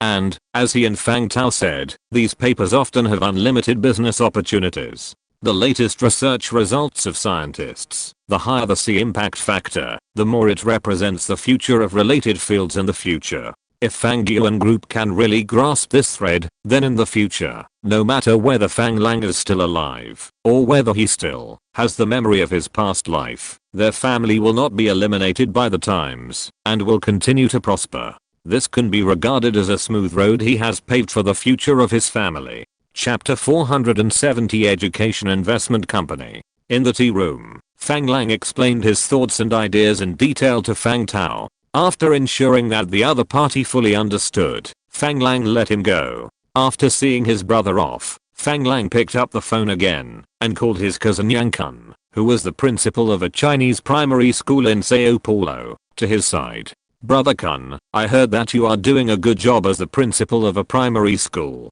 The two brothers of his uncle's family are both typical white people with Chinese cores. Whether it is white skin or blue eyes, anyone who sees them outside would think they are white people, but these two white boys who have been influenced by Chinese culture since childhood have an authentic Chinese heart. Yang Kun graduated from a normal college and was originally a teacher in a public primary school in Sao Paulo. As the number of Chinese in Sao Paulo increased, he took the initiative to volunteer to do something for the Chinese. Fang Lang commissioned him to set up a Chinese primary school in Sao Paulo, specializing in enlightenment education for Chinese children in Sao Paulo. With his efforts, the school has been operating smoothly and has more than 1,000 students. When he received Fang Lang's call today, he rushed over in a hurry. When he heard Fang Lang's praise, he felt a little embarrassed. Compared to the Fang brothers and his brother who is now serving as the mayor's secretary in Sao Paulo, he feels that his job can only be considered ordinary.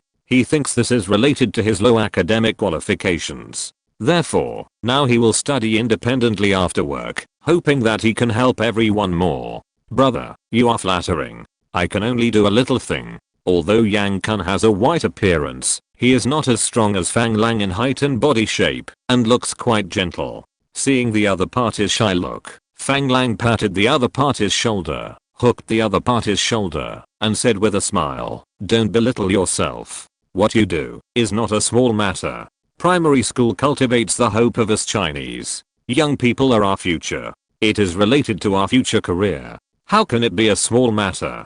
Come in, let's sit down and talk." As he said that, he took the other party into the tea room with his arm around his shoulder. Yang Kun, who was a little quiet, could not resist Fang Lang's strength and was directly led into the house by the other party. After being arranged to sit at the tea table, Yang Kun looked at Fang Lang in surprise and said, "Brother, how come you have time to invite me for tea?" Fang Lang cleaned the tea set on the table, raised his head, and glared at him, saying, "What are you talking about? We are brothers. It's rare that I have time to go back to Sao Paulo.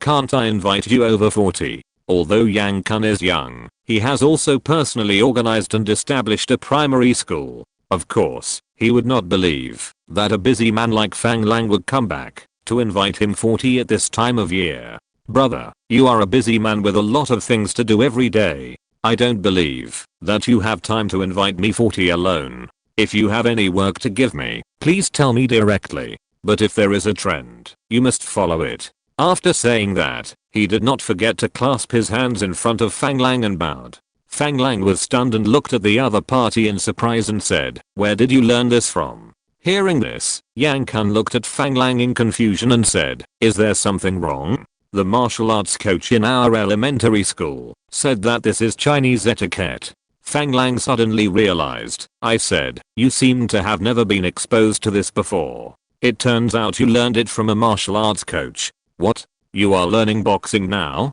Of course, all the elementary school students in our school are learning boxing, and as the principal, I certainly can't fall behind. But I started learning relatively late, and now I'm still standing still. I have only learned some basic routines. Fang Lang couldn't help but give Yang Kun a thumbs up. Learning martial arts is very hard. Unexpectedly, the gentle and refined Yang Kun also started to learn martial arts under the influence of such an atmosphere. He kept moving his hands, put down his thumb, and handed the other party a cup of da hong pao with a tea tray, and asked casually, not bad, not bad. Learning martial arts is good. It strengthens the body, and can protect yourself. What kind of boxing did you learn? Yang Kun politely knocked on the teacup, thanked Fang Lang for the tea, and then clasped his hands again and said, Wing Chun. Fang Lang was obviously stunned when he heard the name, and immediately became interested. Oh, there is a Wing Chun boxing gym in Sao Paulo now? Who is the boxer? Yes, I heard that Uncle Zinshu found it from his hometown. The boxing gym is near the Bajiquan gym. The master is called Li Wen. Wing Chun is a small boxing style. Brother, have you heard of it too? Fang Lang, who was drinking tea, paused when he heard the name. He didn't expect that his uncle would really invite Master Yi when he mentioned it casually. I just don't know if there will be Bruce Lee after Master Yi went to Brazil and history was changed. However, he just paused for a moment and didn't care much. According to the current situation, Hong Kong may not have Bruce Lee, but Brazil will have countless Bruce Lees. Even if there is no Bruce Lee, Fang Lang will create a few kung fu specimens like Bruce Lee. Of course I've heard of it. Master Yi Wen is an amazing person. He even fought against the Japanese in his hometown. Although Wing Chun is a small boxing style, it is also a good boxing style that can be used in actual combat. Since you have started to learn it, don't give up. Persistence can not only strengthen your body, but also protect yourself. As he said this, he did not forget to glance up and down at Yang Kun's slightly thin body. Fang Lang's words surprised Yang Kun a little, and he said in a surprised tone, I thought you would say that it was a boxing style practiced by women. I didn't expect you to recognize Wing Chun, which is a bit unexpected. What nonsense are you talking about? Boxing is not divided by gender. Boxing that can defeat the enemy is a good boxing style. After staring at the other party with dissatisfaction, Fang Lang picked up the teacup and said, okay, you're right. I can't argue with you. You better tell me what you want me to do. I have to go to work at school this afternoon. Yang Kun saw Fang Lang's eyes and begged for mercy. Hearing this, Fang Lang didn't beat around the bush and said directly, I plan to set up an education investment company under Fang Yuan Group, and I plan to let you be responsible for the management of this company. What do you think? Do you have the courage to take on this responsibility? Fang Lang's investment in education is very big. He doesn't want to simply find a professional manager to be responsible for this work. After all, it is related to the future of the entire Fang Yuan Group and the future of the Chinese. After thinking about it, only his cousin is the most suitable. He is not only a practitioner in the education industry, but also a family member, so he can be trusted. As for some people saying that he is young and inexperienced, and the company is nepotism, please. Fang Yuan Group is a family business, of course it must be nepotism. Otherwise, in such a company, all professional managers, it is not impossible to squeeze the boss out at that time. After all, the boss is Chinese. If Fang Lang had not held a large number of troops in Brazil, would the Brazilian capital be so humble and polite to allow Fang Yuan Group to grow and develop? It would have been eaten to the bone, and not even a dregs left. Therefore, Fang Lang did not believe that he was nepotism. On the way here, Yang Kun had been wondering what he would be asked to do. Considering his own work, he guessed that it would not be much different from his current school work. Now it seems to be as expected, but he lacks understanding of this so-called education investment company, so he asked directly, what exactly does the education investment company do? Is it to integrate all our primary schools and night schools in Brazil? This is already the largest scale Yang Kun can think of. After all, Fang Lang Group's investment in education in Brazil is not low, but it is too scattered, and most of it is based on the Chinese primary school, where he is currently working, and language training schools, and at most the martial arts school that is developing rapidly. Fang Lang was a little surprised to see that Yang Kun was calmer than he had imagined. You have to know that this kid only served as a primary school principal in Sao Paulo.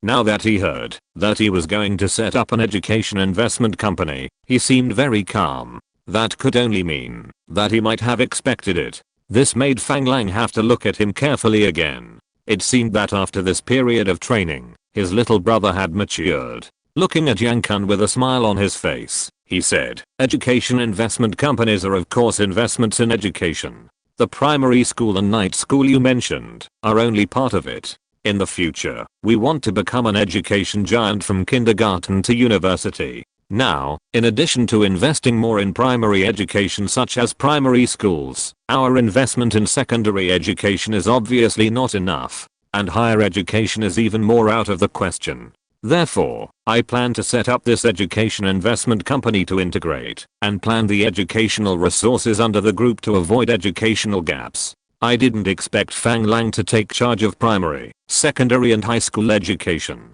Although there are many private schools in Brazil, he still doesn't quite understand. After all, this investment seems a bit wasteful to him. Why? The Brazilian government also has many public schools. After graduating from elementary school, Chinese students should be able to adapt to the Brazilian environment. If there is no language barrier, entering a public school is also a good choice. After all, we will definitely charge fees for building private schools. At that time, not everyone will be willing to give up free public schools and enter our private schools. Fang Lang smiled indifferently and said, "You don't know much about the importance of education to the Chinese. With the current education system in Brazil, the teaching quality of public schools is really worrying. In this case, as long as the Chinese have money, they will do their best to send their children to private schools with higher teaching quality. As long as we can ensure that the school is strictly managed and guarantee the quality of teaching and the school's enrollment rate, we don't have to worry about our private schools having no students.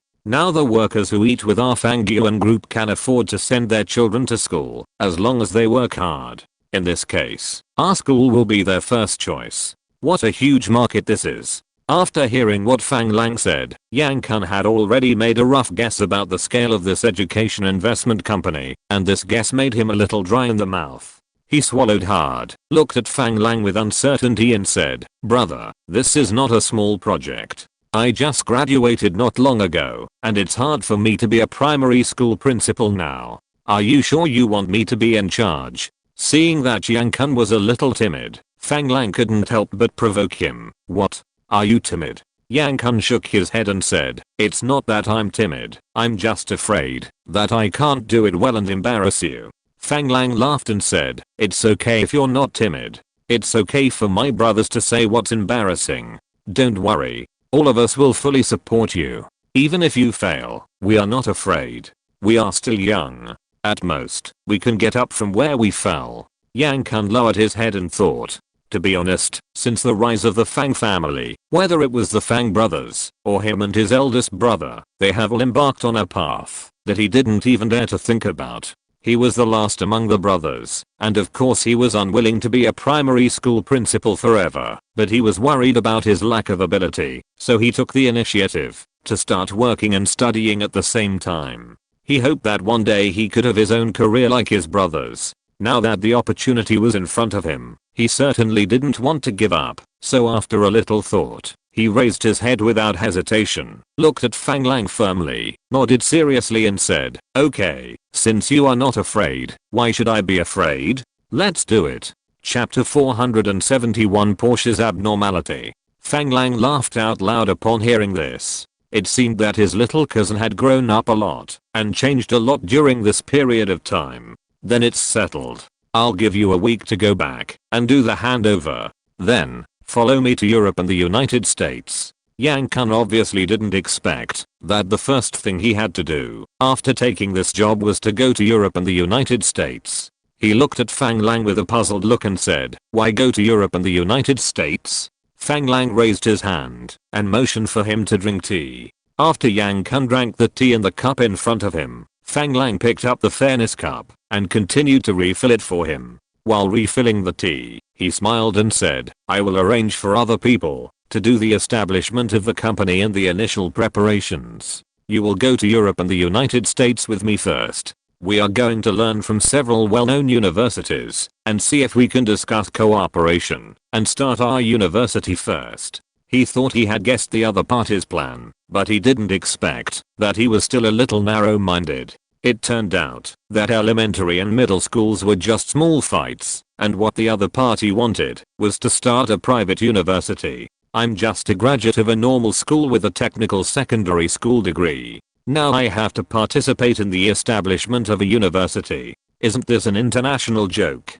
Staring at his cousin with his eyes wide open, Yang Kun even stuttered when he spoke. "Brother, you are kidding. I'm just a technical secondary school student. I have confidence in managing elementary school. I can also try to manage junior high school. It would be too much to be responsible for high school. I'm afraid that I will be driven off the stage by the students. You are asking me to participate in the preparation and establishment of the university now. This is too much of a compliment to me." Seeing that Yang Kun was frightened by his words and couldn't speak properly, Fang Lang laughed and calmed down for a long time and said, "Haha. What are you thinking about? I'm not asking you to be a teacher in school. What does it have to do with your academic qualifications? I haven't been to college either. According to what you said, we don't have to think about running a university. Don't worry. You are not allowed to be a university president or a university teacher.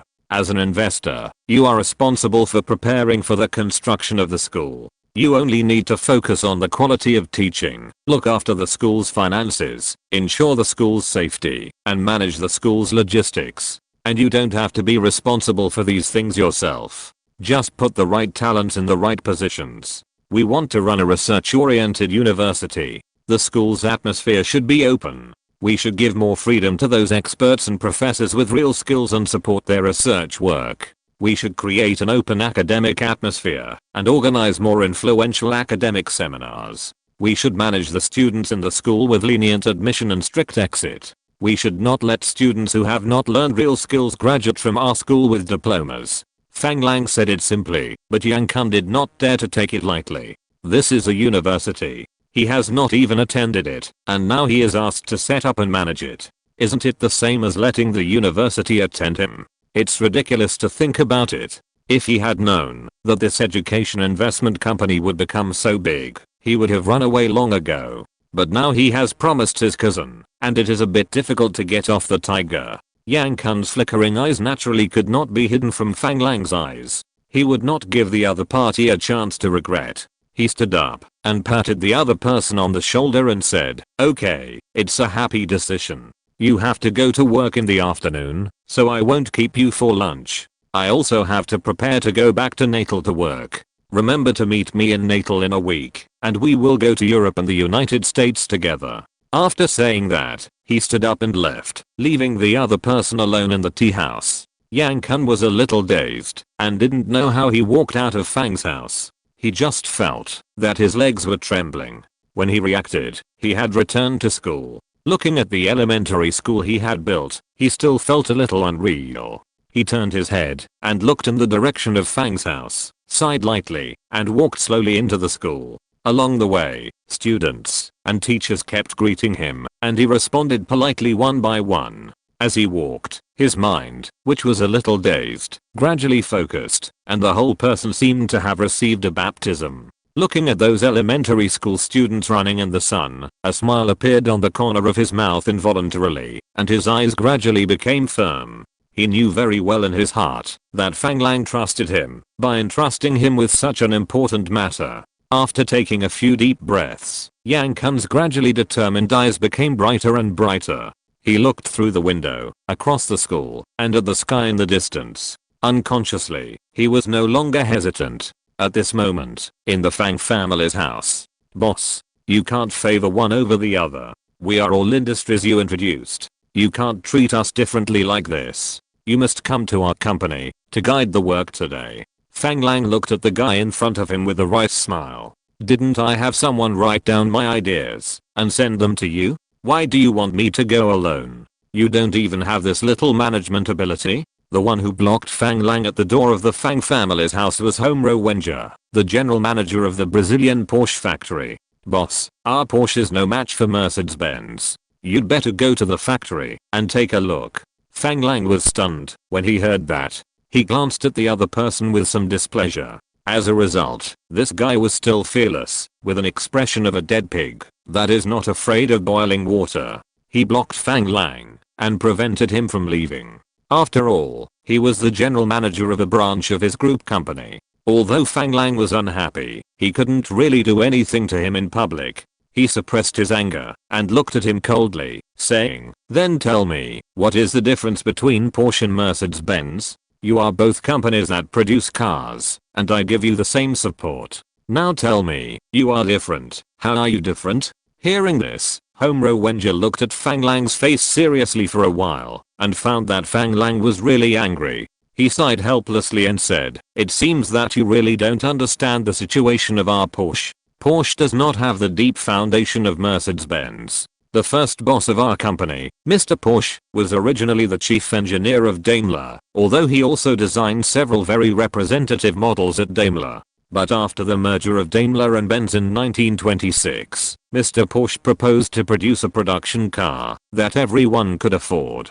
After being rejected by the board of directors, Mr. Porsche left Mercedes-Benz. In 1931, with the support of several investors, a design company was established to develop engines for cars, airplanes and ships. It was not until 1935 that Porsche designed the Beetle, and we had the first model designed and produced independently. It was also mass-produced as a national car. After the Beetle went into production, we began the research and development of the Tiger tank, and we had no energy to develop other models. After the war, Mr. Porsche and his men were imprisoned by the Allies, and we lost our direction. If you hadn't rescued us in Germany, we might have fallen to begging on the streets. So, it's not that we don't want to develop more new models like Mercedes-Benz, but our strength has been severely damaged, and even the chief designer has been imprisoned by the Allies, and we no longer have the strength to develop new models." Fang Lang, who had an ugly face and looked unhappy, was stunned when he heard Homro Wenger's words.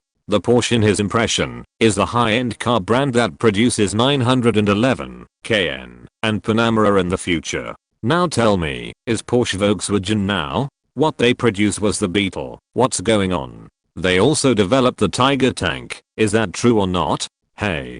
Developing the Tiger tank? That means they have the ability to develop tanks, which seems possible. He swallowed his saliva and carefully recalled that when he first introduced Mercedes-Benz and Porsche from Germany, he didn't seem to pay much attention to what models Porsche produced. It wouldn't be such a big mistake. After all this time, Porsche could only produce the Volkswagen Beetle, but Fang Lang was not disappointed soon. After all, the Volkswagen Beetle is a classic model. It was still in production when he traveled through time. Although it has been modified many times, it has never been completely discontinued. Moreover, according to what the other party said, the Beetle is a national car, which means that it is as good quality and cheap as the Ford T-type car. After carefully observing the expression of Homro Wenger in front of him for a while, and after confirming that the other party was really not lying, he began to ask, "Is everything you said true?"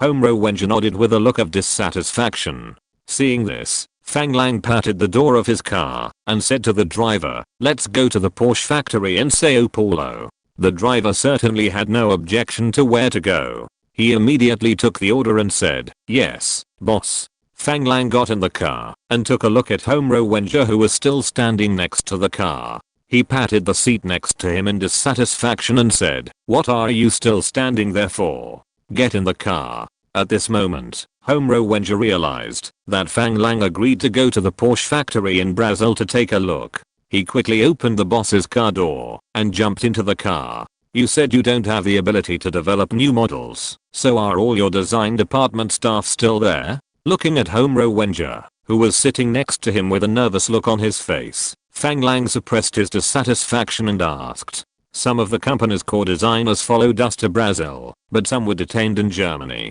However, I heard that the Allies began to release our personnel at the beginning of this year. Have you contacted them? Are there any of them willing to come to Brazil to work? Yes, boss. We have helped some of our friends to come to Brazil. But the most important chief designer of our company is a key member of the Porsche family, and they have not been released yet. Our new product development plan has not been able to make much progress. This made Fang Lang very dissatisfied.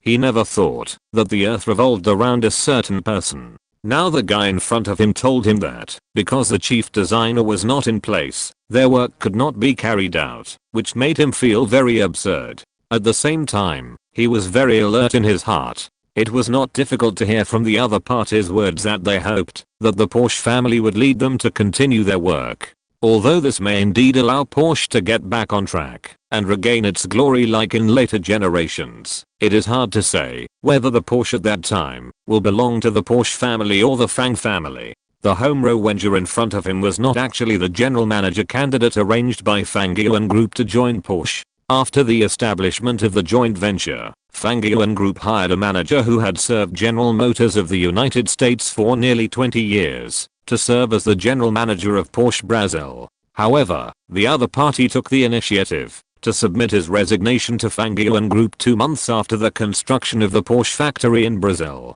Then the German deputy general manager named Homro Wenger took the opportunity to become the general manager of the company. At this moment, Fang Lang felt that this matter was obviously not simple. Chapter 472 Ulterior Motives. Fang Lang had his own guesses about the current situation, but he did not show it. Instead, he observed Homro Wenger beside him calmly. He wanted to see if he was really as he thought. Without the chief designer, it's only your design department that is affected. The production line has not been affected. Don't tell me that you can't even produce the original Beetle. I don't know if he has heard Fang Lang's dissatisfaction from his tone. Homro Wenger seemed a little nervous and waved his hand quickly, saying, "Boss, don't worry. When we established the joint venture factory, we had transferred most of the information of Porsche company in Germany. The construction of the company's production line has not been affected at all. Last Wednesday, the first Beetle, made in Brazil, was successfully rolled off the production line. Now a total of 35 units have been produced for testing. If there is no problem with the test, it can be put into large-scale production." Hearing that the production line was successfully built, Fang Lang breathed a sigh of relief. Since there were vehicles that were successfully rolled off the production line, although they were still being tested, Fang Lang estimated that this should also be a means. The other party said that most of the information of Porsche in Germany had been transferred over. Fang Lang's heart moved slightly, and he continued calmly, "Oh. Most of the information has been transferred over? What information do you mean? Since the company's chief designer has been detained, the important information should have been sealed by the Allies." Homro Wenger saw that Fang Lang's expression had eased slightly and hurriedly whispered, "Boss, these materials are all important research materials of Porsche. Most of them are about the research and development of engines for cars, airplanes, and ships. It is also an important basis for us to quickly put engines into production in Brazil." Then his eyes inadvertently swept over the driver in front and Kikingshan, who was sitting in the co-pilot seat with an expressionless face and looking straight ahead. He leaned slightly towards Fang Lang and said in a voice so low that only Fang Lang could hear, "There are some important data on the development of the Tiger tank at the Porsche factory." Hearing this, Fang Lang was delighted, but he looked at the other party with some displeasure and said, "There are only a few of us in the car, so there is no need to deliberately lower your voice. You must understand that we cooperate with Porsche because we are interested in the automobile production capacity of the Porsche factory. And the Tiger tank research and development data you mentioned has no objection to our company. It may bring us unnecessary risks. Keeping these things in the company is simply a time bomb." He looked up at Kikingshan, who was sitting in the co-pilot seat, and said in a flat tone, "Kingshan, when we get to the company later, take someone to seal up all the information and inform our allies of the situation here to see how we can deal with the information more appropriately." Kikingshan turned his head when he heard the words. His eyes quickly swept over Fang Lang, and he quickly exchanged glances and nodded seriously and said very naturally, "Yes, boss." Homro Wenger obviously did not expect Fang Lang to react like this. For a moment, he was still a little unresponsive. After a while, he waved his hands and said, "Boss, no. These materials are the hard work of Mr. Porsche for many years. We must not hand them over to the Americans so easily. Boss, please believe me. As long as we keep these materials well, after Mr. Porsche is successfully released from prison, we will definitely be able to make a brand new Tiger tank for you under his leadership." Hearing this, Fang Lang became more alert, with a cold light flashing in his eyes, and pretending to be puzzled, saying, "The war is over. Why build tanks? Besides, the most advanced tanks are no longer Tigers, so what use are these materials?" The reason why Mr. Porsche is still detained is not because he did not hand over these materials. If we hand over these materials to the Allies, maybe Mr. Porsche can be released from prison immediately. In this way, our design studio will not continue to do nothing.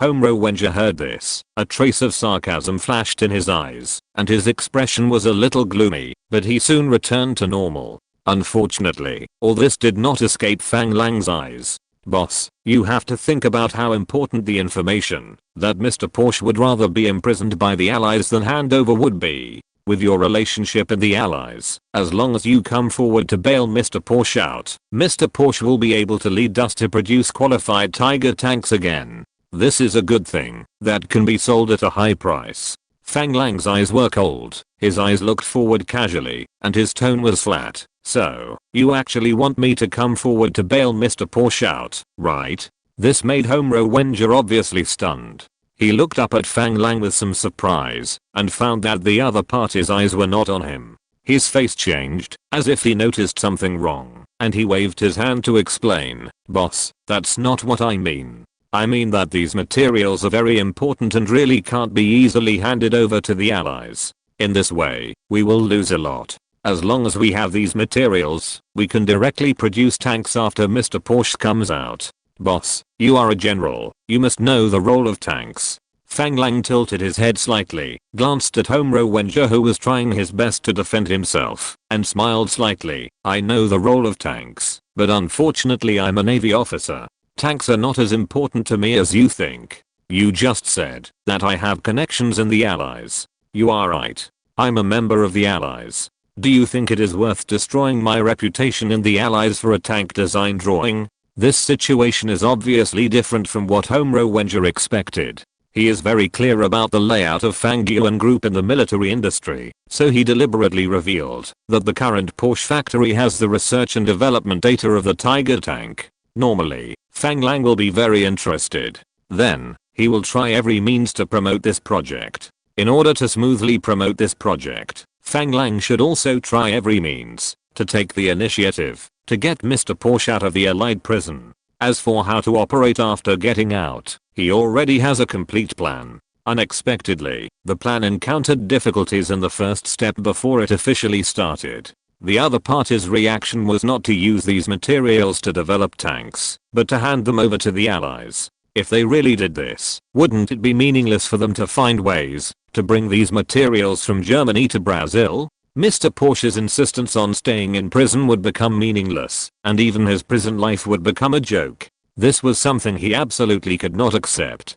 "But, boss, this is your chance to enter the army equipment market. Could it be that you?" Fang Lang interrupted Homro Wenger before he could finish. Looking at the scenery outside the window, the convoy seemed to have approached Porsche's factory in Sao Paulo, Brazil. "Mr. Homro Wenger, these are not important. I'm more curious about a question now. I wonder if you can answer it for me."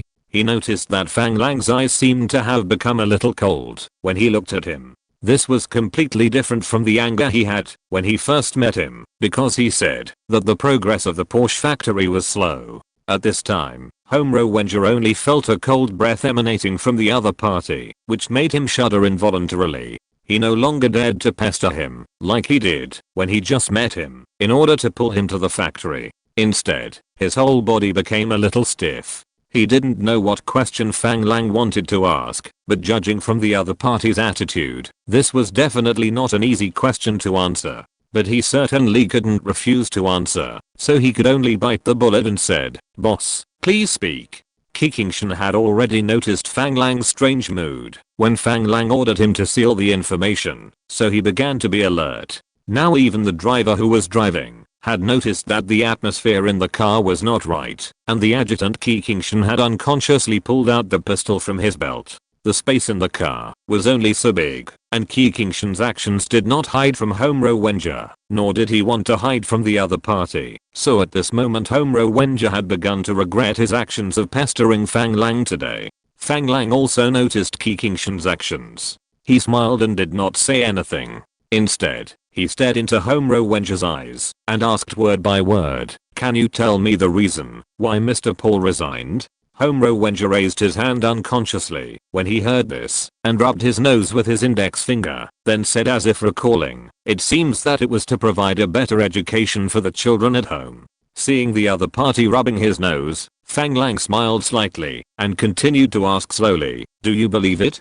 Homro Wenja quickly looked up, met Fang Lang's eyes, and said in a very affirmative tone, "Of course, why not?" After that, he did not forget to shrug his shoulders. Seeing this, Fang Lang restrained his smile, stared closely into Homro Wenja's eyes, and said word by word, "Why did I hear that you pushed him away?" These words obviously scared Homro Wenja, and he unconsciously stepped back slightly in the car seat, with a hint of panic flashing in his eyes, but he quickly concealed it. "Boss, someone must have deliberately framed me. Please believe me. I have worked for Porsche for nearly 10 years, and may have offended some people at work. This must be their revenge. I would never do such a thing." Fang Lang did not continue to ask questions, but just looked at the other party with a playful look on his face, until the other party's expression began to become very unnatural. He smiled slightly and said, "Well, what you said makes sense. I believe you. Then who do you think deliberately framed you behind your back and said bad things about you?" At this moment, Homro Wenja could no longer maintain his calm. He said hurriedly in a panic, "Boss, it must be that bastard Ivor Beard. It must be him. Some time ago, I transferred him from the position of workshop director to warehouse manager. He has been very dissatisfied with me and said bad things about me everywhere in the company every day. It must be him. Boss, you must believe me, I'm wronged." Fang Lang's mouth corners curled up slightly, and he continued calmly, "Well, I will ask someone to investigate in detail. If you are really framed by him, I will definitely clear your name." Homro Wenja seemed to have reacted. His eyes twitched unconsciously, and his face became a little ugly. He was not a fool, and he had already noticed something was wrong. Fang Lang said that, if he was framed, he would clear his name, but he did not say what punishment he would receive for framing him.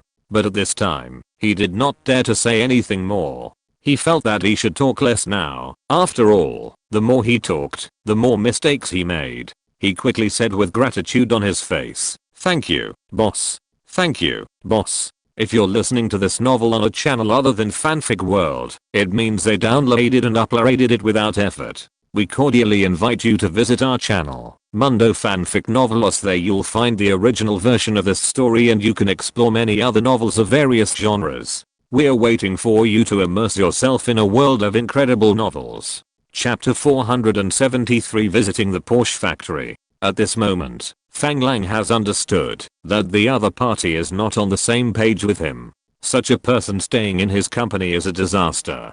Maybe the Porsche company has been controlled by these people. Fang Lang has been going very smoothly all the time. With his military background to back him up, he doesn't believe that anyone has the courage to do anything under his nose. In order to prevent this situation, he also set up the Fang Lang Group Investigation Department. But now it seems that it doesn't play the role he wants. I don't know whether the investigation department is not doing its job carefully, or these guys are hiding too deep. In short, Fang Lang now has a rage in his heart, ready to burst out. He wants to shoot the guy in front of him directly, but he thinks that this is too cheap for the other party. And now it seems that this guy doesn't seem to be in control of the situation, which means that his investment in Porsche Sao Paulo has not been completely wasted. Then the guy in front of him is still useful. We are here. Go organize a meeting of the company's management. I want to hear your work reports. I want to know whether it is your incompetence or whether there are really so many difficulties. If it is really your incompetence, then you should be ready to take your family back to Germany. In Fang Lang's eyes, Homro Wenger in front of him was already dead. He would never allow anyone to fool him and get away with it. This would greatly reduce his prestige, and more people would follow suit. Therefore, this guy must be the chicken that kills the chicken to scare the monkeys. Homro Wenger was shocked by Fang Lang's words. He did not expect Fang Lang to let him go back to Germany because of the slow progress of the company. He knew very well what the current situation in Germany was. After returning, everything he had would be lost. Mr. Porsche was still in prison. Without anyone to protect him, he might have to live on the streets and start looking for a job again when he returned to Germany. This was absolutely unacceptable to him. At this moment, he had begun to regret everything he had done. At the same time, he also understood the importance of this meeting. If someone in the meeting said something unfavorable to him, he might have to pack up and leave. Fortunately, the management of the company is basically his own people, but just in case, he decided to exclude several unstable factors from the meeting. In this way, what the boss sees and hears will be exactly the same as what he said, so that he can ensure safety. Understood, boss. I will arrange for someone to organize a meeting of the company's management later. Seeing that the other party had an obvious swallowing action, Fang Lang sneered in his heart and said calmly, "Okay, we are almost there. Take my people to seal the research materials first, and then notify the meeting. Do you understand?" At this moment, Homro Wenger's heart, the company's research materials are no longer important. The most important thing now is to keep his job and not let his family be kicked back to Germany. Originally, he actually considered the consequences he might face, but in his expectation, the most troublesome thing was just being kicked out of the company. At worst, he would find a new job in Brazil. When Mr. Porsche returns, he will definitely be reused. After all, he is Mr. Porsche's true confidant. Mr. Porsche personally entrusted him to keep the information, and he obviously did not live up to the other party's expectations. But the current situation seems to be out of control. Not only may the information not be kept, but he may also be kicked back to the hell of Germany at any time. At this time, of course, he has to make a choice. For the sake of his family, he can only choose to give up the information. Noticing Kikingshan sitting in the co-pilot seat, his eyes inadvertently swept over him, and Homro Wenger's heart beat faster unconsciously. Understood, boss. Soon, the convoy slowly drove into the gate of the Porsche factory in Sao Paulo and stopped in front of a 3-story office building. The guards got off the car very quickly. When Fang Lang's car stopped, the entire vicinity of the office building was under orderly control. Homro Wenger got out of the car as soon as the car stopped, wanting to turn around Fang Lang's door and open it for Fang language. It must be said that this guy's definitely a qualified lackey. This action seemed very skillful, but unfortunately this lackey didn't see the situation clearly and stood on the wrong side, which was doomed to have a bad ending. It was too late for him to curry favor with his boss at this time. Kikingshan, as an adjutant, didn't give him this opportunity at all. He stopped him and said, "Sir, please take me to seal the information first." This made Homro Wenger, who wanted to flatter his boss, awkward for a while. When he saw Fang Lang had pushed open the door on the other side and got out of the car, he said with some resentment, "Okay, Mr. Adjutant. This way please." Kikingshan made a gesture, and soon several guards followed the two. Fang Lang didn't mean to follow to check, and even his eyes didn't linger on the general manager. Instead, he began to visit this car factory that had just been built not long ago. He strolled in the factory. Such a big commotion naturally attracted many people's attention, but strangely, no one took the initiative to greet Fang language. Fang Lang seemed to have expected this situation. He did not intend to go to the office building, but walked to the automobile production plant behind the office building. At this time, the workshops were not in production. Fang Lang walked through the workshops at will under the protection of a group of guards. No one dared to stop him, but no one came forward to guide him. Fang Lang had visited the Mercedes-Benz factory and had some general understanding of the production line. From what he saw, there was no problem with the construction of the factory and the layout of the production line. The workers were already in place. Except for the workers who occasionally maintained the equipment on the production line, most of the others were gathered together for training. It seems that, although the factory has not started formal production, it is not completely abandoned. Once the problem of management personnel is solved, the factory should be able to start production soon. This made Fang Lang's originally worried heart a little calmer. The factory area was very large. Fang Lang wandered around the factory for more than 10 minutes and saw several Beetle cars parked at the door of a workshop. Two people who looked like engineers were surrounding one of them. One of them was opening the car's tailgates to check something, and the other was holding something like a clipboard and writing something. Seeing that it was a completed car, Fang Lang was a little curious, so he walked up slowly. The two people soon noticed Fang Lang's arrival. Fang Lang originally thought that the two people did not know him, but when Fang Lang approached, they actually nodded to Fang Lang and said, "Hello, boss." This made Fang Lang stunned, and he smiled and nodded and said, "Do you know me?" The two looked at each other and nodded in unison. The tall and thin blonde man who was lying on the trunk to check said, "Yes, boss. We met you once in Germany. Thank you for taking us and our families away from that hell." Fang Lang heard this and nodded with a smile. Not everyone who came from Germany had seen him. Those who could see him were obviously more important people in Porsche. Judging from the two people's clothes and what they are doing, Fang Lang guessed that these two should be Porsche's technical experts. Looking up at the surrounding environment, Fang Lang couldn't help but frown. After all, this is just an ordinary workshop in France, not even a maintenance station. It may be just an ordinary parking lot. It is obviously not the right time for two technical experts to conduct inspections here. "Hello. What are you doing?" He didn't know the situation and didn't say much, just casually chatting. Seeing this, the two people didn't have any intention of hiding anything. It was the tall and thin blonde who spoke. "I want to improve the engine of the Beetle. I'm measuring the installation position of the current 1131cc engine on the car to see if there is room for my idea to be realized." Fang Lang was stunned when he heard this and stretched his head to take a look at the situation in the trunk. He found that the trunk was really the engine of the car. It turned out that he didn't know that the Beetle was actually a rear-engine rear-wheel drive model, which is different from most front-engine models on the market now. Many sports cars use this layout.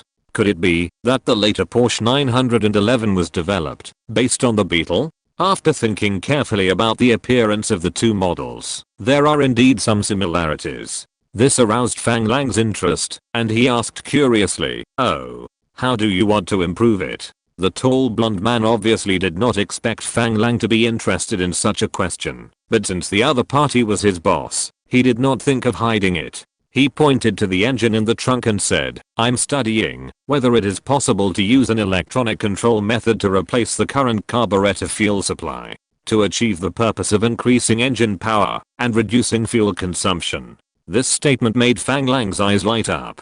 Isn't this the common electronic fuel injection technology in later generations? Although he didn't know when this idea first appeared, Fang Lang was very clear that electronic fuel injection engines would replace carburetor engines in the future. Unexpectedly, at this time, an engineer had already told him that he was studying electronic fuel injection engine technology, and this engineer was his employee. How could Fang Lang not be happy? Now Fang Lang just hoped that the person in front of him would not be Homro Wenger's group.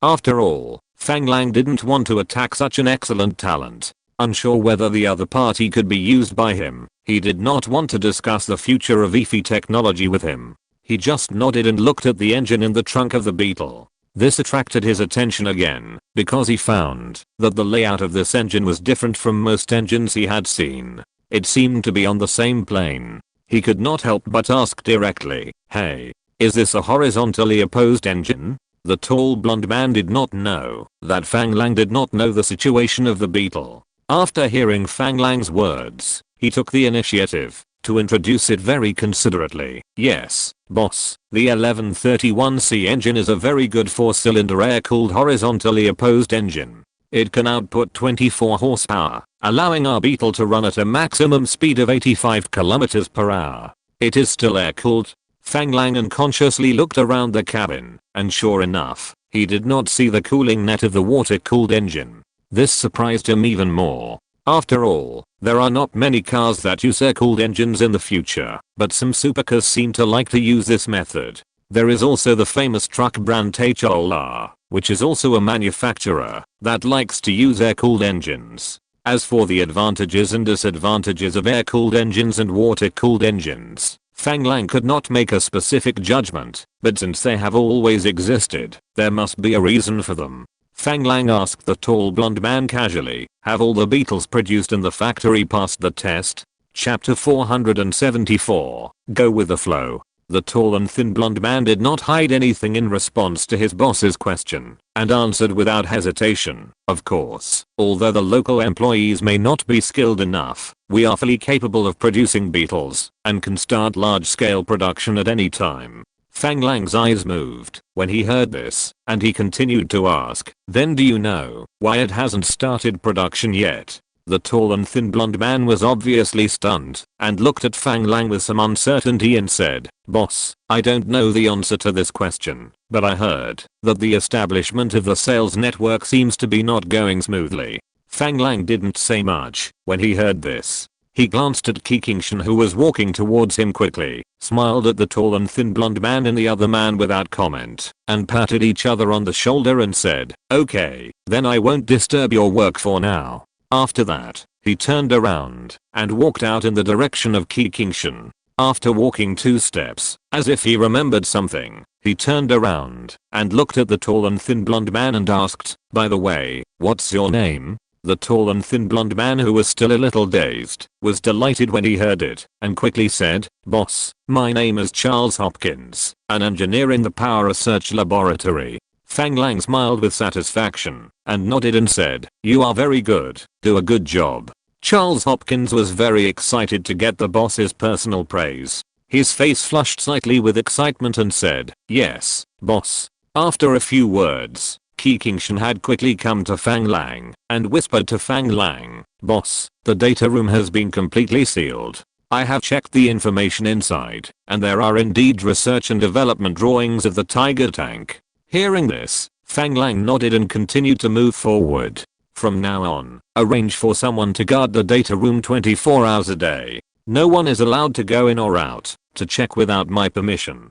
Qingshan, as Fang Lang's adjutant, obviously understood Fang Lang's idea and nodded quickly, yes, boss. At the same time, he looked around and saw that there was no one else around, so he lowered his voice again and said, this guy named Homro Wenger just ran to organize a meeting in a hurry. Do you want to arrange someone to watch him? Fang Lang showed a sneer at the corner of his mouth and said nonchalantly, no, let him go. I want to see what tricks he can play. The tiger doesn't show its power and treats me as a sick cat. It's playing this trick of turning the host into a guest. Let him see how dark Brazilian society is. Call the security department of the group company and mobilize manpower. I want to have a big purge today. Qingshan's eyes also flashed with a cold light, and he nodded to Fang Lang and said, boss, do you want to transfer the guards over? No need, this guy's control is not that strong. If I'm right, he can control some management. I'm more curious about how the people appointed by our Fangyuan group were won over by them. Fang Lang waved his hand indifferently. Seeing Fang Lang's calm face, Qingshan couldn't help but ask curiously, boss, why do you still want to have a meeting with them? Obviously, all the people attending this meeting are his people. Even if they are not his people, they must have been bribed by him. We can't hear the real thing at all. With a hint of sarcasm at the corner of his mouth, Fang Lang seemed to talk to himself. Yes, the people attending the meeting must be his own people, so I can save a lot of trouble. Qingshan immediately tasted the meaning of this and looked at Fang Lang with bright eyes and said, boss is just waiting for them to jump out by themselves so that he can catch them all in one fell swoop. It's not easy to catch them all in one fell swoop, but these people must be the main characters. As long as we catch them, the rest of the things will be simple. At this moment, Qingshan didn't understand what Fang Lang meant and couldn't help but laugh. Seeing this, Fang Lang glared at the other person and said, what are you laughing at? After he gathers everyone in the conference room, you will be responsible for controlling them all. Ah, aren't you going to attend the meeting? Qingshan looked at Fang Lang in surprise. He obviously didn't expect Fang Lang to be so simple and direct. Why would I go to participate when I know they are trying to fool me? Are you bored? Just notify Zhangze from the investigation department to take over. Remember to let these guys take the initiative to admit that this is an act of damaging our interests under the instructions of the German Porsche company. It must not become Homro Wenger's personal behavior. Do you understand what I mean? At the same time, Mr. Porsche's behavior of evading war crimes, secretly transferring tank information to our joint venture, and intending to put us on the verge of crime must also be seriously negotiated with the German Porsche. Let's see what the German Porsche says. At the same time, tell Zhongze that I'm very dissatisfied with their recent work. If I find similar problems again, their investigation department will be disbanded. Fang Lang had no interest in getting too entangled with a small character like Homro Wenger. He did not kill him directly at the first time, but also to let the other party gather his own people and facilitate his own cleaning. How could he still attend such a meaningless meeting? This guy named Homro Wenger obviously didn't understand the situation. He actually treated everyone as fools and didn't even look at whose territory this was. The moment Fang Lang discovered that this guy was abnormal, his fate was doomed. If he could have been stubborn to the end, Fang Lang might have looked up to him. Seeing this idiot being intimidated, he lost his composure and began to organize his own people to attend the meeting. He hoped that everyone at the meeting would agree with his point of view and continue to fool Fang language. It was a miracle that such a stupid person could get to where he is today. Fang Lang was too lazy to waste his energy on such a person. After Qiqingshan understood what Fang Lang meant, he also smiled, stood at attention and saluted. Yes, boss. Then he turned around and left without hesitation. Needless to say, the management of Porsche Brazil will face a bloody purge next. As for what kind of fate the purged people will face, it depends on the means of the investigation department.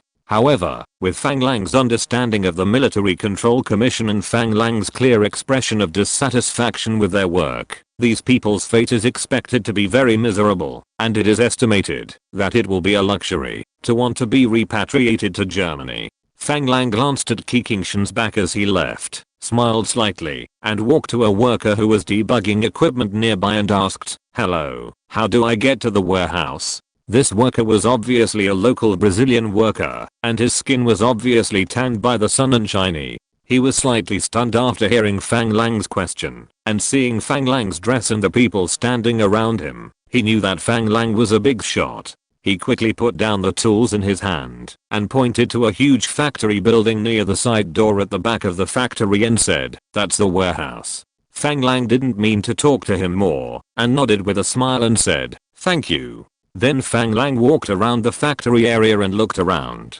slowly walking towards the warehouse. It must be said that the planning and construction of the entire factory area are very good, not much worse than what he saw in Mercedes-Benz. The only shortcoming is that there are no busy workers on the production line. But the workers in each workshop were gathered together for training, and some new workers were operating mechanical equipment under the guidance of German workers. There was also a group of people learning around. Fang Lang walked and looked around and soon came to the warehouse. The so-called warehouse was actually a huge factory building, where various parts were piled up in different categories. Most of these parts were made of metal, so there was a distinct smell of iron and anti-rust grease in the warehouse. The management of the warehouse was obviously stricter than that of the workshop. When Fang Lang and others came to the door of the warehouse and wanted to go in, they were stopped by a worker outside the door. "I'm sorry, this is a storage area, no entry without permission.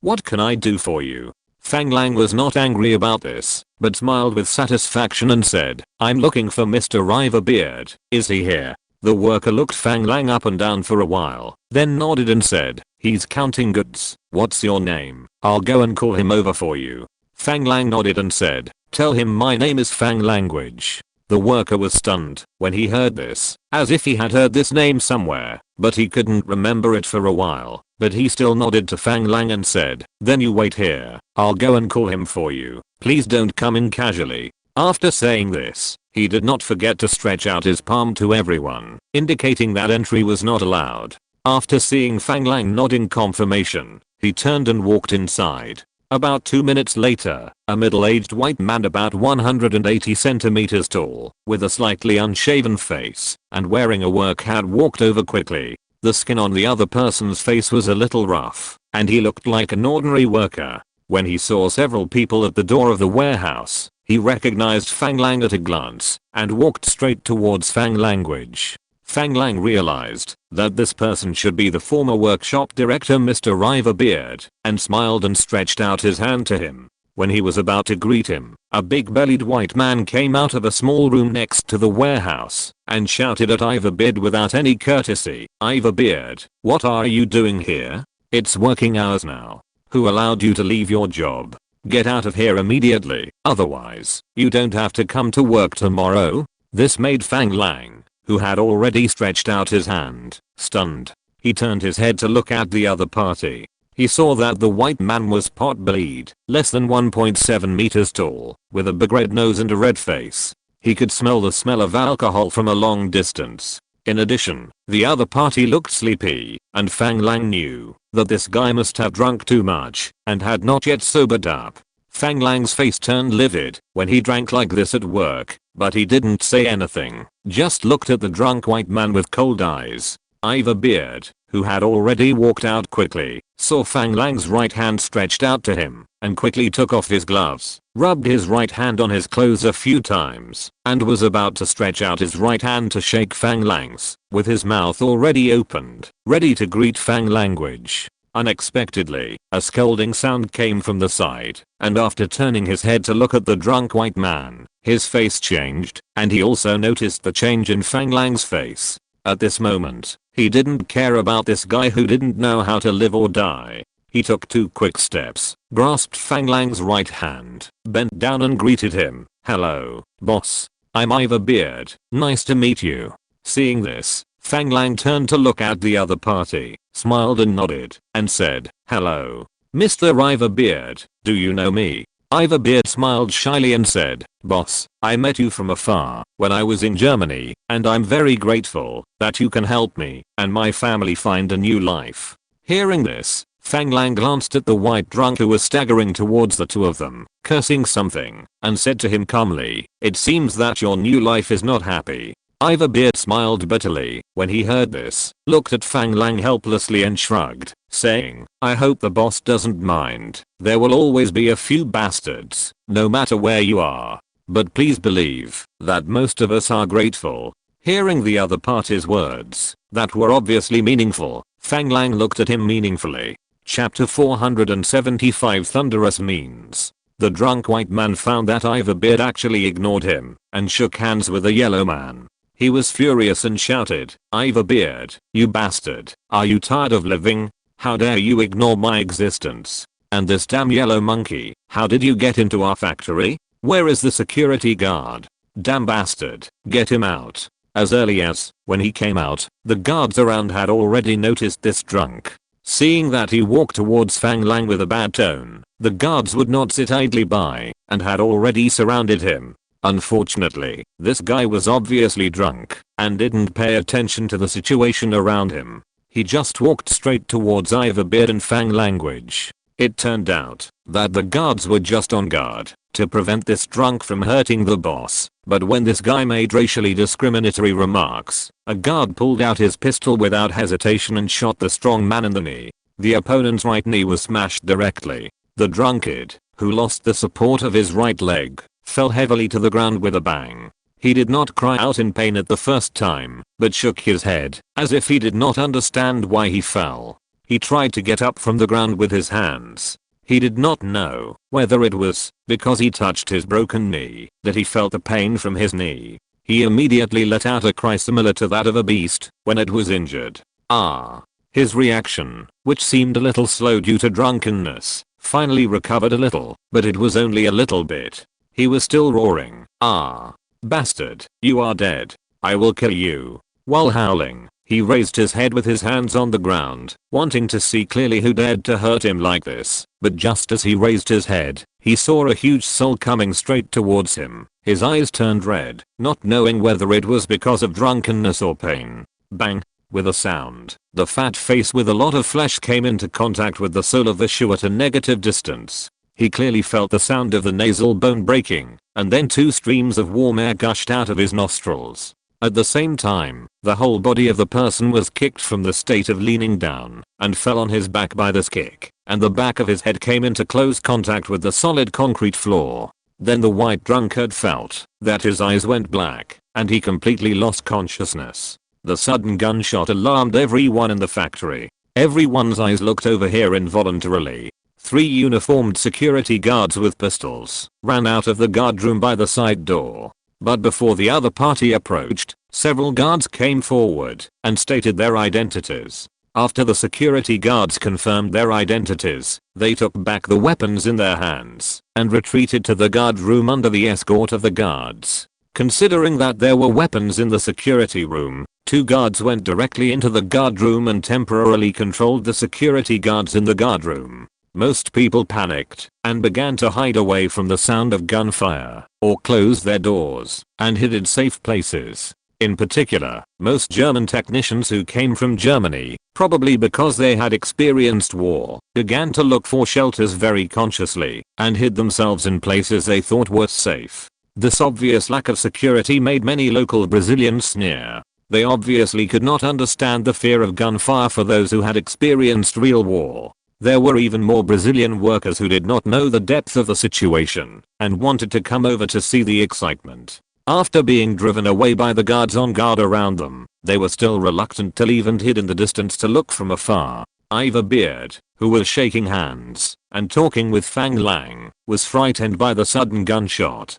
Fortunately, Fang Lang, who was shaking hands with him, patted the back of his right hand calmly and said, "Don't be nervous. My guards may have overreacted. Is it convenient to find a place to sit down and have a cup of tea?" Ivor Beard looked at Fang Lang with some shock, and soon his eyes glanced at the white drunk who was kicked to the ground by a tall guard. He saw that the other party was lying on his back in a very awkward posture, with his legs bent and pressed under his fat body. The knee of one of his legs was already a bloody mess, and blood was gushing out. The whole ground was dyed red. The white drunk had already fallen into a coma. 2 more strong men in suits picked up the drunk who was in a coma and dragged him away from the scene like a broken sack. A long blood stain was dragged across the ground, and this scene made Ivor Beard swallow hard. This white strong man was his fellow countryman, a fellow who came from Germany together. Because he relied on Homro Wenger, he was appointed as the warehouse supervisor some time ago. When he was still the workshop director, he often drank with him. But since he was kicked into the warehouse as a warehouse keeper by Homro Wenger, he didn't know if he was instructed by Homro Wenger, but he always tried to torment himself every day and completely forgot about the friendship between compatriots. Although he hated him very much, seeing him like this now, he felt a little complicated, with a sense of joy and a sense of sadness. When he looked at his young boss who was still smiling at him again, Ivor Beard swallowed hard and said, "Boss, I'm always available." Seeing that the other party seemed to be frightened by this scene, Fang Lang stepped forward and patted him on the shoulder and said, "Don't be nervous. My guards are not thugs. They are elite soldiers who have been strictly trained. The reason why they treat this guy like this is because of his racial discrimination remarks. I'm a very reasonable person. I will definitely respect those who respect me in the same way. Those who despise me will pay a price. I think this gentleman must have deeply experienced the price of despising me, and those who are my enemies." At this point, Fang Lang seemed to be a little hesitant, not sure how he should express it. It seemed that after thinking carefully, he finally gave up helplessly and said, "Okay. Those who are my enemies will not live long." Ivor Beard was choked by Fang Lang's words and didn't know how to answer for a while. But he also noticed from Fang Lang's attitude towards him that Fang Lang didn't seem to have any ill will towards him. Although he didn't understand how the other party knew his name and why he wanted to see him, he still forced himself to calm down and looked at the direction where the drunk white man was dragged away with a little trepidation. He said nervously, "He will be fine."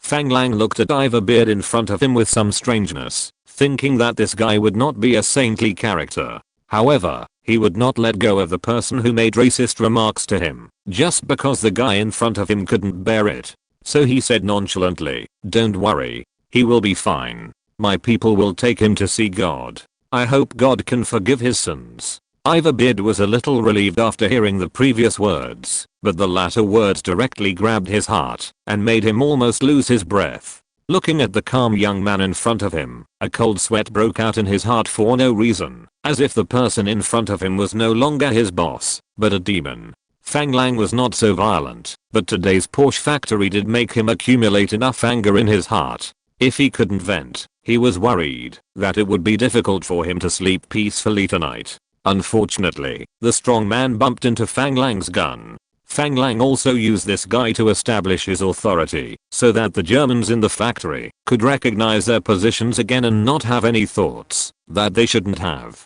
As for Homro Wenger's actions, it just gave Fang Lang the opportunity to eat up Porsche's German capital. After all, the other party's behavior can be regarded as the Germans tearing up the agreement. And the German Porsche company secretly took the Tiger tank research and development information from Germany and secretly smuggled it out of Germany in the joint venture information. As a member of the Allies, Brazil can make its own punishment. Fang Lang believes that this behavior must have been supported by the German Porsche. He has the handle of the German Porsche in his hand, so he is not worried that the other party will not obey. When the time comes, the German side will not only not protest when he executes Homro Wenger and others, but may also be grateful for his help in silencing them. Of course, before silencing these people, Fang Lang must ensure that the German Porsche will take the initiative to transfer the other party's shares to himself. In this way, the Porsche factory in Sao Paulo will completely become a wholly owned enterprise of Fang Yuan Group. Iverbeard obviously couldn't understand Fang Lang's inner thoughts. He just felt a little cold and didn't know how to continue communicating with Fang language. He could only draw a cross in front of him and pray. Fang Lang saw this, smiled and shook his head, patted the other party's shoulder and said, "Let's go, let's change a place to talk." After that, he turned around and left. Iverbeard glanced at Fang Lang's back and then looked at the blood on the ground that had not yet dried. He drew a cross in front of him again. It was not until Fang Lang had walked more than 10 meters away that he hurriedly caught up. Fang Lang heard the hurried footsteps coming from behind, and a smile appeared at the corner of his mouth. He continued to walk forward without looking back. When he arrived at the factory's office building, he found that there were several more cars parked downstairs. Obviously, the people from the investigation department had arrived. He didn't say much, but just walked upstairs to the office building. Iverbeard, who was following behind him, also followed closely behind Fang language. It was Fang Lang's first time to visit Porsche's office building in Sao Paulo, and he didn't know which office to look for. He took a look at the situation in the office building, and it was obvious that everyone else was very busy. He could only look back at Iverbeard behind him and said, "Do you know where the general manager's office is?" Iverbeard, who was a little confused by the loud noise in the office building, was stunned when he heard the words, and looked at his boss in surprise. After confirming that the other party really didn't know where the general manager's office was, he nodded numbly. Fang Lang didn't bother to care about the other party's thoughts, and said directly, "Then you lead the way for me." Seeing the other party standing there looking around, he couldn't help but urge him, "What are you looking at? Lead the way." To be honest, it can't be blamed that Iverbeard looked around nervously. After all, the office building is now full of armed guards, and these people are accompanying another group of strangers to search everywhere. This made Iverbeard a little overwhelmed, and he didn't understand what was going on. Hearing Fang Lang's urging, he hurriedly came back to his senses and nodded quickly, "Okay. Then he walked to Fang Lang's side with a little nervousness, spread his arms, and pointed in the direction of the stairs, indicating Fang Lang to go upstairs. Fang Lang was no longer polite and strode upstairs. As soon as he turned to the second floor, he saw Homro Wenger and others escorted by 2 investigation department personnel at the corner of the stairs. The investigation department personnel and guards saluted Fang language. Homro Wenger also took the opportunity to look up and saw Iverbeard, who was accompanying Fang Lang, at a glance, which made his eyes instantly burst into a cold light. If eyes could kill, Iverbeard must have been pierced to death by thousands of arrows. End of this chapter. Thank you very much for reaching the end. Don't forget to like. Looking for more exclusive content and immediate access? Subscribe to our Patreon. Remember, every like, subscription, or donation encourages us to continue. Thanks to everyone. See you in the next video.